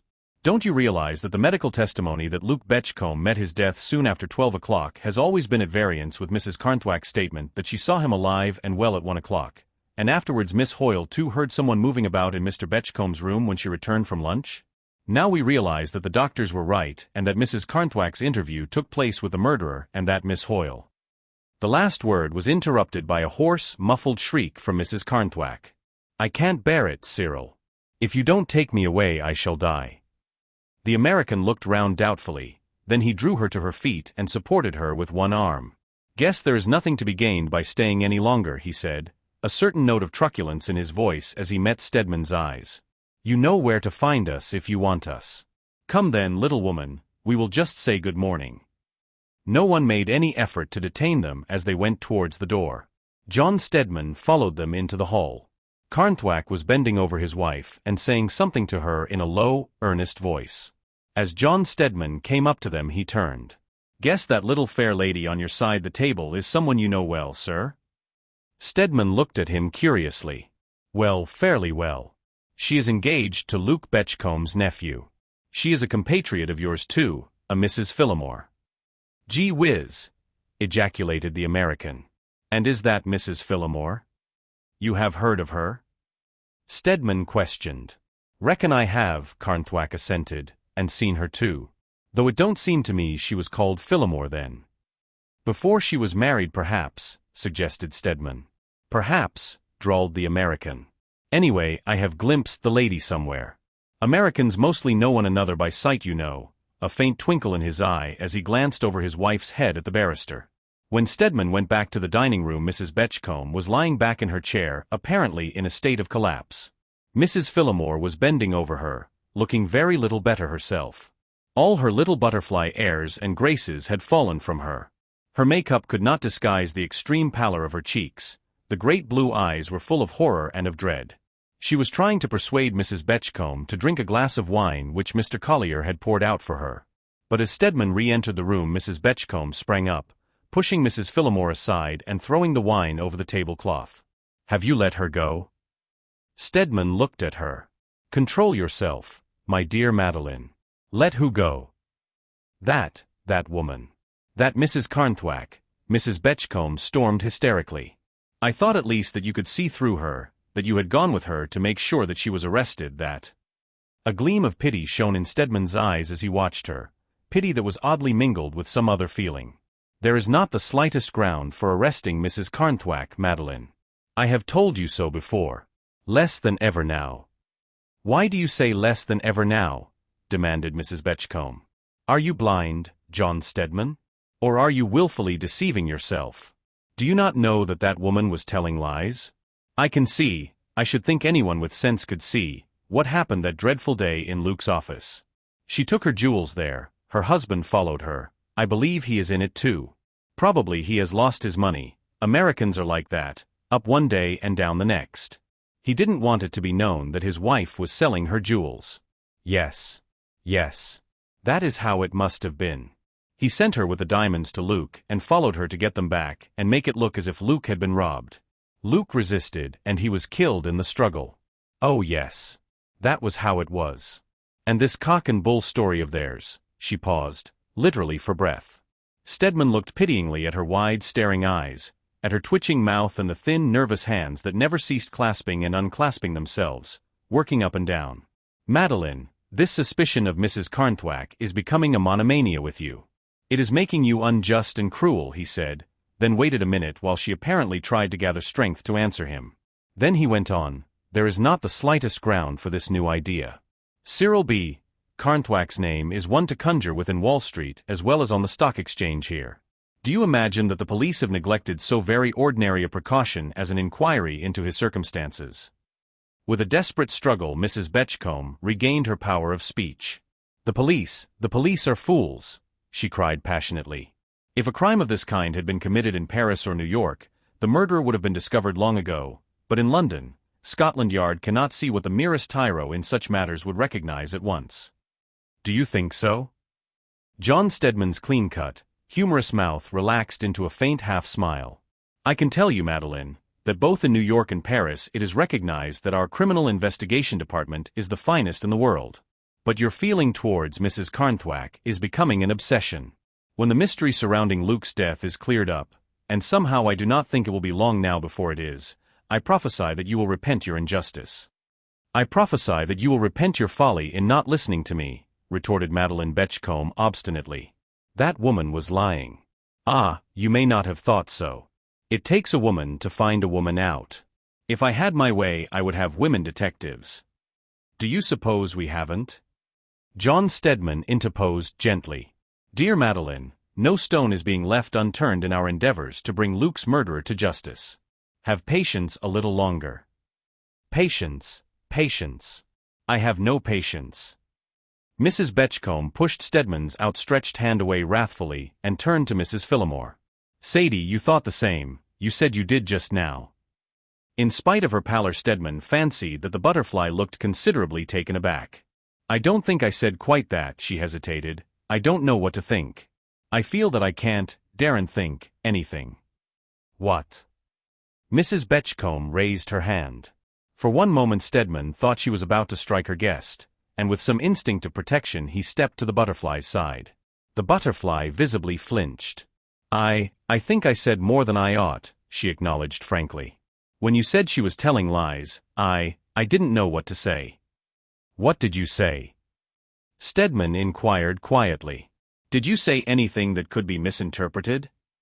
The butterfly raised a fragment of cambric, widely edged with real lace. Apparently it did duty as a pocket handkerchief.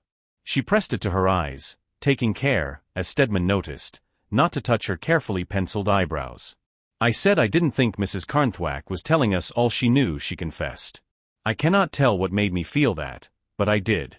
She was keeping something back, I am sure, and her husband knew that she was. I wonder whether you are right, said John Stedman slowly. Chapter 16. I hear you are very busy, Aubrey, and I am very sorry to interrupt you. But I thought perhaps you would spare me a few minutes. The head of the confraternity of St. Philip was sitting at his writing table, apparently absorbed in some abstruse calculations. He looked up with a furrowed brow and without his usual smile as the rector of Wexbridge advanced into the room. I can't spare very long, Uncle James. This enforced absence of Hopkins is throwing double work on my shoulders. I know, assented Mr. Collier. You must realize how sincerely I sympathize with you, my dear Aubrey. But I bring some news that I feel sure will interest you. The police have found some of the emeralds. Is that so? There was no doubting the interest in Todmarsh's voice now.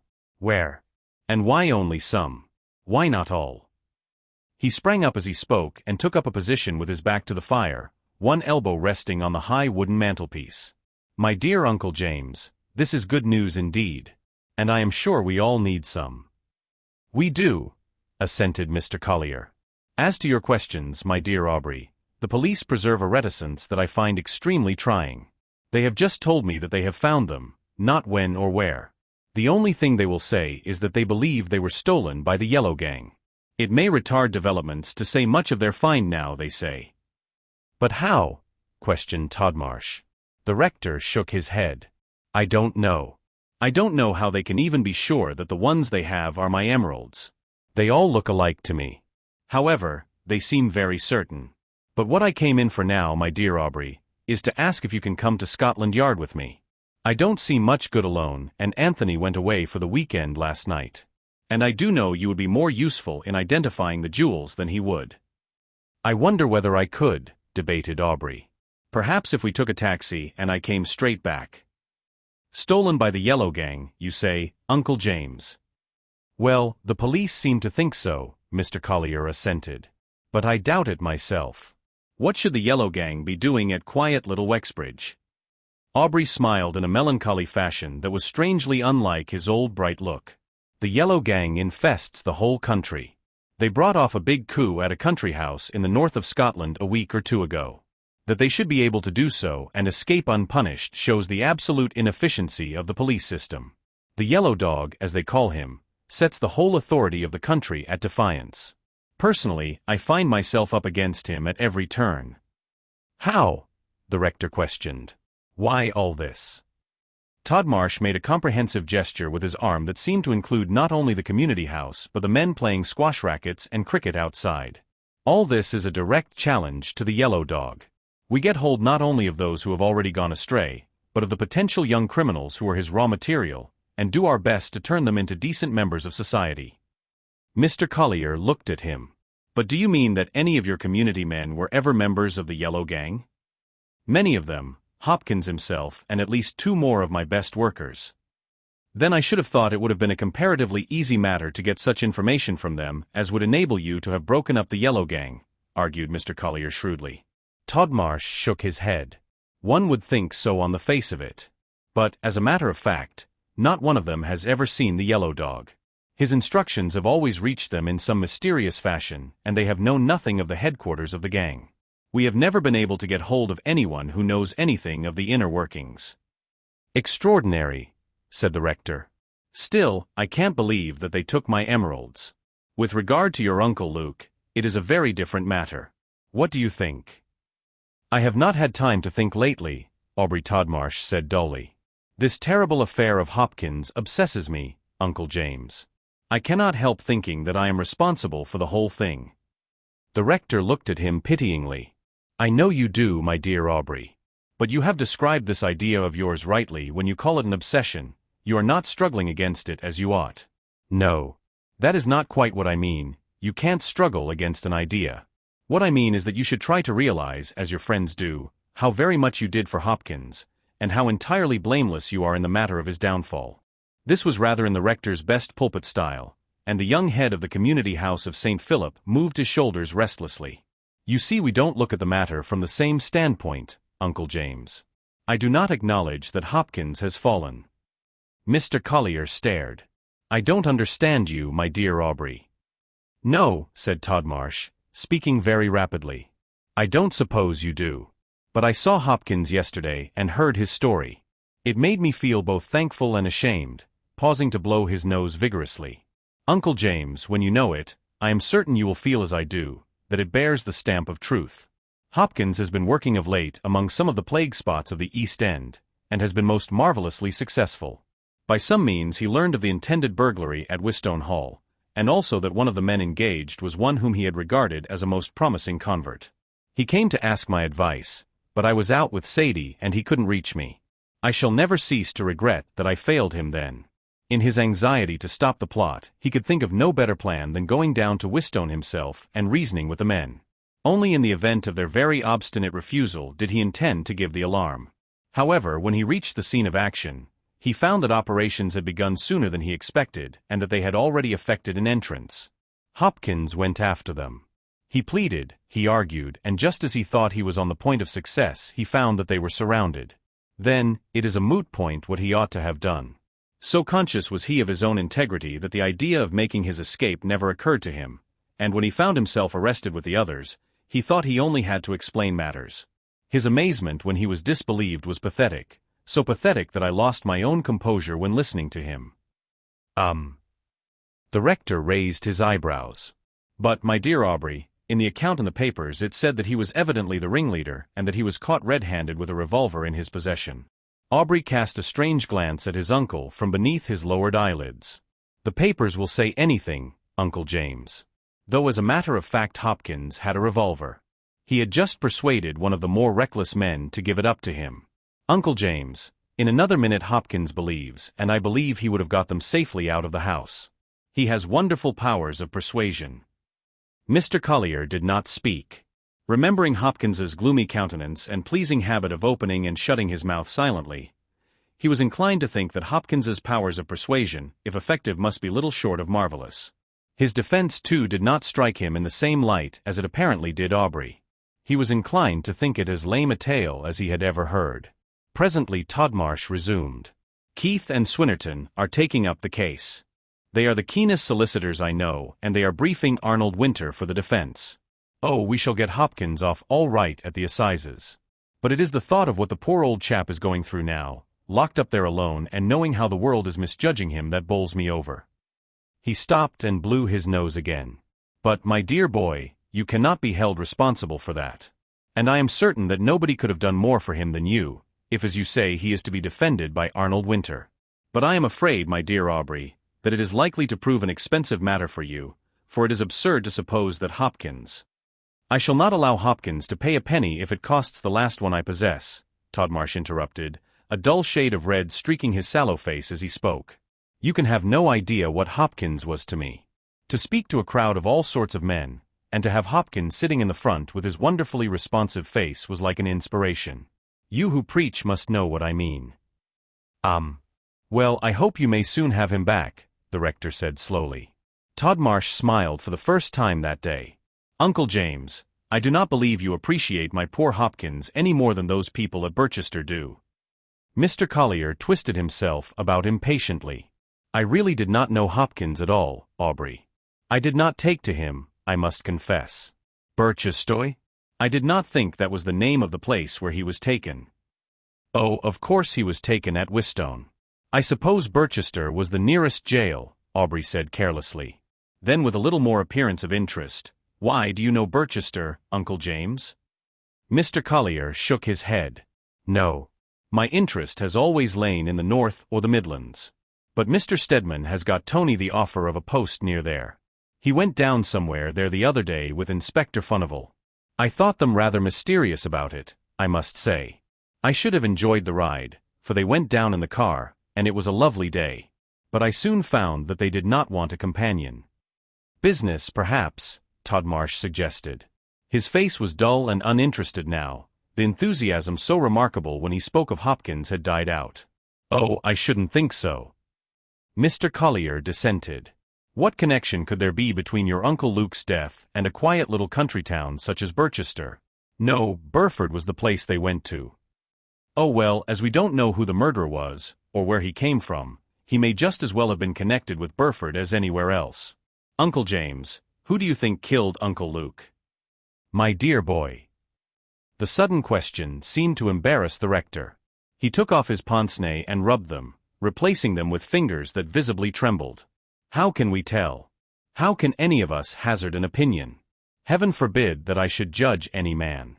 The only idea I have formed on the subject can hardly be called original, since I know it is shared by your Aunt Madeline, who has been voicing it much more vehemently than I should ever do. Aunt Madeline. Todmarsh looked up quickly. What does she say? I have not seen her since the interrupted luncheon party. I have called, but she was out. But what can she know? She does not know anything, of course. The rector hesitated, his face looking troubled and disturbed. But like myself, dear Aubrey, she was listening very intently to Mrs. Carnthwack. I may say that my attention was fixed entirely on the lady, and it may be that my profession makes me particularly critical and observant. I dare say you have noticed that it does. Naturally. Todmarsh assented. But as he spoke, the fingers of his right hand clenched themselves with a quick involuntary movement of impatience. Observant as Mr. Collier had just proclaimed himself to be, he did not notice how his nephew's fingers tightened until the knuckles shone white beneath the skin. Yes. We parsons so often have to form our own judgments on men and women quite independently of all external things, the Rev. James Collier prattled on, while only something in the restrained immobility of his nephew's attitude might have made a close observer guess at impatience resolutely held in check. Therefore, as I said, I watched Mrs. Carnthwack very closely, and I formed the opinion, the very strong opinion, that though she was undoubtedly speaking the truth as far as she went, she was not telling us the whole truth. So far I agree with your Aunt Madeline. But I feel sure that, I will not say she recognized the murderer, the man who was impersonating your Uncle Luke, but I think that she saw something that might give us a clue to him, put the police on his track. And in fact I know that this opinion is that of Mr. Stedman, if not of the police. It is from Mrs. Carnthwack that the identification of the murderer will come, I feel sure. Still, I may be wrong. You, my dear boy. A sharp cry from Todmarsh interrupted him. The penknife with which he had been sharpening a pencil had slipped, inflicting for so slight a thing quite a deep gash in his wrist. The blood spurted out. His uncle looked at him aghast. My dear Aubrey, you must have cut an artery. What shall we do? A doctor. Todmarsh wrapped his handkerchief hurriedly round his wrist and tied it. He held one end out to the clergyman. Pull as tight as you can. I must have cut a vein. Excuse me, Uncle James. I will just get Johnson to make a tourniquet. He is as good as a doctor.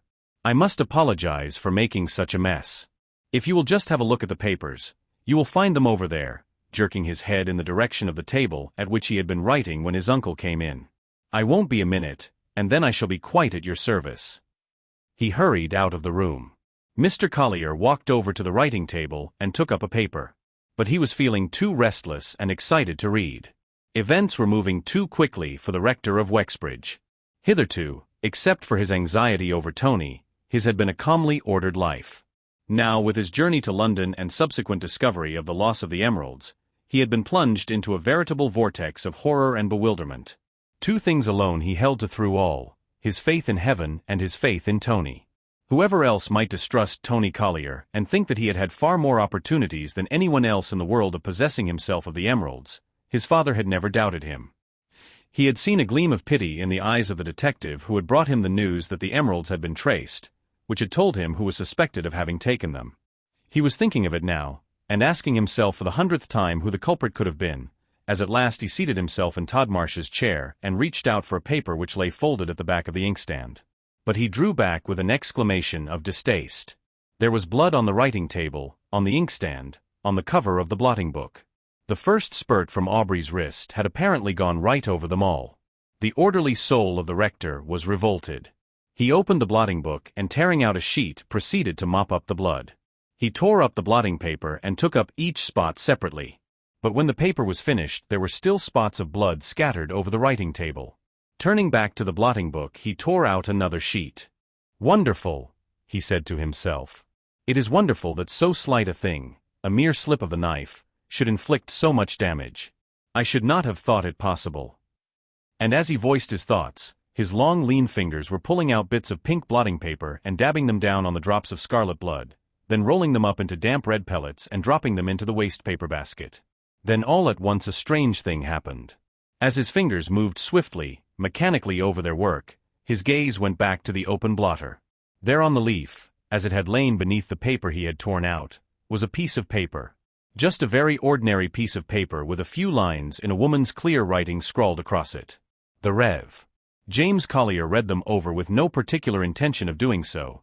Then as his brain slowly took in the sense of what he read, his fingers stopped working. He never knew how long he stood there, staring at that paper, while his lips moved noiselessly, while every drop of color drained slowly from his face and the stark horror in his eyes deepened. At last he moved. The bits of paper had dropped from his hands and lay in an untidy heap on the table. With a quick, furtive gesture he caught up the piece of paper, and moving quickly he thrust it between the bars of the grate into the sluggish fire inside. It burst into a flame and the rector stood there and watched it burn. When nothing was left but bits of grayish ash, he turned away and put up his hands to his forehead. It was wet, great drops of sweat were rolling into his eyes. A few minutes later a messenger, one of the confraternity, coming down from the room of the head, found the Rev. James Collier letting himself out at the front door. "Mr. Todmarsh desired me to say, sir, that the cut is much deeper than he thought. We have sent for the doctor, and it may be some time before he is ready to come to you. But if you will wait, he will be very pleased." No, I won't wait," said the rector thickly, in tones that none of his parishioners would have recognized as his. My business is not important." A wild idea that of a certainty the clergyman had been drinking shot through the brain of Todmarsh's messenger, as he stood at the open door watching the tall, lean figure of the clergyman making its way along the pavement and saw it sway more than once from side to side. The Crows in Tragedy by Annie Haynes. Part 3. Chapter 17. "You identify these emeralds as yours?" "No, I can't. I don't see how anybody could identify unset stones," said the rector wearily. Inspector Furnival stopped, nonplussed. "But these exactly answer to the description that has been circulated, that you yourself supplied to the police." Mr. Collier's face looked drawn and gray as he turned the stones over with the tip of his finger. Yes. But emeralds look the same, and these seem to fit in their settings. I really can't say anything more definite. I thought mine were larger." The inspector swept the emeralds in their wadded box into a drawer. "Well, there is no more to be said. We shall have to rely on expert evidence as to identity. Unless, wouldn't it be possible that young Mr. Anthony might be able to help us?" "I should think it extremely unlikely," said Tony's father decisively. "In fact, I am sure it is impossible. I always took charge of the emeralds." Tony had not seen them for years before their disappearance. The inspector pushed the drawer to and locked it. "That is all that can be done this afternoon, then. I quite understood that you were prepared to be definite with regard to the identification, or I would not have troubled you." "I am sorry," the rector said hesitatingly. Then there is nothing more?" "Nothing more," the inspector responded curtly. He and John Stedman were standing against the writing table, in one drawer of which the emeralds had been deposited. Mr. Collier paused a moment near the door and looked at them doubtfully. Once he opened his mouth as if to speak, then apparently changing his mind closed it again dumbly. When the sound of his footsteps had died away on the stone passage outside, Stedman glanced across at the inspector. "Unsatisfactory, isn't it?" "Very," the inspector returned shortly. "Thank you, sir." He took a cigarette from the case Stedman held out to him. "Well, fortunately, the cross was exhibited at the Great Exhibition in '61, So I think we shall be able, with the description then given and the expert evidence of today, to reconstruct the cross and make sure about the emeralds. But what can be wrong with the rector? Is anything wrong with him? Stedman questioned in his turn as he lighted a match. He looks like a man who has had some sort of a shock, the inspector pursued. I wonder if it means that Mr. Tony had nothing to do with the loss of the emeralds, John Stedman said in his most decided tones. You can put that out of your mind. The inspector paced the narrow confines of his office in Scotland Yard 2 or 3 times before he made any rejoinder. Then as he cast a lightning glance at Stedman, he said tentatively, I have sometimes wondered what Mrs. Collier is like. Not the sort of woman to substitute paste for her own emeralds, Stedman said ironically. No use. You will have to look farther afield, Inspector. I am half inclined to put it down to the Yellow Gang, the inspector said doubtfully. But it differs in several particulars from the work of the Yellow Dog, notably the substitution of the paste. But well, there may have been reasons. Still his brow was puckered in a frown as he turned to his notebook. Now, Mr. Stedman, I have someone else for you to interview. He sounded his bell sharply as he spoke. Show Mr. Brunton in as soon as he comes, he said to the policeman who appeared in answer. He is waiting, sir. Oh, good. Let him come in. This Brunton, Mr. Stedman, is one of the late Mr. Betchcomb's younger clerks. I do not know whether you knew him. John Stedman shook his head. No, I have no recollection of any of the clerks but Thompson. He is with Carrington and Cleaver, who are carrying on Mr. Betchcomb's clients until, if ever, someone takes on the practice, pursued the inspector. And I should like you to hear a story he brought to me this morning. Almost as the last word left his lips, the door opened again and a lanky, sandy-haired youth was shown in. The inspector stepped forward. Good afternoon, Mr. Brunton. Now I want you just to repeat to this gentleman, Mr. Stedman, what you told me this morning. Mr. Brunton coughed nervously. I thought I did right in coming to you. Certainly you did, the inspector reassured him. Your evidence is most important. Now from the beginning, please, Mr. Brunton. Well, it was last night. I left the office early because I had an errand to do for Mr. Carrington, the youth began. He kept his eyes fixed on the inspector. Not once did he glance in Stedman's direction. His hands twisted themselves nervously together. It took me some time longer than I expected, and it was getting late when I started home. You will remember perhaps, Inspector, that there was a bit of a fog here, but on the other side of the river where I had to go it was much worse, and the farther I went the denser it became. I got out of the bus at the Elephant, which is not far from my rooms, you know. He paused. I know. Go on, please. Well, I had to walk from there. There's no bus goes anywhere near. The fog was getting dangerous by then. You couldn't see your hand before your face, as the saying is. I know the way well enough in the daylight, but in a fog things look so different. It is a regular network of small streets behind there, you know, and one seemed just like the other. I lost my bearings and began to wonder how I was going to get home. There were no passers-by. I seemed to be the only living creature out, and I was just making up my mind to ring the bell at one of the houses and see if anyone could direct me or help me at all, when a strange thing happened. Though I hadn't known there was anyone about, a voice spoke out of the fog close beside me as it seemed. It is the only thing to be done. You can't make a mistake. The rejoinder came in a woman's voice. But I can't do it. It wouldn't be safe. They might follow me. You must shake them off if you have any affection for me. The man's voice said again, if you have any thought for the future you will get it for me. Would you like to see me in prison, and worse? Would you like to be pointed at as, that was all I heard, sir? Mr. Brunton turned himself from Mr. Stedman to the inspector, then back again to Stedman. I was listening for all I was worth, trying not to miss a word, when that horrid fog got down my throat and tickled me, and before I could help myself I had given a great sneeze. There was a sharp exclamation, and I thought I caught the sound of footsteps deadened by the fog. That was all I could hear, sir, every word, looking from one to the other. Very good, Mr. Brunton, the inspector said as he stopped. And now just you tell Mr. Stedman why you listened, why you were anxious to hear. The youth glanced at Stedman in a scared fashion. I listened, sir, because I recognized the voices, one voice at least for certain, the man's. It was Mr. Amos Thompson's, the late Mr. Betchcomb's managing clerk. John Stedman raised his eyebrows. You are sure? Quite certain as I could be of anything, asseverated Brunton. I knew Mr. Thompson's voice too well to make any mistake, sir.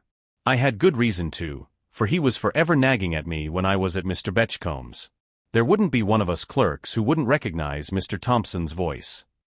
Is that so? Mr. Stedman raised his eyebrows again. And the other voice, the woman's? Mr. Brunton fidgeted. I wasn't so certain of that, sir. I hadn't had so many opportunities of hearing it, you see. But it sounded like Miss Hoyle's, Mr. Betchcomb's secretary. I heard it at the inquest.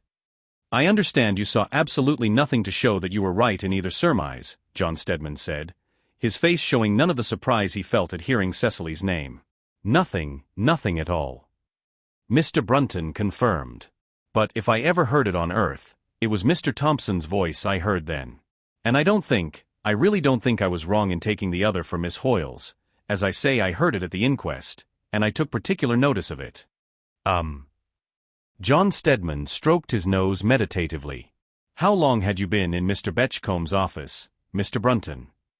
Mr. Brunton hesitated a moment. 5 years, sir. I began as office boy to gain experience, you know. I was 14 then, and I am 19 now. No more, said Mr. Stedman approvingly. Mr. Brunton, who had looked distinctly depressed at the mention of his lowly beginning, began to perk up.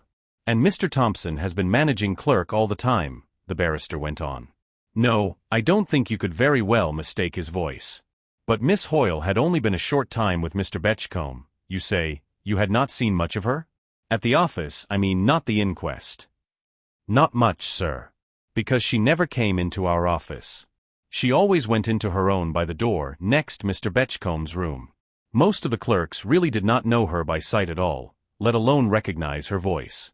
But it was part of my job to go into Mr. Betchcomb's room with the midday mail, and more often than not she would be there taking down Mr. Betchcomb's instructions in shorthand. Very often, too, he would make her repeat the last sentence he had given her before he broke off.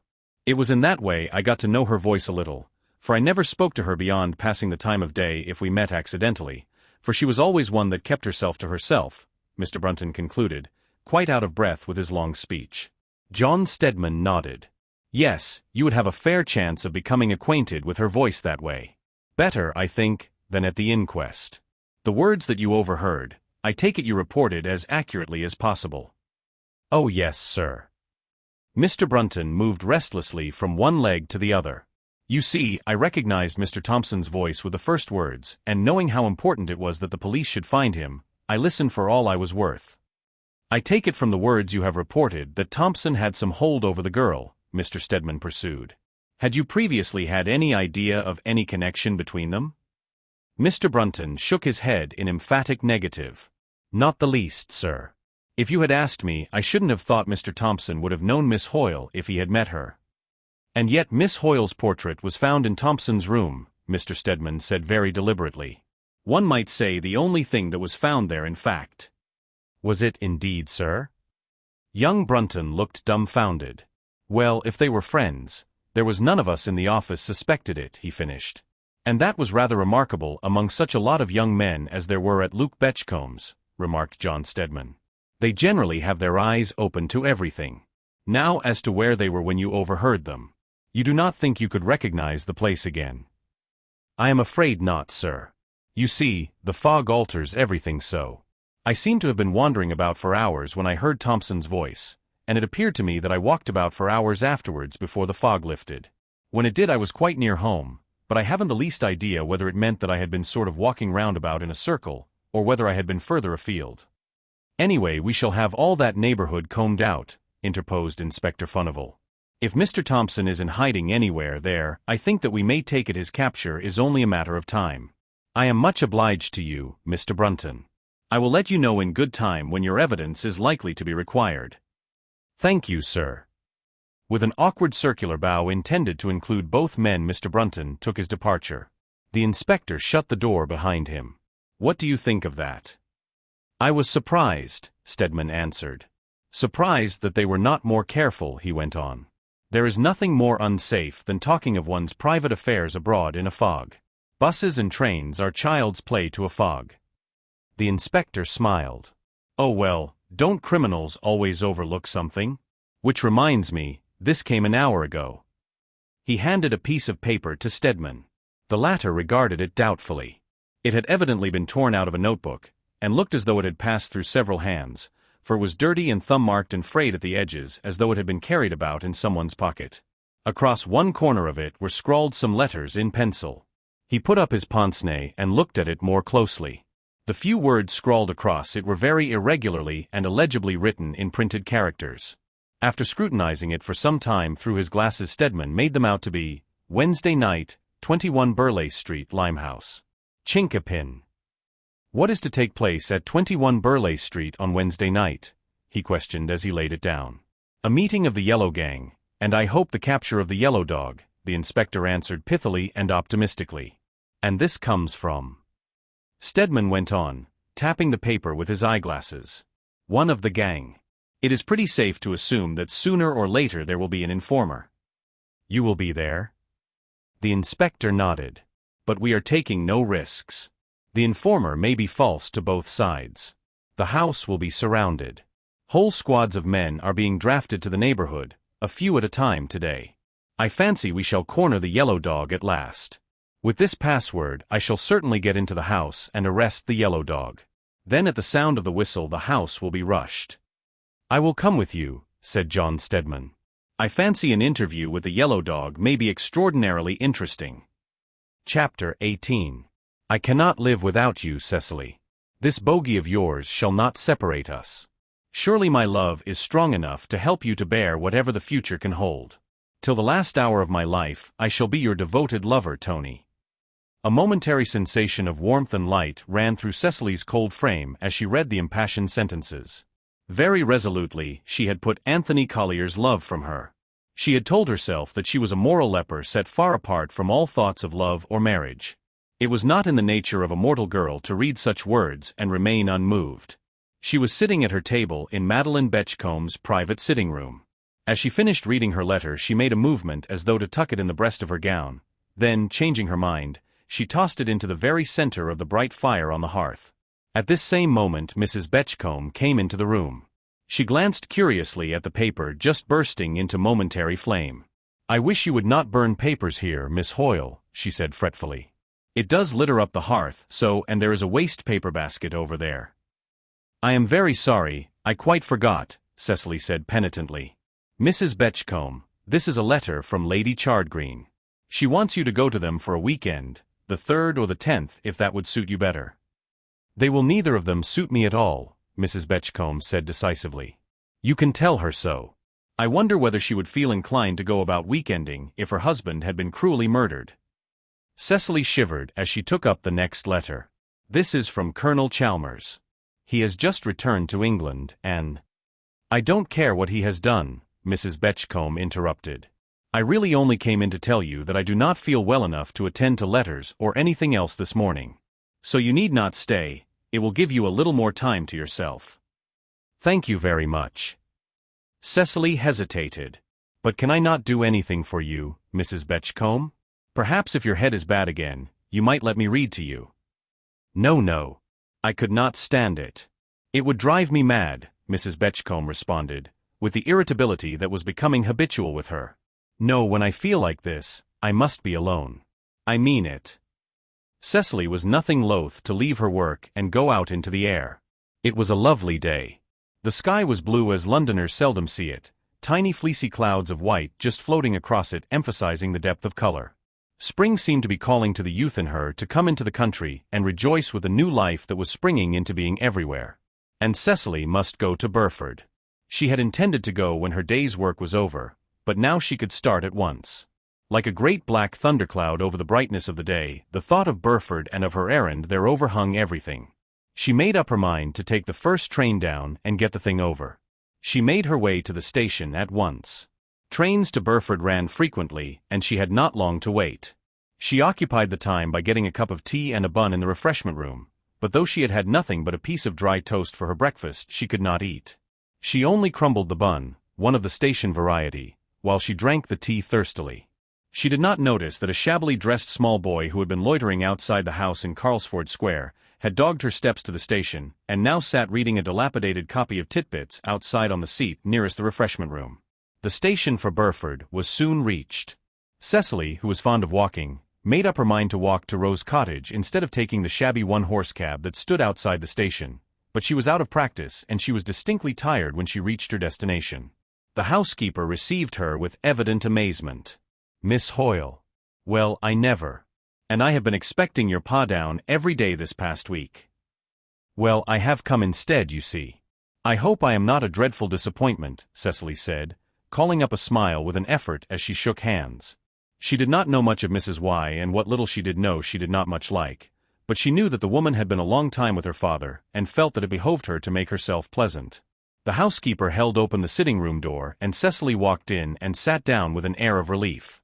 "My father has been ill, Mrs. Y. That is why he has not been down here lately. He is much better now, and I am hoping to take him to the sea soon to convalesce. In the meantime he wants some papers from the desk in his bedroom, and I have come to fetch them." "I am very sorry to hear Mr. Hoyle has been ill, miss," and the woman really did look concerned. "We have had several people here asking after him of late, and there is a lot of letters. But I never know where to forward them. I take it Mr. Hoyle will have been in a nursing home, miss." Oh yes." Cecily began to feel that even this woman might want to know too much. "Perhaps you would get me a cup of tea, Mrs. Y," she went on. "I hadn't time for lunch before I started, and though I had some tea at the station it wasn't up to much. It never is at stations, somehow." "You are right there, miss," Mrs. Y agreed. "And is the master out of the nursing home now, might I ask, miss?" "Oh yes. He is with friends," Cecily said vaguely. Her color deepened as she spoke. The housekeeper's little eyes watched her curiously. "Perhaps you would give me an address I could forward the letters to, miss." "Oh, of course." Cecily got up. She could not sit here to be badgered by this woman who she began to feel was inimical to her. "I will get the things my father wants," she went on. "For I must catch an early train back. I do not want to be away longer than necessary." She went upstairs to the front bedroom, which she knew to be her father's. It was spotlessly clean and tidy, but it had the bare look of a room that has been unoccupied for a long time. The desk stood on a small table near the window. Cecily had the key, and the envelope for which she had come down was lying just at the top. A long, rather thin envelope inscribed 11260. Doubled up, it just fitted into Cecily's handbag. She pushed it in and shut it with a snap. Then she sat down in a basketwork chair near the open window. She really could not start back without some rest, and she was not anxious to encounter Mrs. Y again.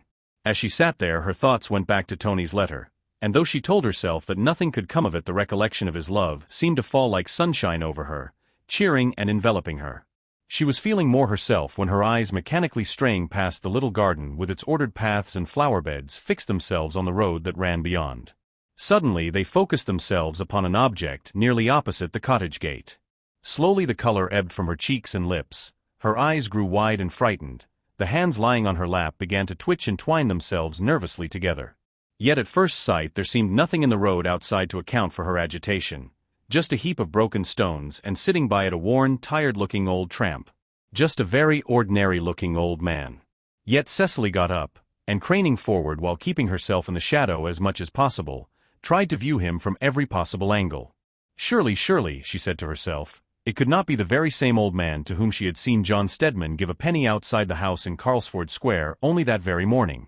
Yet try to persuade herself as she might, that it could not be the same, she knew from the first moment beyond the possibility of a doubt that there was no mistake. And that could mean only one thing, that she was being followed, that they suspected, what? She began to shiver all over. Then one idea seemed to take possession of her. Almost she could have fancied it had been whispered in her ear by some outside unseen agency.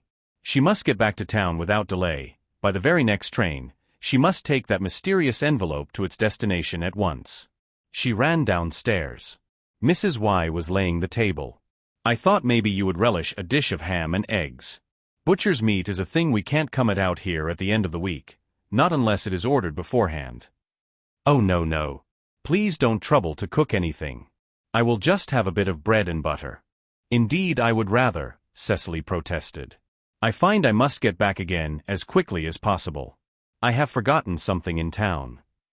She sat down and drawing the plate of brown bread and butter towards her managed to eat a piece while she drank a cup of the strong tea Mrs. Y poured out for her. "It isn't any use your hurrying," the housekeeper babbled on. "You will have plenty of time to make a good meal and walk slowly to the station and still have time to spare before 8 o'clock. "Ah, but I want to get the 6:30, Cecily said quickly. "I shall have time if I start at once, I think." "You might, but then again you might not," Mrs. Y said in a disappointed tone. The hour's gossip to which she had been looking forward was apparently not coming off. "You would save a few minutes by taking the footpath at the back," she added honestly. "You cut off a good bit past Burford Parish Church that way." The back. Cecily's heart gave a great throb. Would she be able to escape that watcher in the front after all? "Do you mean at the back of this cottage?" she questioned. "Dear me, yes, miss. It is a favorite walk of the poor master's. If you go out of the front you just go round the house. Or you can get onto the path by our back door and the little gate behind we use for bringing in coal and such like." "I will go by the back please," Cecily said, standing up. "No thank you, Mrs. Y, I really can't eat any more. And I will write and let you know how my father is in a day or two." She made her escape from a loquacious housekeeper with a little more difficulty, and sped quickly on to the path pointed out to her, clutching the precious handbag tightly to her side. She almost ran along the footpath in her anxiety to reach the station and was delighted to find herself there with a quarter of an hour to spare. She bought her ticket and then ensconced herself in the waiting room in a corner, so that she could watch the approach to the station and find out whether the old beggar was on her track. As soon as the train was signaled she went out on the platform, and managed to find a seat in an empty carriage. It did not remain empty long, however. There were more people waiting for the train than she had expected. Evidently the 6.30, slow though it might be, was popular in Burford. The carriage, a corridor one, was soon full. Cecily took her seat by the window, clutching her handbag closely to her, and winding the cord tightly round her wrist. Opposite to her was a young, smart-looking man, who showed a desire to get the window to her liking which was distinctly flattering. Next to him sat a young woman, very pale and delicate-looking. Beyond her again was an elderly woman apparently of the respectable lodging-house keeper type. The other seats were occupied by a couple of working men, one with his bag of tools on his shoulder.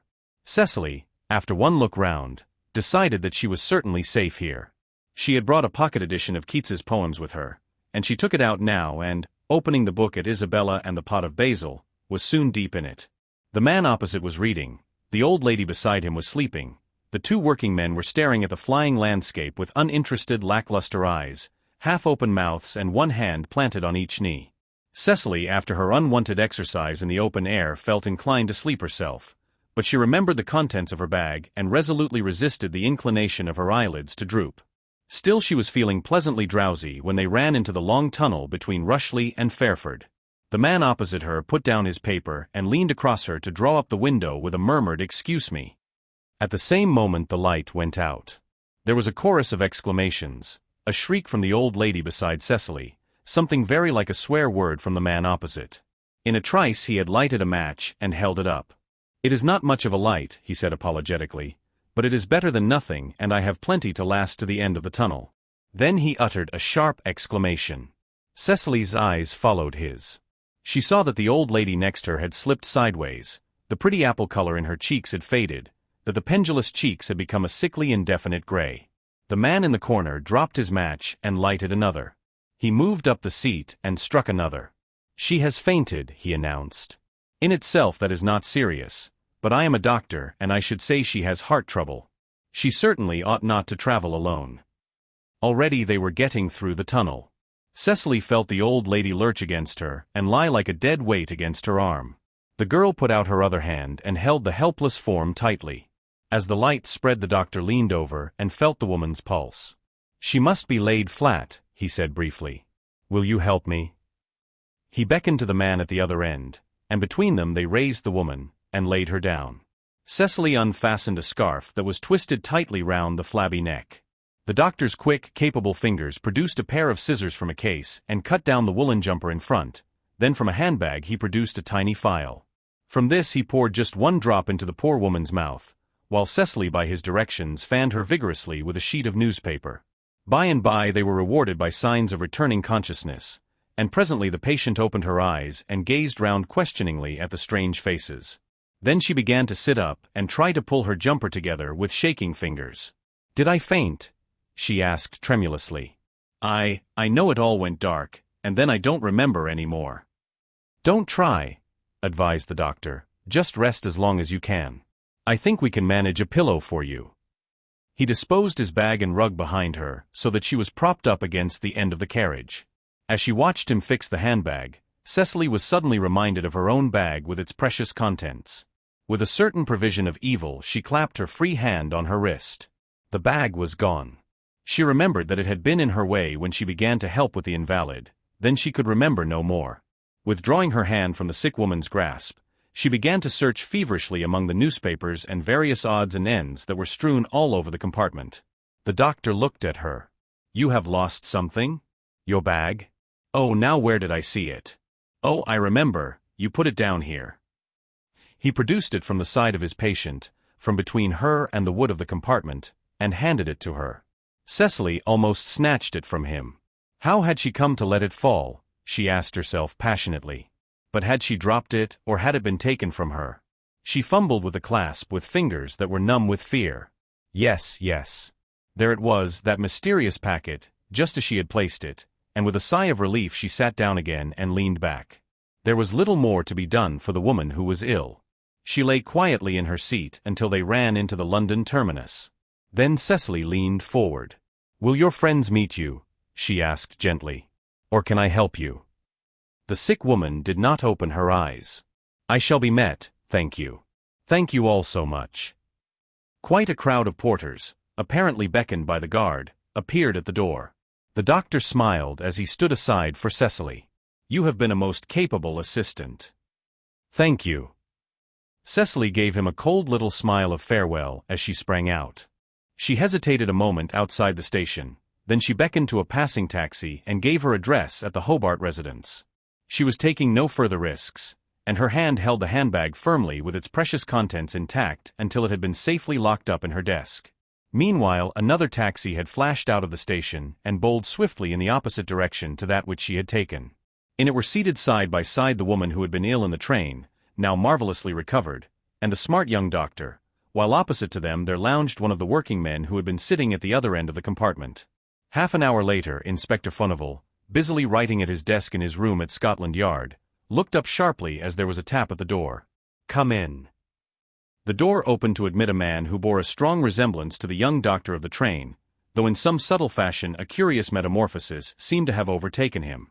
To Cecily he had seemed to be all doctor, now he looked to even a casual observer all policeman as he saluted his superior. The inspector glanced at him. "Any luck, Masterman?" For answer Masterman held out a piece of paper on which a few words were scrawled. The inspector drew his brows together over it. "Samuel Horsingforth," he read, Sta. Irica, Portugal.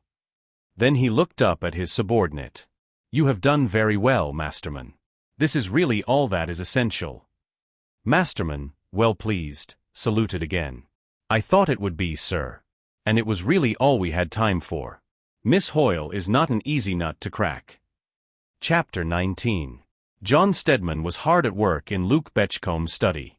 He was finding his co-executor, the Rev. James Collier, of very little use. It was rumored that the rector had had a nervous breakdown. At any rate, it appeared impossible to get him up to town, and documents requiring his signature had to be sent to Wexbridge Rectory by special messenger. Stedman was cogitating over this fact in some annoyance and deliberating the advisability of applying for the appointment of another executor, when he heard the sound of a taxi stopping before the door, and looking up he saw Inspector Furnival getting out. He went into the hall to meet him.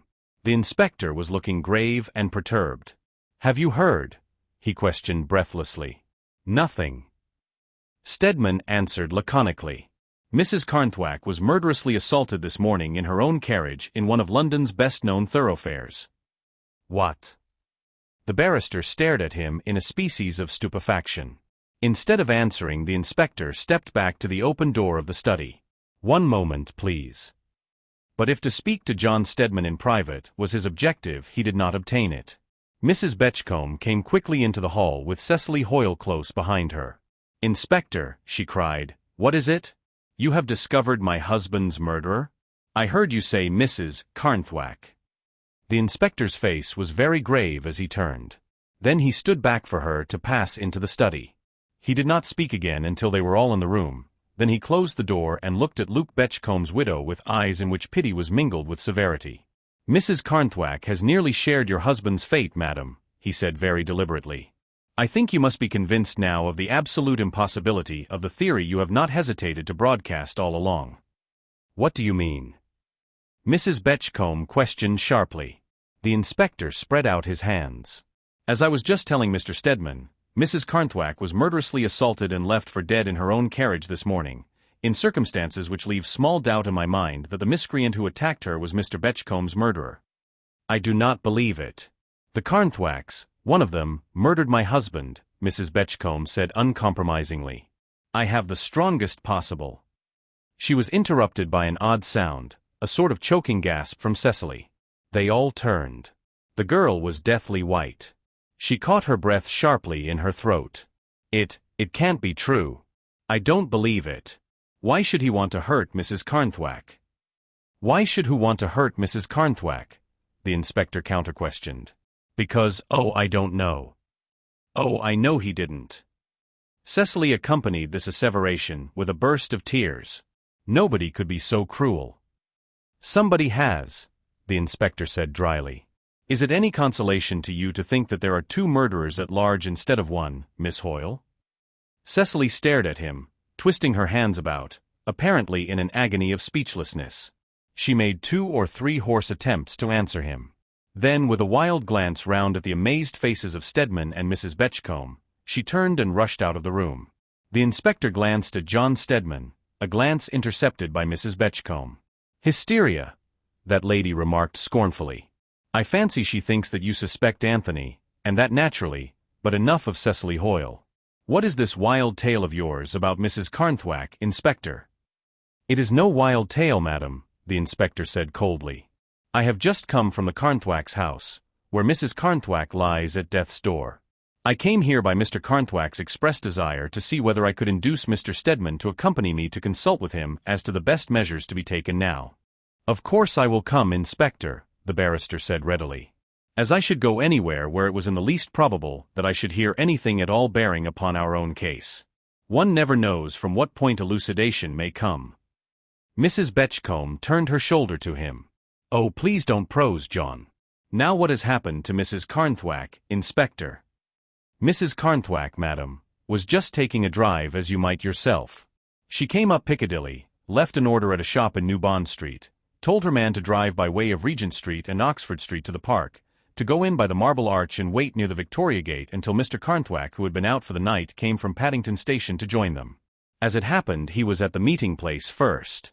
When the car stopped, he was amazed to see Mrs. Carnthwack lolling back in a sort of crouching position against the side of the car. At first he thought she had had a fit of some kind, but there was an odor to which he was unaccustomed hanging about the car, and then he discovered a piece of cord twisted tightly round his wife's throat. He cut it in a frenzy of fear, and for some time they thought she was dead. But they drove straight to some doctor they knew close to the park. He tried artificial respiration and brought her round to some extent, and then before they took her home, phoned to Scotland Yard for me. What was the motive? Stedman asked quietly. The inspector raised his eyebrows. Only one person saw Mr. Betchcomb's murderer. Mrs. Carnthwack was a witness to be feared. But you say she is not got rid of. She is alive. Mrs. Betchcombe interrupted hysterically. At present, the inspector rejoined grimly. Mr. Stedman, if you could come. As I said before, Carnthwack is most anxious to have your advice with regard to what steps should be taken to discover the would-be murderer. And there is no time to be lost. I am at your service, Inspector. Stedman turned to the door. You shall hear further particulars as soon as possible, Madeline. In the taxi outside, John Stedman looked at the inspector. Is this the work of the yellow dog, Inspector? It is the work of Mr. Betchcomb's murderer, sir, the inspector replied evasively. You have some grounds for this conviction, I presume, John Stedman rejoined. At first sight it looks as though it might be an entirely independent affair. An attempt to steal any jewels that Mrs. Carnthwack might be wearing. Or her money. You wait until you have talked to Mrs. Carnthwack, sir. You won't feel much doubt as to her assailant's identity then. But is Mrs. Carnthwack able to speak? John Stedman questioned in great surprise. I understood from what you said. The inspector looked him full in the face and solemnly winked one eye. It suits our purpose that the outside world and particularly Mrs. Carnthwack's assailant should think her dying. But, as a matter of fact, when Mrs. Carnthwack had rallied from the effects of the strangulation, except that she feels weak and ill from the shock, she was practically as well as you or I. She is perfectly able to discuss the matter with us, though by my advice she is keeping to her own rooms and it is being given out that she is still unconscious, lying between life and death. At No. 15 Blandon Square, they were received by Cyril B. Carnthwack himself. He was looking pale and worried, but he greeted John Stedman warmly. Say, this is all right of you, Mr. Stedman, he exclaimed. Come right away to my sanctum, and I will tell you what I can about this affair. He led the way to his study, a large room at the back of the house on the second floor. When they were inside he locked and bolted the door, somewhat to Stedman's surprise. Now, he said, going to the opposite side of the room and unlocking another door, we are going right away to Mrs. Carnthwack, and you shall hear what she says, Mr. Stedman. The door he opened led into what was apparently his dressing room with a communicating door into Mrs. Carnthwack's apartments. In this a couple of women dressed as nurses were sitting. They rose. Furnival murmured. Female detectives to guard Mrs. Carnthwack. Even her own maid is not admitted. One of them opened the farther door and ushered them into Mrs. Carnthwack's room. In spite of Inspector Furnival's report, Stedman was surprised to see how well she looked. She was lying back in a capacious armchair. Some arrangement of lace concealed any damage there might be to her throat, and beyond the fact that she was unusually pale, which might have been put down to the absence of makeup, and that one side of her face was a little swollen, he would have noticed nothing unusual in her. He went forward with a few conventional words of sympathy. Carnthwack drew up 3 chairs and motioned to the other men to be seated. Now, honey, he said persuasively, you are just going to tell us all once more what happened this morning. I will do my best. Mrs. Carnthwack closed her eyes for a moment. It is such a horrible, ghastly thing. But I know that to let such a man be at large is a public danger. So I must tell you, though every time I speak of it, I seem to live through it again. Well, I left home this morning just as well as ever, Mr. Stedman. And really you wouldn't have thought I could be in any danger in my own car with 2 men on the front, now would you? I certainly should not, John Stedman agreed. Such a thing never entered my head, Mrs. Carnthwack went on. But first, perhaps, I had better say that I wore no jewelry that could possibly attract anybody's attention. None at all, in fact, but my wedding ring and the diamond half-hoop that was my engagement ring, which I have worn as a keeper ever since.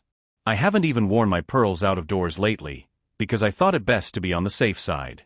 Well, I went to my tailor's in New Bond Street. It was an awful bother getting there, because as you know Bond Street is up, any street you want to go to is always up, and we had to go very slow in the side streets because all the vehicles which turned out of Bond Street were crowding up in the narrower streets, and the traffic was generally disorganized. I was just hoping we should soon get out of the crush when the door of the car was opened and a young man got in. In that first moment I was not really frightened, for he looked like a gentleman and smiled quite pleasantly. 1 minute, please, Stedman interposed. In what street were you now? I don't know. I didn't notice. We didn't seem to have left New Bond Street very long. I really thought for the moment in a half-bewildered way that he must be someone I had known very well in the old days when I was in England, and who had altered, grown as it were. He sat down opposite me. I see you don't know me, he said in quite a cultivated voice, and yet it is not so very long since we met. Isn't it? I said. No, I don't seem to remember you. Where did we meet? With that I put out my hand to the speaking tube, for I was beginning to think that all was not right. But he was too quick for me. He caught both my hands in his, then managing somehow to hold them both in one of his, he sprang across and sat down beside me. I struggled, of course, and tried to call out, though I wasn't so awfully frightened, not at first, for it seemed unthinkable that I should really be hurt there in my own car in the broad daylight. But when I opened my mouth to cry out, he stuck something into my mouth, something that burned and stung. Then in that moment I knew him for Luke Betchcomb's murderer, I mean. I struggled frantically, but he was putting something round my neck, pulling it tighter and tighter. I couldn't breathe. And then I knew no more till I was coming round again, and my husband and the doctor were with me. She stopped and put up her hands to her neck, as if she still felt that cruel strangulating grip. Cyril B. Carnthwack's face looked very grim. That guy will have something round his own neck soon, I surmise. Something he won't be able to get rid of, either. John Stedman and the inspector had both taken out their notebooks. The former spoke first. You say you know your assailant to be the murderer of Luke Betchcombe. Will you tell us how you recognized him? Because that day when I was talking to the man whom I thought to be Mr. Betchcombe, whom we now believe to have been the murderer, I noticed his hands. He kept moving them over the table in and out of the papers in a nervous sort of way, and I saw, Mrs. Carnthwack's voice suddenly failed her. She shrank nervously to the side of the chair. You are sure no one can hear me, Cyril? He sat down on the side of her chair. Dead certain, honey. Come now, get it off your chest and you will feel ever so much better. And be ever so much safer, Inspector Furnival interposed. As long as you only know this secret, Mrs. Carnthwack, Mr. Betchcombe's murderer has a solid reason for wanting to destroy the one person who can identify him. But once this knowledge is shared with others, the reason disappears.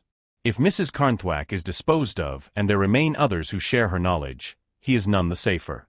You see this, don't you, madam? Yes, yes. Of course I do, she assented feverishly. I wish now I had spoken right out at once. But I wanted a big American detective to undertake to get my diamonds back. My husband had promised to engage him, and I wanted him to have this exclusive information. Now, we will have everybody else knowing the secret too. Never mind, madam, there will be plenty for him to do, Inspector Furnival observed consolingly. You were telling us you noticed the hands of the man in Mr. Betchcombe's office. Yes. Mrs. Carnthwack glanced up again at her husband and seemed to gather strength from his smile. I just looked at his hands mechanically while we were talking, and I saw that though they were nice hands, well-shaped and carefully manicured, they had one curious defect, if you can call it a defect. The thumb was unusually long and the first, don't you call it the index finger, was very short, so that the two looked almost the same length. It was an odd fault, and I never noticed it in any hand before until— Yes, madam, until? The inspector prompted as she paused with a shiver. Until this morning in the car, she went on, steadying her voice with an effort. Just as he caught my hands, I saw his and I knew beyond the possibility of a doubt that my assailant was the man who stole my diamonds and murdered Mr. Betchcombe. Well, that is definite enough anyhow, John Stedman remarked thoughtfully. Were both hands alike, do you know, Mrs. Carnthwack? Yes, they were, she returned in a more positive tone than she had yet used. I noticed that particularly. Did you recognize him in any other way? The inspector asked with his eye on his notebook. No, not really. I can't say I did, Mrs. Carnthwack said hesitatingly. That is, I did think there was something about the eyes, though the Crozon man had his hidden by smoked horn-rimmed glasses, so I couldn't have seen much of them. But there was something about his eyebrows and the way his eyes were set that I certainly thought I recognized. John Stedman was drawing his brows together. Yes, it is a curious defect, and I should think as you say an uncommon one, yet I cannot help feeling that I have noticed the same thing in some hands I have seen, fairly lately too, but I cannot remember where, he said in a puzzled tone. Probably I shall recollect presently. Was it a warning glance the inspector shot at him? Stedman could not be quite certain, but at any rate there was no misinterpreting Carnthwack's gesture as he got up from his seat on the arm of his wife's chair.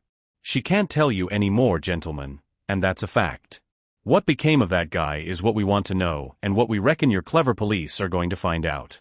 Now you can't be half murdered and left for dead in the morning without being a wee trifle exhausted in the afternoon, so if you could come to my study.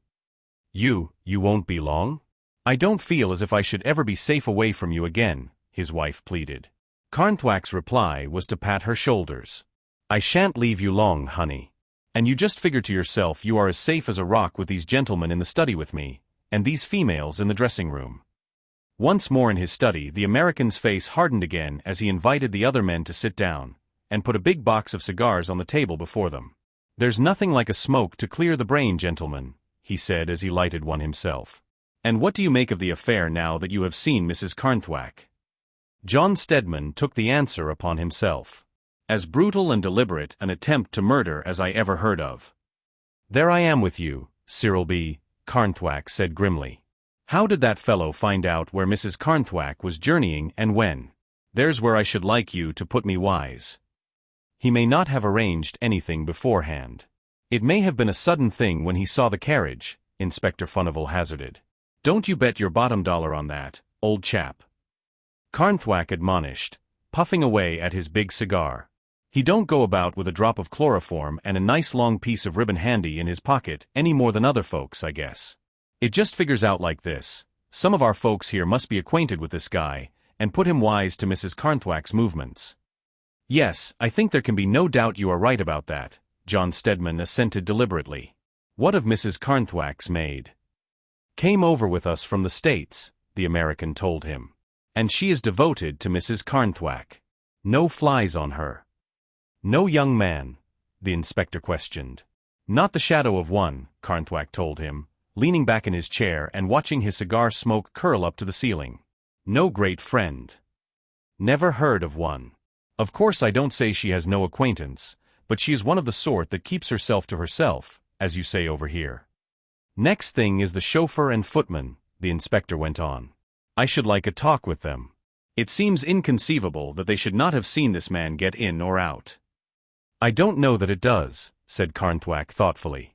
They are taught to keep their heads straight in front of them, the footman at least, and the chauffeur has enough to do in the traffic of London streets, I reckon, to look after himself and his car. However, you can have them as long as you like, but you won't get anything out of them. They swear they saw nothing and heard nothing, and that is all they will say.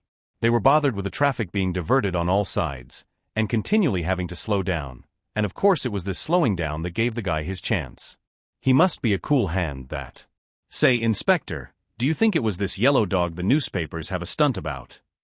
When we have caught the yellow dog, I shall be able to tell you more about it, the inspector replied evasively. I will see your men, please, Mr. Carnthwack. But before they come, let me warn you again to be most careful not to allow it to be known that Mrs. Carnthwack escaped with comparatively so little injury. Continue to represent her as lying at death's door, and let nobody but the doctor and nurses see her. I cannot exaggerate the importance of not allowing it to reach the ears of her would-be murderer that he has failed. We must look to it that not a breath as to her condition leaks out from us, Mr. Stedman. John Stedman was looking out of the window. I quite see your point, Inspector. It is most important that we should not allow the faintest suspicion of the truth to leak out among our friends, especially. Carnthwack prompted. John Stedman did not speak, but he turned his head and looked at the inspector. From the widow, Mrs. Betchcombe, the detective finished. Carnthwack stared at him. Why Mrs. Betchcombe? Because, said the inspector very slowly and emphatically, she might tell Miss Cecily Hoyle and... The eyes of the three men met, and then the pursed-up lips of Cyril B. Carnthwack emitted a low whistle. Sakes alive! Sits the wind in that quarter. Chapter 20. Samuel Horsingforth passenger to Lisbon by the Atlantic starting from Southampton 17th instant. Inspector Furnival read the telegram over again aloud and then handed it to Stedman. Better get there before the boat train, I think, sir. Stedman nodded. I'll guarantee my touring car to do it in less time than anything else you can get. Why, yes. Perhaps it may, but, the inspector said uncertainly. But what? Stedman questioned in surprise. The inspector cleared his throat, apparently in some embarrassment. I should like nothing better than the car, but that I am afraid the fact that we are going down to Southampton in her might leak out, and then the journey might be in vain. John Stedman drew in his lips. Trust me for that. My chauffeur can keep a still tongue in his head, and you ought to know me by now, Furnival. I ought, sir, that's a fact, the inspector acquiesced. It is the chauffeur I am doubtful of. Never was there a case in which servants' gossip has been more concerned and done more harm than this one of Luke Betchcombe's death. I will take care that he knows nothing of our destination until after we have started, Stedman promised, but these cold winds of late have given me a stiff arm, and I am afraid rheumatism is setting in. It is the right arm too. Confound it. Of course it might last the journey to Southampton all right, but it might not, and it wouldn't do to risk a failure. No, we can't afford a failure, the inspector said briskly. The car then, sir, and you will take all precautions. Have you heard anything of Mrs. Carnthwack? Lying at death's door. Mrs. Betchcombe has inquired, Stedman said laconically. The inspector smiled warily. We shall have all our time to keep Cyril B. quiet till we want him to speak. Their American detective is here too, butting in, as they phrase it. 10 o'clock then. 10 o'clock, Stedman assented. He was at Scotland Yard in his luxurious touring car punctually at the appointed hour. Punctual as he was, though, the inspector was waiting on the step for him. "Got off all right, Inspector," the barrister remarked as the detective took his seat and the car started. "Only filled up with petrol at a garage after we left my flat, and I told Mrs. Betchcombe that I might be back to lunch. Chauffeur doesn't know where we are going yet. You direct him to the Southampton road and then I will tell him to put all speed on." The day was perfect, no headwind, just a touch of frost in the air. Both men would have enjoyed the long smooth spin if their minds had been free, if their thoughts had not been busy all the time with their journey's end.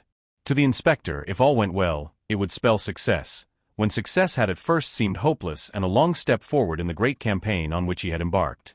To Stedman it would mean that a certain theory he had held all along was justified. As they reached Southampton, the inspector looked at his watch. Plenty of time, half an hour to spare. They drove straight to the docks and went alongside. The inspector had good reason to expect his prey by the boat train. They had left the car higher up. Stedman waited out of sight. The inspector went on board and ascertained that Mr. Samuel Horsingforth had not so far arrived. As the boat train drew up, keeping himself well out of sight, Stedman peered forth eagerly. The train was not as crowded as usual, but so far as Stedman could see no Mr. Horsingforth was visible. Then just at the last moment a man of middle height strolled to the gangway, a man who, though his face and figure were absolutely unknown to the barrister, seemed to have something vaguely, intangibly familiar about him. Stedman was looking out for a slight, spare-looking man, shorter than this one, with the rounded shoulders of a student, pale too, with a short straggling beard and big horn-rimmed glasses. The man at whom he was looking must be at least a couple of inches taller than the one they were in search of, and he was distinctly stout, and his shoulders were square, and he carried himself well. He was clean-shaven too. He had the ruddy complexion of one leading an outdoor life. He smiled as he spoke to a porter about his luggage, and Stedman could see his white, even teeth and his twinkling gray eyes. Yet, after a momentary pause, the barrister came out into the open and followed up the gangway. Suddenly Stedman saw Inspector Furnival moving forward. The man in front saw too, and came to a sudden stop, stopped and faced round just as he was about to put his foot on deck, and then seeing Stedman stopped again and looked first one way and then the other and finally stepped on deck with an air of jaunty determination. Inspector Furnival came up to him. "Samuel Horsingforth, alias John Frederick Hoyle, alias Amos Thompson, I hold a warrant for your arrest on a charge of fraud and embezzlement. It is my duty to warn you that anything you may say will be taken down in writing and may be used in evidence against you." For a minute Stedman thought that the man whose arm the inspector was now holding firmly was about to collapse. His ruddy color had faded and he seemed to shrink visibly. But he rallied with a marvelous effort of self-control. "You are making some strange mistake," he said coolly. "Samuel Horsingforth is my name. Of the others you mention, I know nothing. I have been backwards and forwards several times on this line, and more than one of the officers and stewards know me, and can vouch for my good faith." The inspector's grip did not relax. "No use, Thompson, the game is up," he said confidently. "You have made yourself a clever alias, I admit, but it is no use trying to go on with it now. You don't want any disturbance here." Horsingforth, alias Thompson, made no further resistance. He allowed the inspector to lead him down the gangway and down to the quay to Stedman's car. Only when the inspector opened the door did he hold back. "Where are you taking me?" "Town," the inspector answered laconically. "You will be able to consult a solicitor when you get there, if you want to," he added. Thompson said no more. He seated himself by Stedman, the inspector opposite. As they started, another car, which had quietly followed the first from Scotland Yard, at a sign from the inspector fell in behind. Until they had left Southampton and its environs far behind none of the three men spoke. Then Thompson, who had been sitting apparently in a species of stupor, roused himself. "How did you find out?" he asked. "What made you suspect?" "A photograph of your daughter, that you had overlooked," the inspector answered. "You had provided yourself with a second identity very cleverly, Mr. Thompson. If it had not been for Mr. Betchcombe's murder, you would probably have succeeded." "I had nothing to do with that," Thompson interrupted with sudden fire. "I swear I had not. Mr. Betchcombe was alive and well when I left the offices. I was never more shocked in my life.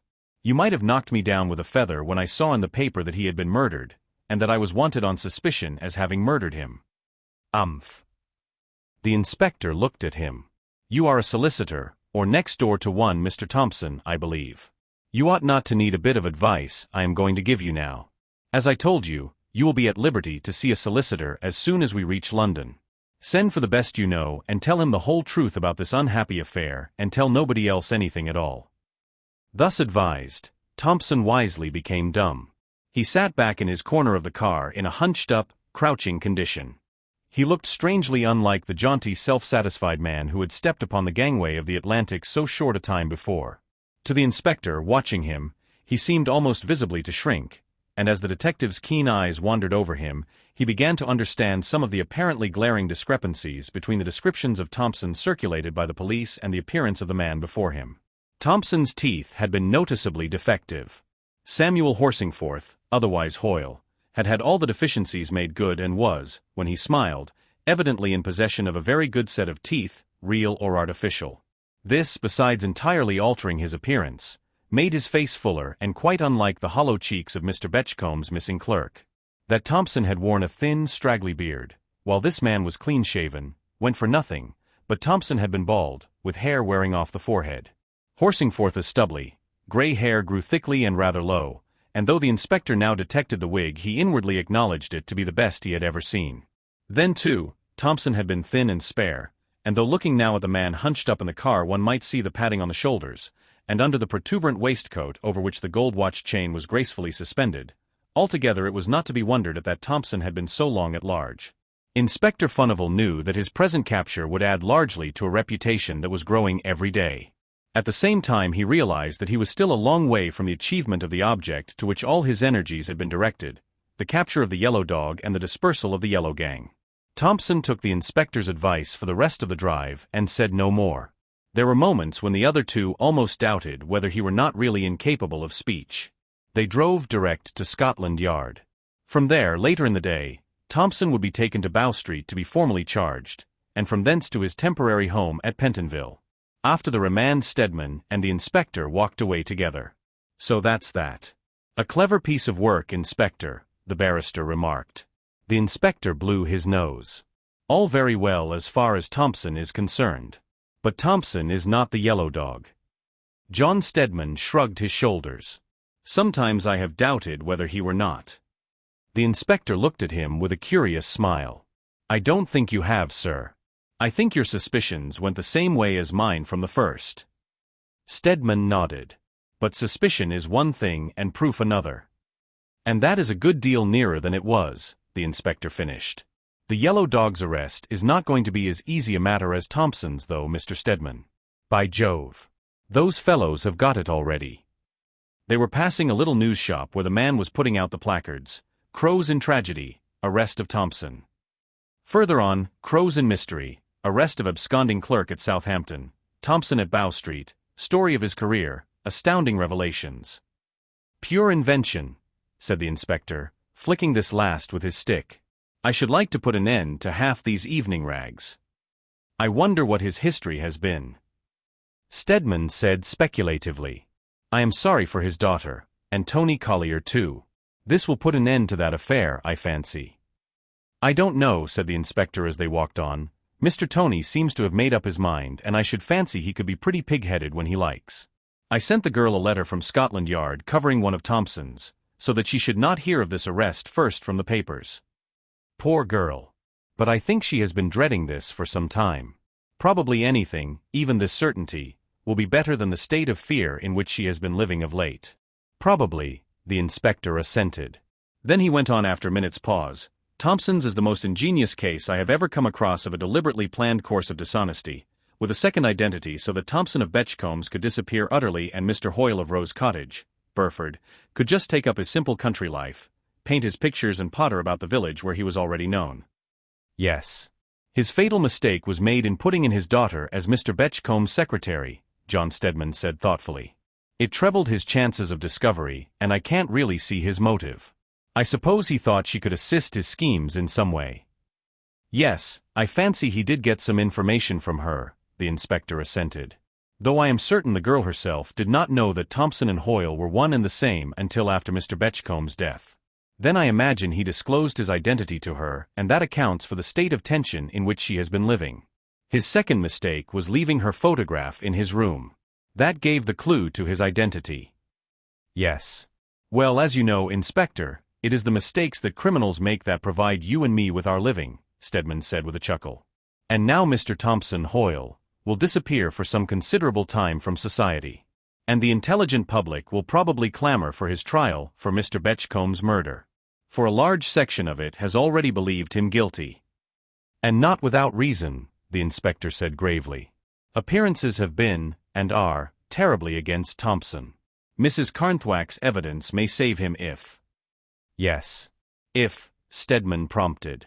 If she is able to give it, the inspector concluded. But Mrs. Carnthwack is not recovering from the injuries she received in that terrible assault upon her so quickly as was expected. In fact, the latest editions of the evening papers, after having devoted all their available space to Thompson's career and arrest, will have a paragraph in the stop press news recording Mrs. Carnthwack's death. What? Stedman glanced sharply at the inspector's impassive face. Then a faint smile dawned upon his own. So that, with that of Thompson's arrest, the yellow dog will feel pretty safe. I hope so, returned the inspector imperturbably. Chapter 21. 1 minute, sir. I shan't hurt you. With a comical look at the inspector, John Stedman submitted himself to the hands of the little old man in the shabby black suit, who was surveying him with critical eyes in the looking-glass, and who now approached him with a curious little instrument looking like a pair of very fine tweezers, combined with a needle so minute that it almost required a microscope to see it. They were in a small room at the back of a little shop in Soho, whither the inspector had conducted John Stedman, and where the former had already undergone a curious metamorphosis. The presiding genius of the establishment was this little old man with an oddly wrinkled face that reminded Stedman of a marmoset, and with pale gray eyes that were set far apart, and that seemed to stare straight at you and almost through you, with as little expression as a stone. The room was odd-looking as well as its master. It had very little furniture in it. Nothing on the wall but the big looking-glass that ran from floor to ceiling, and occupied the greater part of one side. 2 tables stood near, and a very old worm-eaten escritoire was by the window. There were 4 chairs in the room, all of the plain Windsor variety, one standing right in front of the mirror, differing from the others only in that it had arms and an adjustable head. Inspector Furnival had just been released from its clutches, and now John Stedman was taking his place. A huge enveloping sheet was thrown over him, a brilliant incandescent light was focused upon him, and the queer little marmoset face, with a big curiously made magnifying glass screwed into it, was submitting him to an anxious scrutiny. I shall not hurt you, the soft, caressing voice with its foreign intonation repeated. Just a few hairs put in, and Monsieur's best friend would not know him. Stedman thought it very likely his best friend would not as he glanced back at the inspector. But now the lean yellow fingers were at work. From the angle at which the headrest was fixed the barrister could not see what they were doing, but they were pinching, prodding, stabbing. It seemed to him that they would never stop. At last, however, the tweezers were thrown aside and he felt little tiny brushes at work, dropping moisture here, drying it up with fragrant powder. Monsieur's teeth, the foreign voice said with its sing-song intonation. Stedman shrugged his shoulders as he took a plate from his mouth and dropped it into the finger bowl held out to him. Ah, all the top. That is gut, very gut. Something soft and warm was pressed into his mouth, pushed up and down until at last it felt secure. Then, with a satisfied sigh, the yellow fingers raised the headrest. The little man stood back, the marmoset face wrinkled itself into a satisfied smile. I hope that Monsieur is pleased. Stedman, as he faced his reflection, thought that it was not a question of his best friend, but that he himself would not have recognized the image he saw therein. The shape of the eyebrows had been entirely altered. They now slanted upwards, while a clever disposition of lines and hairs made the eyelids themselves appear to narrow and lengthen. His hair, thin in front and near the temples for many a long day now, had actually disappeared, and the enormously broad high expanse of forehead was furrowed with skillfully drawn lines, and like the rest of his face of a greenish-grayish color. The nose had become thinner in a mysterious fashion, the bridge had grown higher, the nostrils had widened. But the greatest change was in the mouth. The lips were thicker, more sensual-looking. Then, in place of Stedman's perfectly fitting artificial teeth were several projecting yellow fangs with hideous gaps between. Altogether the effect of a particularly unprepossessing, partially anglicized Oriental. As the English talk, your own mother would not know you, eh? the silky voice questioned anxiously. And John Stedman, smiling in the curiously stiff fashion which was all the alterations would allow, said that he was sure she would not. Both he and Furnival donned queerly designed overcoats that looked more like dressing gowns than anything else, and soft hats. As they made their way through the streets with their hands folded in front and hidden by their wide sleeves, their eyes masked in blue spectacles, their heads turned neither to the right nor left, no one would have suspected their disguise, no one would have taken them for Englishmen. They got into a taxi and the inspector gave an address not far from Stepney Causeway. Once safely inside, he handed Stedman an automatic pistol and a police whistle. "For emergencies," he said shortly. "I don't fancy we shall have to use them, but the police are all round the house. At the sound of the whistle, they will rush the place." "Yes, you may depend upon me, Inspector," Stedman said quietly. "Here we are," said the inspector, drawing a couple of parcels from his capacious pockets. One of them he handed to John Stedman, the other he unfastened himself.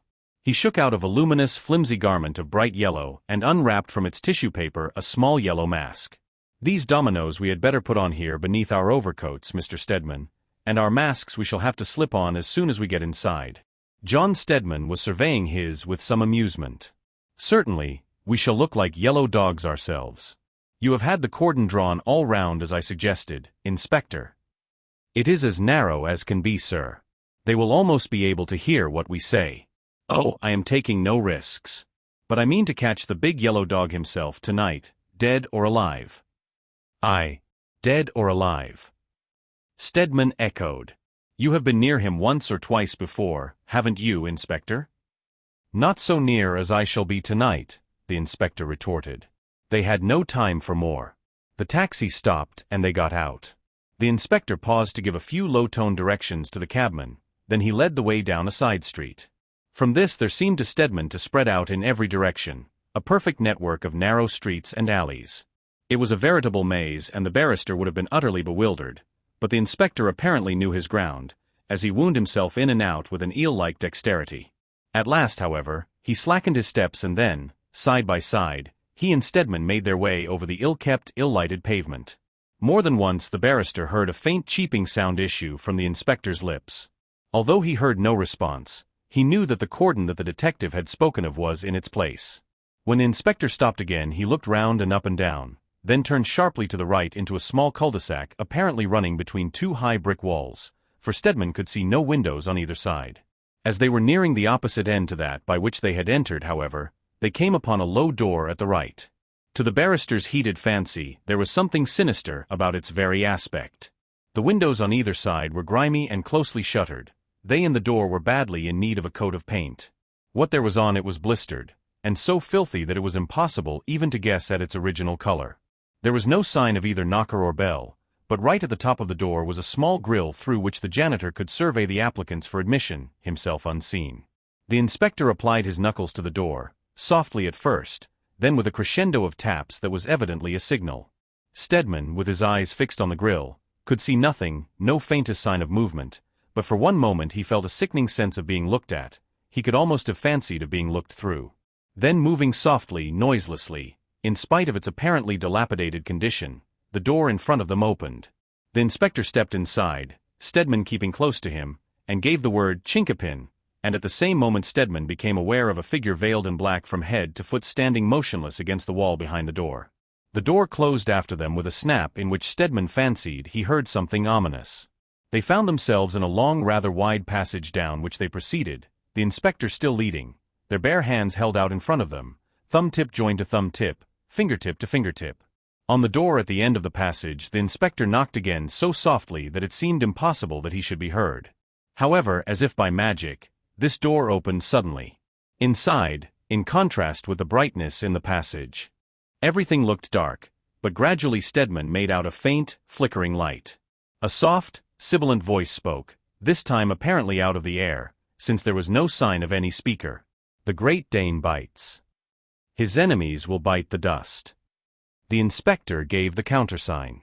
Once again they moved forward and found themselves in a narrow passage running at right angles to the first.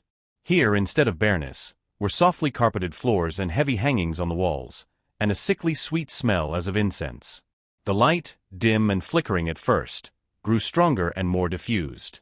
Stedman saw that the passage in which they stood served as an antechamber or vestibule to some larger room into which folding doors standing slightly ajar gave access. They were not alone, either. At a sign from the inspector, Stedman had donned his yellow mask. In another moment shadowy hands had relieved him of his coat and were gently pushing him forward, and he saw faintly that there were other yellow-clad forms flitting backwards and forwards. Between the half-open doors he could glimpse more light, golden, dazzling, while over everything there brooded a sense of mystery, of evil unutterable. In that moment there came over John Stedman a certainty of the danger of this enterprise to which they stood committed, and brave man though he was, he would have drawn back if he could. But it was too late. With one hand beneath his yellow domino clutching his automatic firmly, he paced by the inspector's side into the golden room. As the first sight of it burst upon him, he asked himself whether he could really be living in sober 20th century England, or whether he had not been translated into some scene of the Arabian Nights.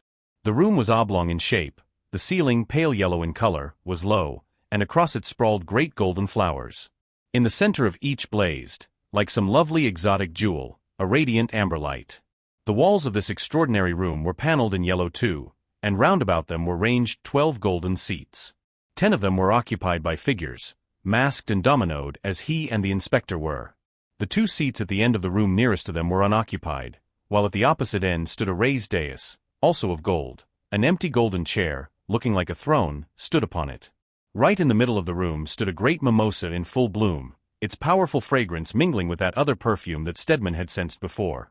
His feet sank into the pile of the carpet as he followed the inspector to the unoccupied chairs nearest to them. At the same moment the hangings at the back of the throne were parted and a tall figure came through, masked, and wearing the same kind of yellow domino as all the others. He seated himself upon the throne upon the dais. At the same moment a sweet-toned bell began to ring slowly. Stedman had hardly realized that there was any sound to be heard, but now he became conscious by its sudden cessation that there had been a low incessant hum going on around. Then the bell ceased, and the silence grew deadly. The very immobility of those yellow figures began to get on John Stedman's nerves, though up to now he would have denied that he possessed any. His eyes were fixed upon that figure in the chair on the dais. Silent, immobile it sat, hands joined together in front like those of every other figure in the room, but in these hands there was a curious defect. The thumb was extraordinarily long, the first finger short, so that they looked to be of the same length. And, as Stedman noticed this, his fingers clutched his revolver and felt the cool metal of the police whistle. Of what use was it, he asked himself, for surely no sound could reach the outside world from this terrible room. Suddenly he became conscious of a very slight movement close to him. Had the inspector moved, he wondered as he glanced round. And then the arms of his chair seemed to contract and lengthen. He felt himself gripped in a vice. Now he knew that the danger he had felt was upon him. He saw the inspector at his side begin to struggle violently. Desperately he tried to bring out his revolver. He was powerless, caught as in a vice. Some hidden mechanism in those chairs had been released. Arms and legs were held more firmly than human hands could have held them. An oath broke from the inspector's lips as he realized the nature of the trap in which they were caught. But there came no answering sound from those waiting, motionless, yellow figures on every side. Their very immobility seemed only to render the position more terrible.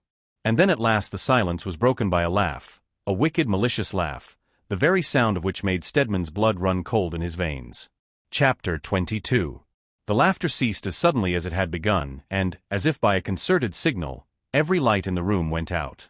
A voice rang out, Stedman fancied from the figure on the dais. "Arms up. Inspector. Arms up. Mr. Stedman." Then another ripple of that horrible laughter. "Ah, I forgot. Our wonderful chairs make all such commands a superfluity. And so, Inspector, you're going to have your wish. You're going to meet the yellow dog at last.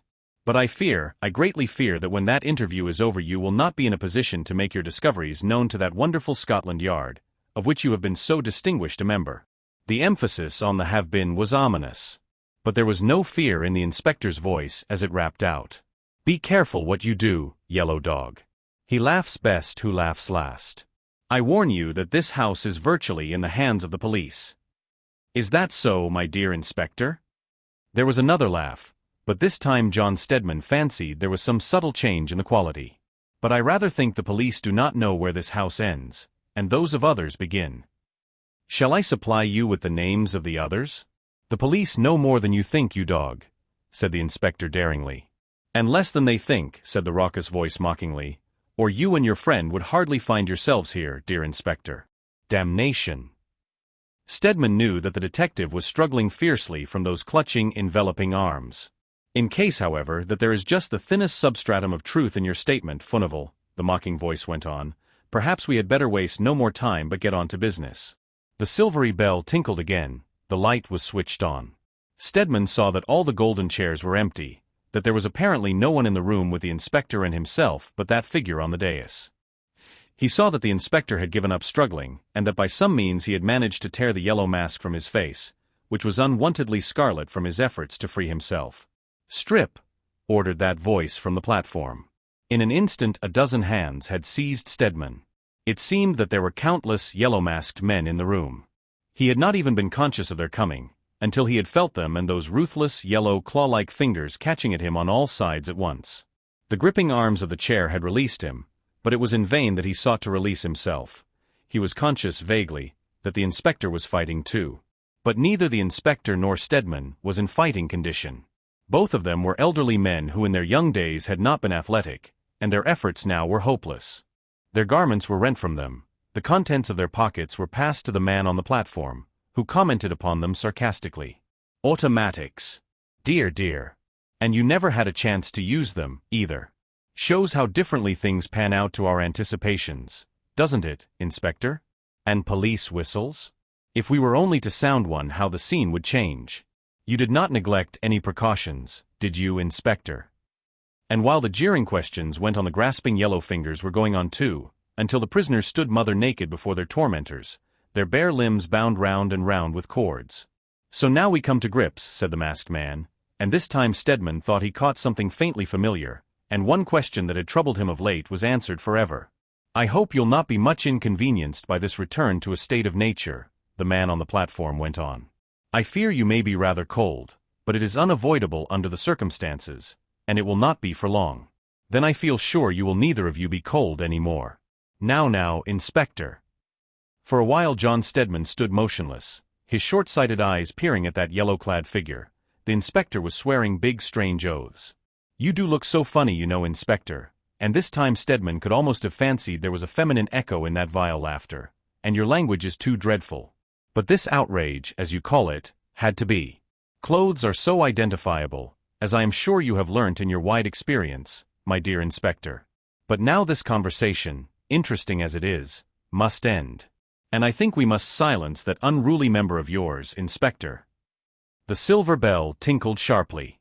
In an instant those soft hands had seized the two men and gags were thrust into their mouths, and tied with cruel roughness. Then bandages were bound over their eyes and rougher, harder hands held their pinioned arms on either side and pulled them sideways. Stedman felt certain they were being taken out by the door by which they entered, and very carefully his trained legal mind was noting down every slightest indication of the direction in which they were being taken. A farewell laugh came from the platform. "So this is really goodbye. I do trust that your poor bare feet may not be hurt by the path along which you have to travel. But in case some injury should be unavoidable, let me assure you it will not be for long, that much sooner than you probably anticipate the pain will be over." Stedman could have fancied that there was something hysterical in that last laugh. But he had not time to think of it, to speculate as to the identity of the figure on the dais that the yellow domino and the mask concealed. He was being hurried along at a rate that did not give him time to raise his naked, shackled feet. They dragged helplessly along the stone pavement, for, once they had left that sinister yellow room, there were no carpets. 2 or 3 times Stedman felt wood and guessed they were being taken through rooms, and several times for a few paces there would be oilcloth. Once his knee was banged against something that he felt certain was the corner of a wooden chair, once a splinter ran into his foot. It was evident that either they were being taken in and out or that many of the houses in that neighborhood must have means of communication, and must necessarily be in the occupation of members of the Yellow Gang. At last there was a pause, a door was unlocked and they were pushed inside a room with bare plank floor. They were propped up against the wall, something was thrown on the boards, the bandage over Stedman's eyes was pulled roughly off. A voice with a harsh, uncouth accent, singularly unlike the soft purring voice that had spoken from the dais in the yellow room, said abruptly, "The great yellow dog has sent you these 2 rugs. They will serve to keep you warm. He regrets very much that you will be kept waiting. But unfortunately it is low tide and the river is not up yet." Then the door was closed, they heard the key turn. The captives were left alone in their prison. Stedman's eyes, aching from the tight bandage, were full of water. For a few minutes he could see nothing. He would have given worlds to rub his eyes, but he could not move his arms 1 inch upwards. However, as the mist before his eyes cleared, he saw that they were both propped up against a plain whitewashed wall, in a room that was absolutely bare, except that a fur rug lay at his feet and another at the feet of the inspector farther along. Stedman could turn his head, almost the only movement that was free, and he saw that the detective had fared worse at the hands of their capturers than he had himself. Furnival's face was grazed on the forehead and cheek. It was flecked with blood and slime. As Stedman watched, his fellow sufferer sank on the rug at his feet with a muffled sound of utter exhaustion. Stedman was not inclined to give up easily, and leaning there, he tried to work the knot of the string that tied his gag, but in vain. The members of the Yellow Gang had done their work thoroughly. He looked round the room. It was absolutely bare of furniture and indescribably dirty. It was lighted dimly by a small window set rather high and guarded by iron bars. As Stedman's dazed faculties returned, he became aware of a lapping sound and realized that the river must be just outside. The full meaning of that last message from the yellow dog dawned upon him now. As Stedman gazed round the room and then at his exhausted companion, the conviction forced itself upon him that, as far as all human probability lay, their very moments were numbered. Try as he would, he could not free his hands. There appeared to be no possibility of escape except by the door or window, and he had heard the door locked and saw that it was of unusual stoutness, while the iron bars across the window spoke for themselves. In his present helpless condition, what gleam of hope could there be? He followed Furnival's example and dropped on the rug at his feet, finding the fall unpleasantly hard even with the rug over the floor. As he lay there trying to rest his aching bones, while his eyes watched the particularly solid-looking door hopelessly, he became aware of a faint, sliding, grating sound. With a sudden accession of hope, he glanced around him. The inspector, lying on his rug, apparently heard nothing. For a few minutes, they seemed to him an eternity, Stedman could see nothing. He was telling himself that the noise he heard must be that of some mouse or rat gnawing in the woodwork, when his eye caught a faint movement under the door. Hope sprang up again as he watched. Yes, there could be no mistake, something was moving. There was just a narrow space under the door. Had there been a carpet it would have been useless, but as it was, that sliding, scraping sound continued, and presently he saw that it was the blade of a knife that was coming through, a short, sharp blade it looked like, and he guessed that it was the handle that was proving the difficulty. Presently, however, it was overcome, and with an apparently sharp push from behind, knife and handle both came through. Something white, a piece of paper, was fastened to the latter. Stedman lay and gazed at it. The distance between him and the door, short though it was, seemed, in his present state, almost insurmountable, and yet in that knife and bit of paper lay his only chance of life. And there was so little time. Not one tiny second to be wasted. By some means he must get possession of the knife. The door was on the same side as that on which he was lying, and the distance from the edge of the rug to the knife was, as far as he could judge, something like 6 or 8 feet, more than double his own height. Bound as he was, he could move neither arms nor legs to help himself. Common sense told him that the only way he could reach the knife was by rolling towards it. And rolling would be no easy matter. Still, it was not an impossibility, and as long as he was on the rug, not particularly painful. But crossing the bare boards was a very different proposition. Dragging his naked feet inch by inch across the rough and dirty surface was a terrible job. More than once he told himself that he could not do it, that he must lie still and give up. But John Stedman was nothing if not dogged. He had not attained the position he had occupied at the bar by giving way under difficulties, and at last his task was accomplished. He lay just in front of the door with the knife close to his side. But his difficulties were by no means over yet. Unable as he was to move his hands, how was he to cut the strong cords which bound him? Fortunately for him, his hands were not fastened separately, but his arms were tied round his body tightly, the cord going round again and again. It was a method very effective so long as the cord was intact, but Stedman saw directly that, if he could cut it in one place, to free himself altogether would be easy enough. The question was, how was the cord to be cut in that one place? Stedman lay on the ground tied up so that he could not even free one finger, and the knife lay close to him indeed, but with the blade flat on the ground. He lay still for a moment, contemplating the situation. He saw at once that his only hope was in the handle. At the juncture where the blade entered it, the blade was, of course, raised a little from the ground. Now if he could by any means push the knife along until he could rest his arm on the handle, thus tipping the blade up, if only a trifle, and work the cord against it, he might fray the cord through and thus free himself. It was simple enough to recognize that that was what ought to be done, however, and quite another matter to do it.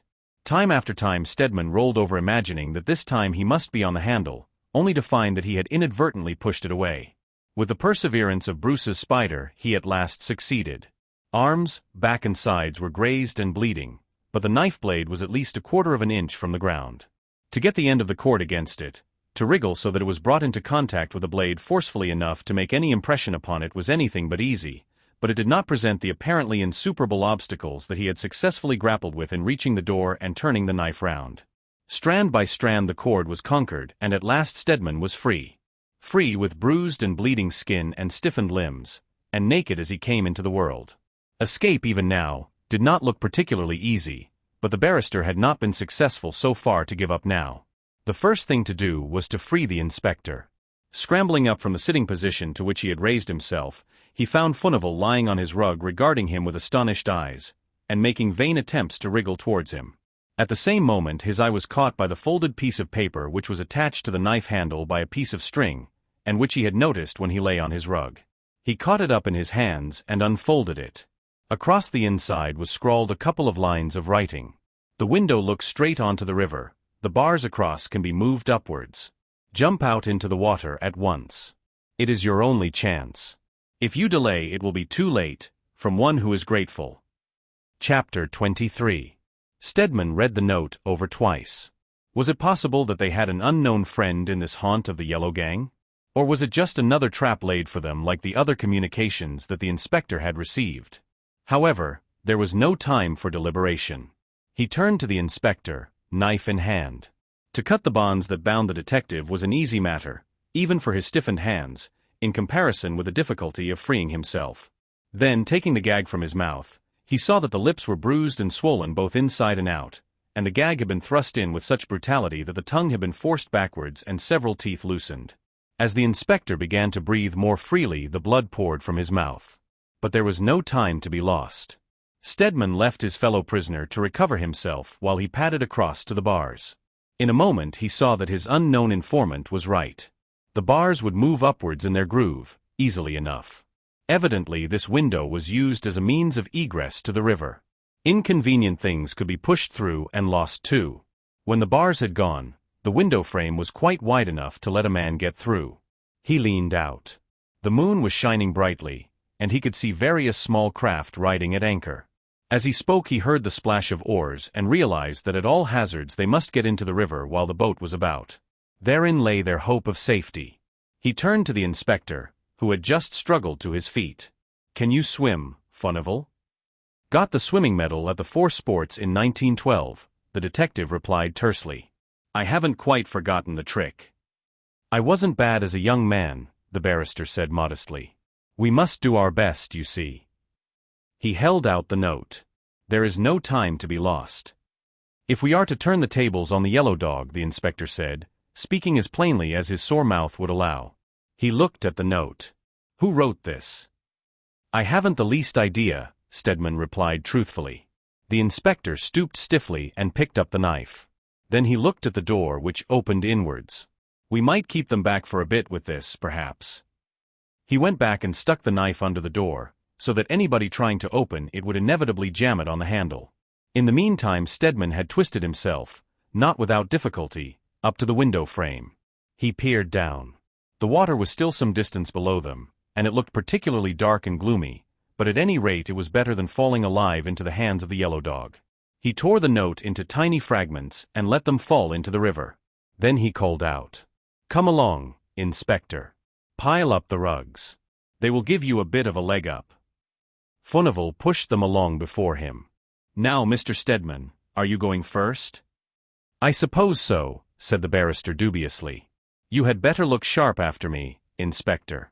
They may hear the first splash, and then—" At this moment they became aware of steps and voices in the passage. The inspector almost pushed his companion off and hoisted himself in his place on the window frame.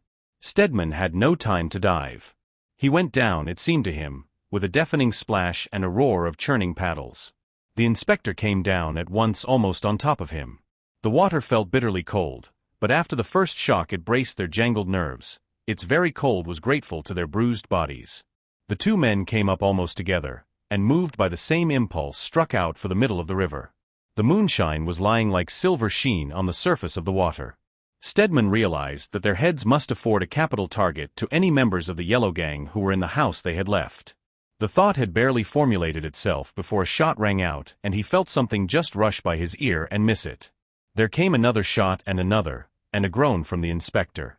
Stedman realized that he was hit, but the injury must have been slight, for the inspector was swimming onwards. Meanwhile the shots were not passing unnoticed. From the small craft around, from the houses on the bank there came shouts. Lights were flashed here, there and everywhere. Stedman became conscious of a familiar sound, that of the rhythmic splash of oars working in concert. He trod water and listened. There came a gasping shout from the detective. The police patrol from the motor launch down the river. They have heard the shots. He struck out towards the oncoming boat, Stedman following to the best of his ability. The inspector's shout was answered from the boat. It lay to and waited, and the two in the river could see the men in the boat leaning over peering into the water. There came no more shots, but as the inspector swam forward Stedman knew that the police boat had sighted them, and in another moment they were alongside. Willing hands were stretched out, and they were hauled up the boat's side. The inspector's first proceeding as soon as he had got his breath was to order the boat to lie to so that he might locate the house and if possible the window by which they had escaped. The police officer in charge looked at him curiously. It was evident that he resented the authoritative tone, and as he met his glance Stedman at any rate realized something of the extraordinary figures they must present to his eyes. Stark naked, bruised from head to foot, with faces bleeding and in the inspector's case swollen out of all recognition, they looked singularly unlike Inspector Furnival, the terror of the criminal classes, or John Stedman, the usually immaculately attired barrister. But they were being offered overcoats. As the inspector slipped into his, he said sharply, "Inspector Furnival, of the CID Scotland Yard." The police officer's manner underwent an instant modification. "I beg your pardon, sir. You have been conducting a raid down here." The inspector would have smiled if his bruised face had allowed him. "I fancy the raid has been rather the other way about," he said ruefully. "We have been trying to make some discoveries about the Yellow Gang, laying a trap for the Yellow Dog, but unluckily we fell into the trap ourselves, as you see. Now, will you give me a bit of paper, officer? I want to take the bearings of this place. It is evidently one of the outlets of the Yellow Gang." He looked across. On that side for quite a considerable distance the buildings abutted right on to the river. Farther along there appeared to be small boat-building plants, but just here there seemed to be only tall warehouses, and in almost every case the doors and windows were barred. Look as they would, neither Stedman nor the inspector could identify the building from which they had sprung, and curiously enough no one in the boat had seen them until they were in the water. Some little time was spent in making fruitless inquiries of the small craft at hand. Though it would seem impossible that their plunge had been absolutely unseen, yet to discover any witnesses would evidently be a work of time, and time was just then particularly precious to the inspector. Giving the search up as useless, he had the boat rowed back to the police launch. Distinct as the CID is from the river police, the different branches of the service are frequently brought into contact. Inspector Furnival found friends on the motor launch at once, and he and Stedman were soon supplied with clothes and everything they needed. Then, declining the police officer's offer of rest, the inspector asked to be put on land. It was still dark but for the moonlight, but their various adventures had taken time. It was later than the inspector thought, and all along the riverbank the various activities were awaking. The inspector chartered a taxi. When they were both inside he turned to Stedman. "I believe I owe you my life, Mr. Stedman. But I think I shall have to defer my thanks until I am out to catch the Yellow Dog, and I mean to have another try this morning before he has had time to get away." "I am with you," John Stedman said heartily. "And as for thanks, Inspector, why, when we have caught the Yellow Dog we will thank one another." The inspector had directed their taxi to drive to Scotland Yard, but halfway there he changed his mind and told the man to drive to the scene of their late experience. They got out as nearly as possible at the same place, but from there the inspector only went a little distance before he blew his whistle. It was answered by another, and a couple of men in plain clothes appeared. "Ah, Murphy Jackson," said the inspector. "Well, what news?" The men stared at him in a species of stupefaction. Then the one whom he had addressed as Murphy spoke with a gasp. "Why, Inspector, we have been round the house all night, every means of egress watched. And yet, here you are." "Umph. You didn't see me come out, did you? The inspector said gruffly. Never mind, Murphy, you are not to blame. What have you to report? Murphy saluted. Nothing, sir. No one has come in or out since you were admitted last night. Good. The inspector turned to Stedman. Now, I think we will go in again by the front door, sir. And come out the same way this time, I hope. Murphy, bring 6 of your best men along, and post others all round the house. We shall probably have to rush it. He and Stedman walked on, realizing to the full how stiff and bruised their limbs were as they went. Once the inspector spat out a couple of teeth. Stedman's sides and back felt absolutely raw. His borrowed clothes chafed them unbearably. The cul-de-sac looked absolutely quiet and deserted when they entered it. The inspector's thunderous knock at the door roused the echoes all round, but it brought no reply. In the meantime, Murphy and his men had marched in behind them. The inspector knocked again. This time as they listened they heard lumbering steps coming down the passage. There was a great withdrawal of bolts and unlocking of locks, and the door was opened a very little way, just enough to allow a man's face, heavy, unshaven, to peer forth. Now what is all this air noise about? A rough voice demanded. The inspector put his foot between the door and the post. Stand aside, my man, he commanded sternly. I hold a warrant to search this house. What? The door opened with such suddenness that the inspector almost fell inside. What are you a-goin' to search for? We are all honest folk here. Anyway, if you was King George himself, you will have to give my missus and the kids time to get their duds on, for decency's sake. This eloquent appeal apparently produced no effect upon the inspector. He stepped inside with a slight motion of his hand to the men behind. 4 of them followed with Stedman, the others stood by the door in the cul-de-sac. The man who had opened the door backed against the wall, and stood gazing at them in open-mouthed astonishment.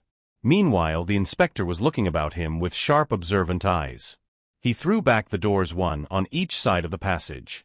The first opened into a small room with a round table in the middle, a few books that looked like school prizes ranged at regular intervals round a vase of wax flowers in the middle, and an aspidistra on a small table in front of the window, from which light and air were rigorously excluded by the heavy shutters. With a hasty glance round the inspector and his satellites went on, speaking not at all, but with eyes that missed no smallest detail. Not that there was any detail to be observed, as far as Stedman could see. This commonplace little house was absolutely unlike that other which had been but the threshold of the headquarters of the Yellow Gang, as unlike as its stupid-looking tenant was to the silky-voiced, slippery-handed members of the Yellow Gang. The passage into which that first door of mystery had opened had been much longer than this, which was just a counterpart of thousands of houses of its type. The passage, instead of lengthening out as that one of Stedman's recollection had done, ended with a flight of narrow stairs that led to the upper regions and over the balustrade of which sundry undressed and grimy children's heads were peering. The barrister began to tell himself that in spite of the certainty the inspector had displayed they must have made a mistake. Doubtless in this unsavory part of the metropolis there must be many cul-de-sac the counterpart of the one in which was the entrance to the home of the Yellow Gang. The master of the house began to rouse himself from his stupor of astonishment. This air's an outrage, that's what it is, he growled. Might as well live in Russia, we might. No. You don't go upstairs, not if you was King George and the Pope of Rome rolled into one. This to the inspector who was crawling up the staircase as well as his stiffened limbs would allow. He looked over the side now. Don't trouble yourself, my man. I have no particular interest in the upper part of your house at present. Something in his tone seemed to cow the man, who opened the kitchen door and slunk inside. The inspector beckoned to the man behind Stedman. Simmons, tell Gordon to come inside, then send a SOS message to headquarters. Then he hobbled downstairs again. This grows interesting, Mr. Stedman. The barrister looked at him. It seems pretty obvious to me that we have made a mistake. And I can't say that standing about in cold passages at this hour in the morning is exactly an amusement that appeals to me, especially after our experiences in the night. The inspector looked at him curiously. You think we have made a mistake in the house? The barrister raised his eyebrows. What else am I to think? For answer the inspector held out his hand, palm uppermost. It was apparently empty, but as Stedman, more short-sighted than ever without his monocle, stared down at it he saw that in it lay a tiny yellow fragment. For a moment the full significance of that bit of silk did not dawn on John Stedman, but when he looked up his face was very stern. Where did you find this? Wedged in between the stairs and the wall, the inspector answered. There is a larger piece higher up, but this is enough for me. And for me, Stedman said grimly. Gordon is the best carpenter and joiner I know, the inspector went on. We keep him permanently available for our work. He will soon find the way to the Yellow Room, and then, well, some of the Yellow Gang's secrets will be in our hands at any rate. As the last word left his lips, Gordon came in with another man. Both carried bags of tools.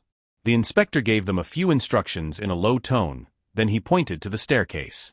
Last night, that was not there. Where it stands an opening went straight through to the next house. Gordon touched his head in salute. Very good, sir. He looked in his basket and chose out a couple of tools, chisels, and a strange-looking bar, tapering down to a point as fine as a knife, but very long and several inches thick most of the way to the other end. Then, apparently undeterred by the magnitude of his task, he walked up to the top of the staircase and sat down on the top step. His assistant followed with a collection of hammers ranging from one small enough for a doll's house to the size used by colliers in the pits. They held a consultation together, and then Gordon inserted his chisel in a crack. The other man raised one of the mighty hammers and brought it down with a crash that rang through the house. It did not rouse the master of the dwelling, however. He seemed to have taken permanent refuge in the kitchen. There were no children's heads hanging over the banisters now.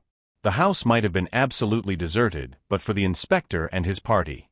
Presently the inspector went up to the couple on the stairs and after talking to them for a minute or two came back to Stedman. The whole staircase is movable, Mr. Stedman. They have loosened it at the top. Stand aside in one of the rooms in case it comes down quicker than we expect.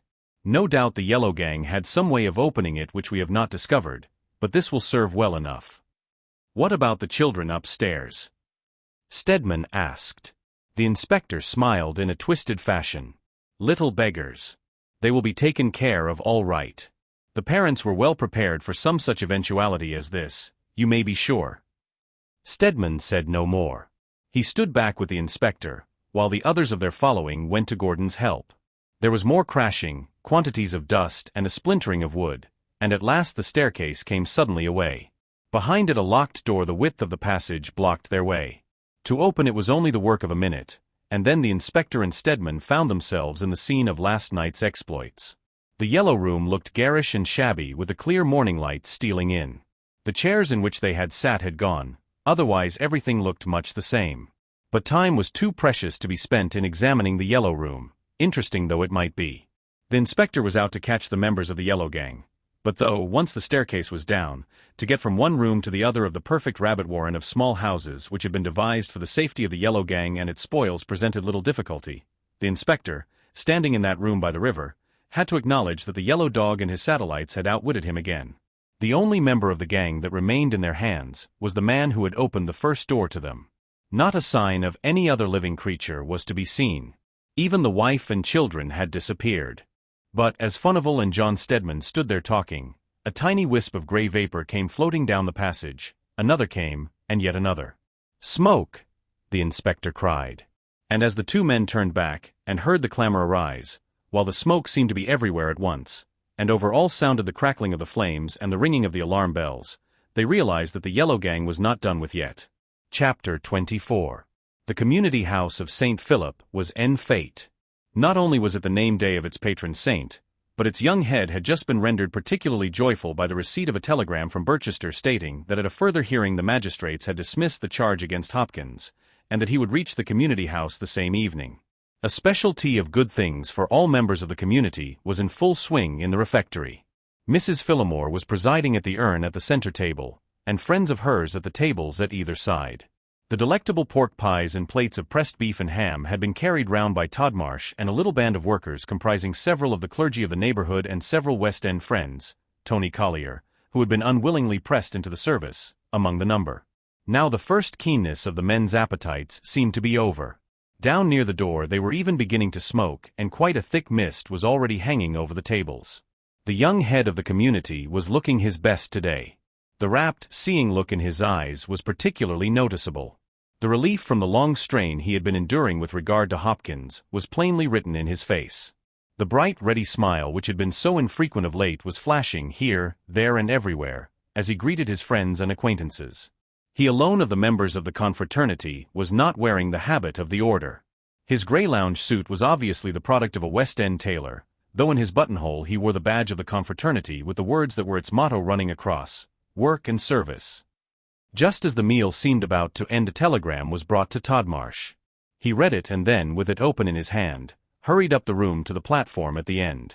As he sprang up, a hush came over the room. Every face was turned to him in expectation. "Dear friends," he began, "my comrades of the confraternity. This," holding out the telegram, "brings me very glad news. Hopkins, our friend and brother, has started from Birchester by car. He may be here almost any moment now. What could be happier than the fact that we are all gathered together in such an assembly as this in order to welcome our friend and brother home? Now tonight, I want all of us, every one of us, to do all that lies in our power to give Hopkins a rousing welcome, to make him feel that we know he has been wrongfully accused, and that his home, his comrades, his brothers are only waiting and longing for an opportunity to make up to him for all that he has suffered." It was not a particularly enthusiastic outburst of cheering that was evoked by this speech. For a moment Aubrey hesitated on the platform as though doubtful as to whether to go on, then he jumped down and turned towards Mrs. Phillimore. Tony intercepted him. "Well done, old chap," he exclaimed, giving Todmarsh a rousing slap on the back. "Jolly glad you have got old Hoppy back, since you are so keen on him. Shouldn't have been myself, but there, tastes differ." Todmarsh winced a little. "You would have been as pleased as I am to have Hopkins back if you had known him as I do. The difference it would have made if I had been speaking of someone else and he had been among the audience." His face was the most responsive I ever saw, calculated to rouse enthusiasm above all things. Well, in some folks, perhaps," Tony conceded. "But he doesn't enthuse me. I can never get over that pretty fish-like habit of his of opening and shutting his mouth silently. Tongue always seems too big for his mouth too. Seen him stick it in his cheek and chew it, as some folks do a piece of bacca." Todmarsh looked annoyed. What a thing it is always to see the worst side of people. "Now, I try only to look at the best." He was interrupted. A man came to him quietly. "A car has stopped before the front door, sir, and I think—" "Hopkins!" Todmarsh exclaimed, his face lighting up. "I believe so, sir." Todmarsh waited for no more, but hurried off. Tony looked at him with a grin on his face. Then, somewhat to his surprise, he saw that John Stedman had edged himself in by the door at the upper end of the hall, and seemed to be making his way towards Mrs. Phillimore and her friends. Tony joined him. "Didn't know Aubrey had rooked you into his schemes, sir." "He hasn't," Stedman said shortly. It struck Tony that there was something curiously tense about his expression, that he seemed to be listening for something. Meanwhile Todmarsh was hurrying to the front door. He opened it. A closed car stood just outside. He could see a man leaning back, crouching down rather, it seemed. Todmarsh waved his hand. "Welcome home, Hopkins." Seen thus in the sunset light waving his greeting, there was something oddly youthful about Aubrey Todmarsh's face and figure. Always slender, he had grown almost thin during his time of anxiety about Hopkins. His face with its short dark hair brushed straight back and its strangely arresting eyes looked almost boyish. Watching him there, one who was waiting said he looked many years younger than his real age. But it was the last time anyone ever called Aubrey Todmarsh young-looking. The car door opened. The man inside leaned out. About to spring forward, Todmarsh suddenly paused. Surely this was not Hopkins. At the same moment he was seized sharply from behind. His arms were pinioned to his sides.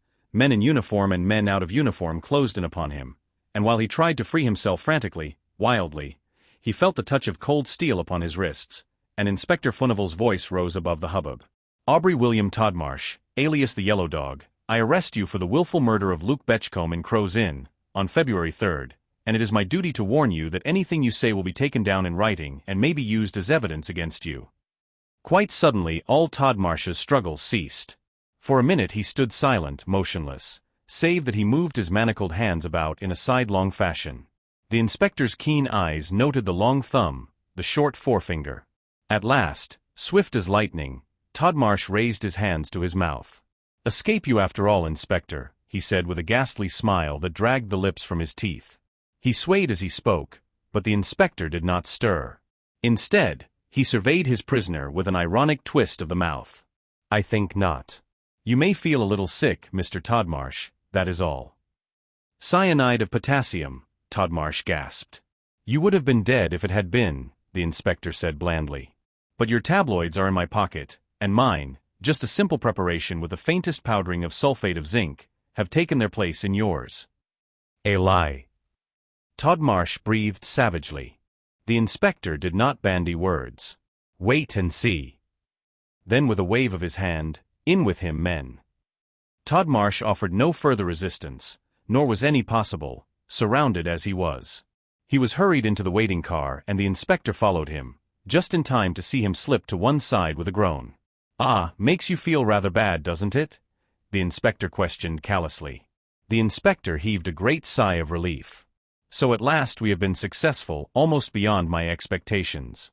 It had begun to be regarded as hopeless in the force. The men were getting superstitious about it, the capture of the yellow dog.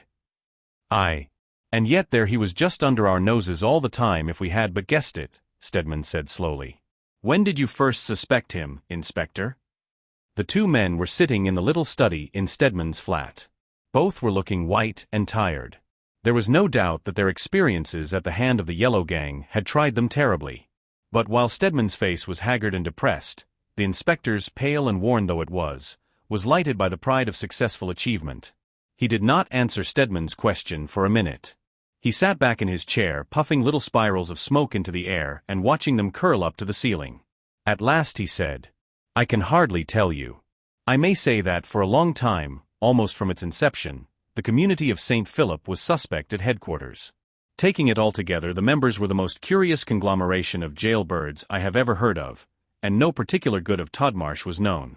He had never been associated in any way with philanthropic work until he suddenly founded this community and loudly announced his intention of devoting his life to it.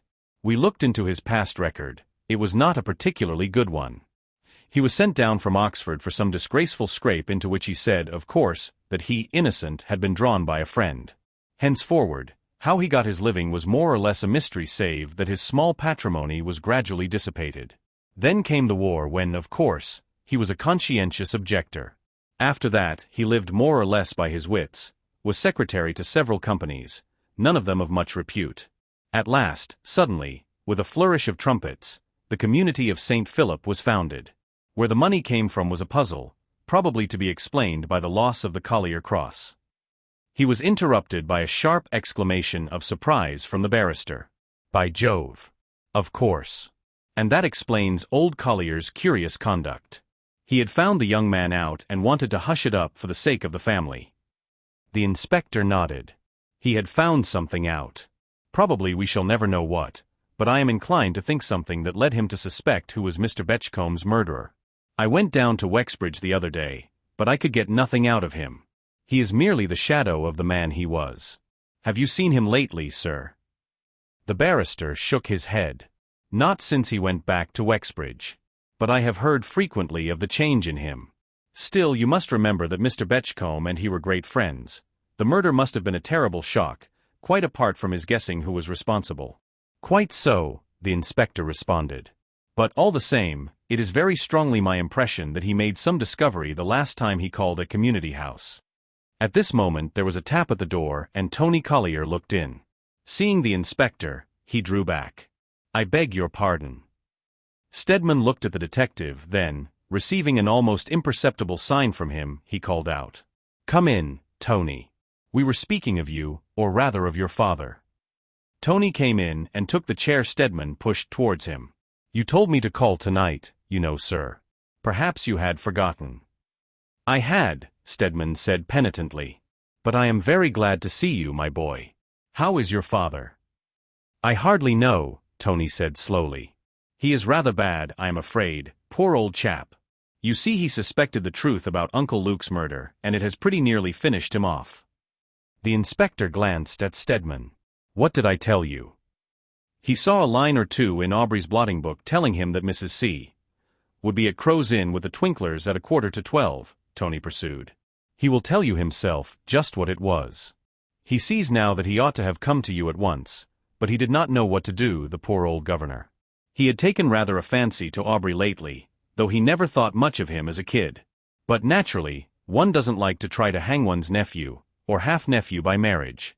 You know his mother was my mother's half-sister. And Luke Betchcombs, Stedman said. Well, no one can help what one's nephews or half-nephews do. The first direct line we had to Todmarsh came from you though, Tony. When you told us your suspicions of Mrs. Phillimore, you know, replying to Tony's look of surprise. Knew she was a wrong un first time I saw her, Tony acquiesced. Carnthwack was the same, bad little lot, he called her. Pretty well bust up the rich American widow business for you, didn't we? You did, the inspector said with a grin. And a detective from Boston, whom we wired to, finished it. He recognized her as a woman that they had wanted for years, been in that crook business ever since she was a kid. I wasn't thinking she had turned reformer over here. Not precisely, Tony said with an answering grin. Pretty well gave the show away when you arrested her, didn't she? Wanted to turn King's evidence, said the inspector, but we weren't having any. Hopkins will do for us. By the way, sir, turning to Stedman, I found out this morning to whom we owed our escape from the yellow dog's clutches. Indeed. Stedman raised his eyebrows interrogatively. Hopkins's wife, said the inspector. It was the Hopkins's child you rescued from under Mrs. Phillimore's car on the day of Mrs. Betchcomb's lunch. You sent it to the Middlesex Hospital and sent your own car to fetch Mrs. Hopkins, and take her there like a lady, as she phrased it. Then you sent the child sweets and toys, and this completely won the mother's heart. She acts as housekeeper to the yellow gang at the house by Stepney Causeway. If she had not been, he shrugged his shoulders, well, you and I would have been in kingdom come, Mr. Stedman. Good for her, said Anthony. And I suppose my precious cousin's anxiety about Hopkins was lest the beggar should give him away to save his own skin, and not out of love for the gentleman at all. I should always distrust a chap that keeps on opening and shutting his mouth and chewing up his tongue, Tony added sapiently. Mrs. Phillimore, too. Carnthwack told me he was sure he had seen her walking about with his wife's maid. The inspector nodded. Sometimes she was mistress, sometimes maid, and part of the week she was Fedora, the great fortune-teller, and this way she was able to pick up information for Todmarsh. If she had been spotted, well, it was her taste for philanthropy. Tony got up and walked about the room. But it is an awful thing, whichever way you look at it. We shall have to keep it from my poor mother. She never cared for Aubrey, but he was her half-sister's son, after all. I don't think he meant to kill Uncle Luke, you know, Furnival. I think it was done in a scuffle. The inspector shrugged his shoulders. Didn't care whether he did or not, if you ask me. According to Hopkins, he went disguised, taking chloroform with him to render Mr. Betchcombe unconscious, and wearing rubber gloves, so that his fingerprints should not be recognized. Then, while Mr. Betchcombe was unconscious, he meant to impersonate him and get Mrs. Carnthwack's diamonds. But Mr. Betchcombe had struggled much more than he expected, and in the struggle recognized him. Then the game was up as far as Todmarsh was concerned, and Mr. Betchcomb's death followed instantly. The rest of the program was carried out as arranged, only that Mr. Betchcombe lay behind the screen dead, not unconscious. Brute. Tony muttered between his teeth. Deserves all he'll get and more. Poor old Uncle Luke, blowing his nose. He was always good to us when we were boys. It won't bear thinking of. Anthony Collier was sitting in the library at Betchcombe House. A letter from his father lay open on the table. To him entered Cecily Hoyle, looking as attractive as ever in her short black frock, low enough at the neck to show her pretty rounded throat, short enough in the arms to allow a glimpse of the dainty dimpled elbows, and in the skirt to reveal black silk stockings nearly to the knees, and suede-clad feet. Tony, you have heard? Tony got up, pushing his letter from him. I have heard that you are not Thompson's daughter after all. No. I was mother's child by her first husband, Dr. James Hoyle.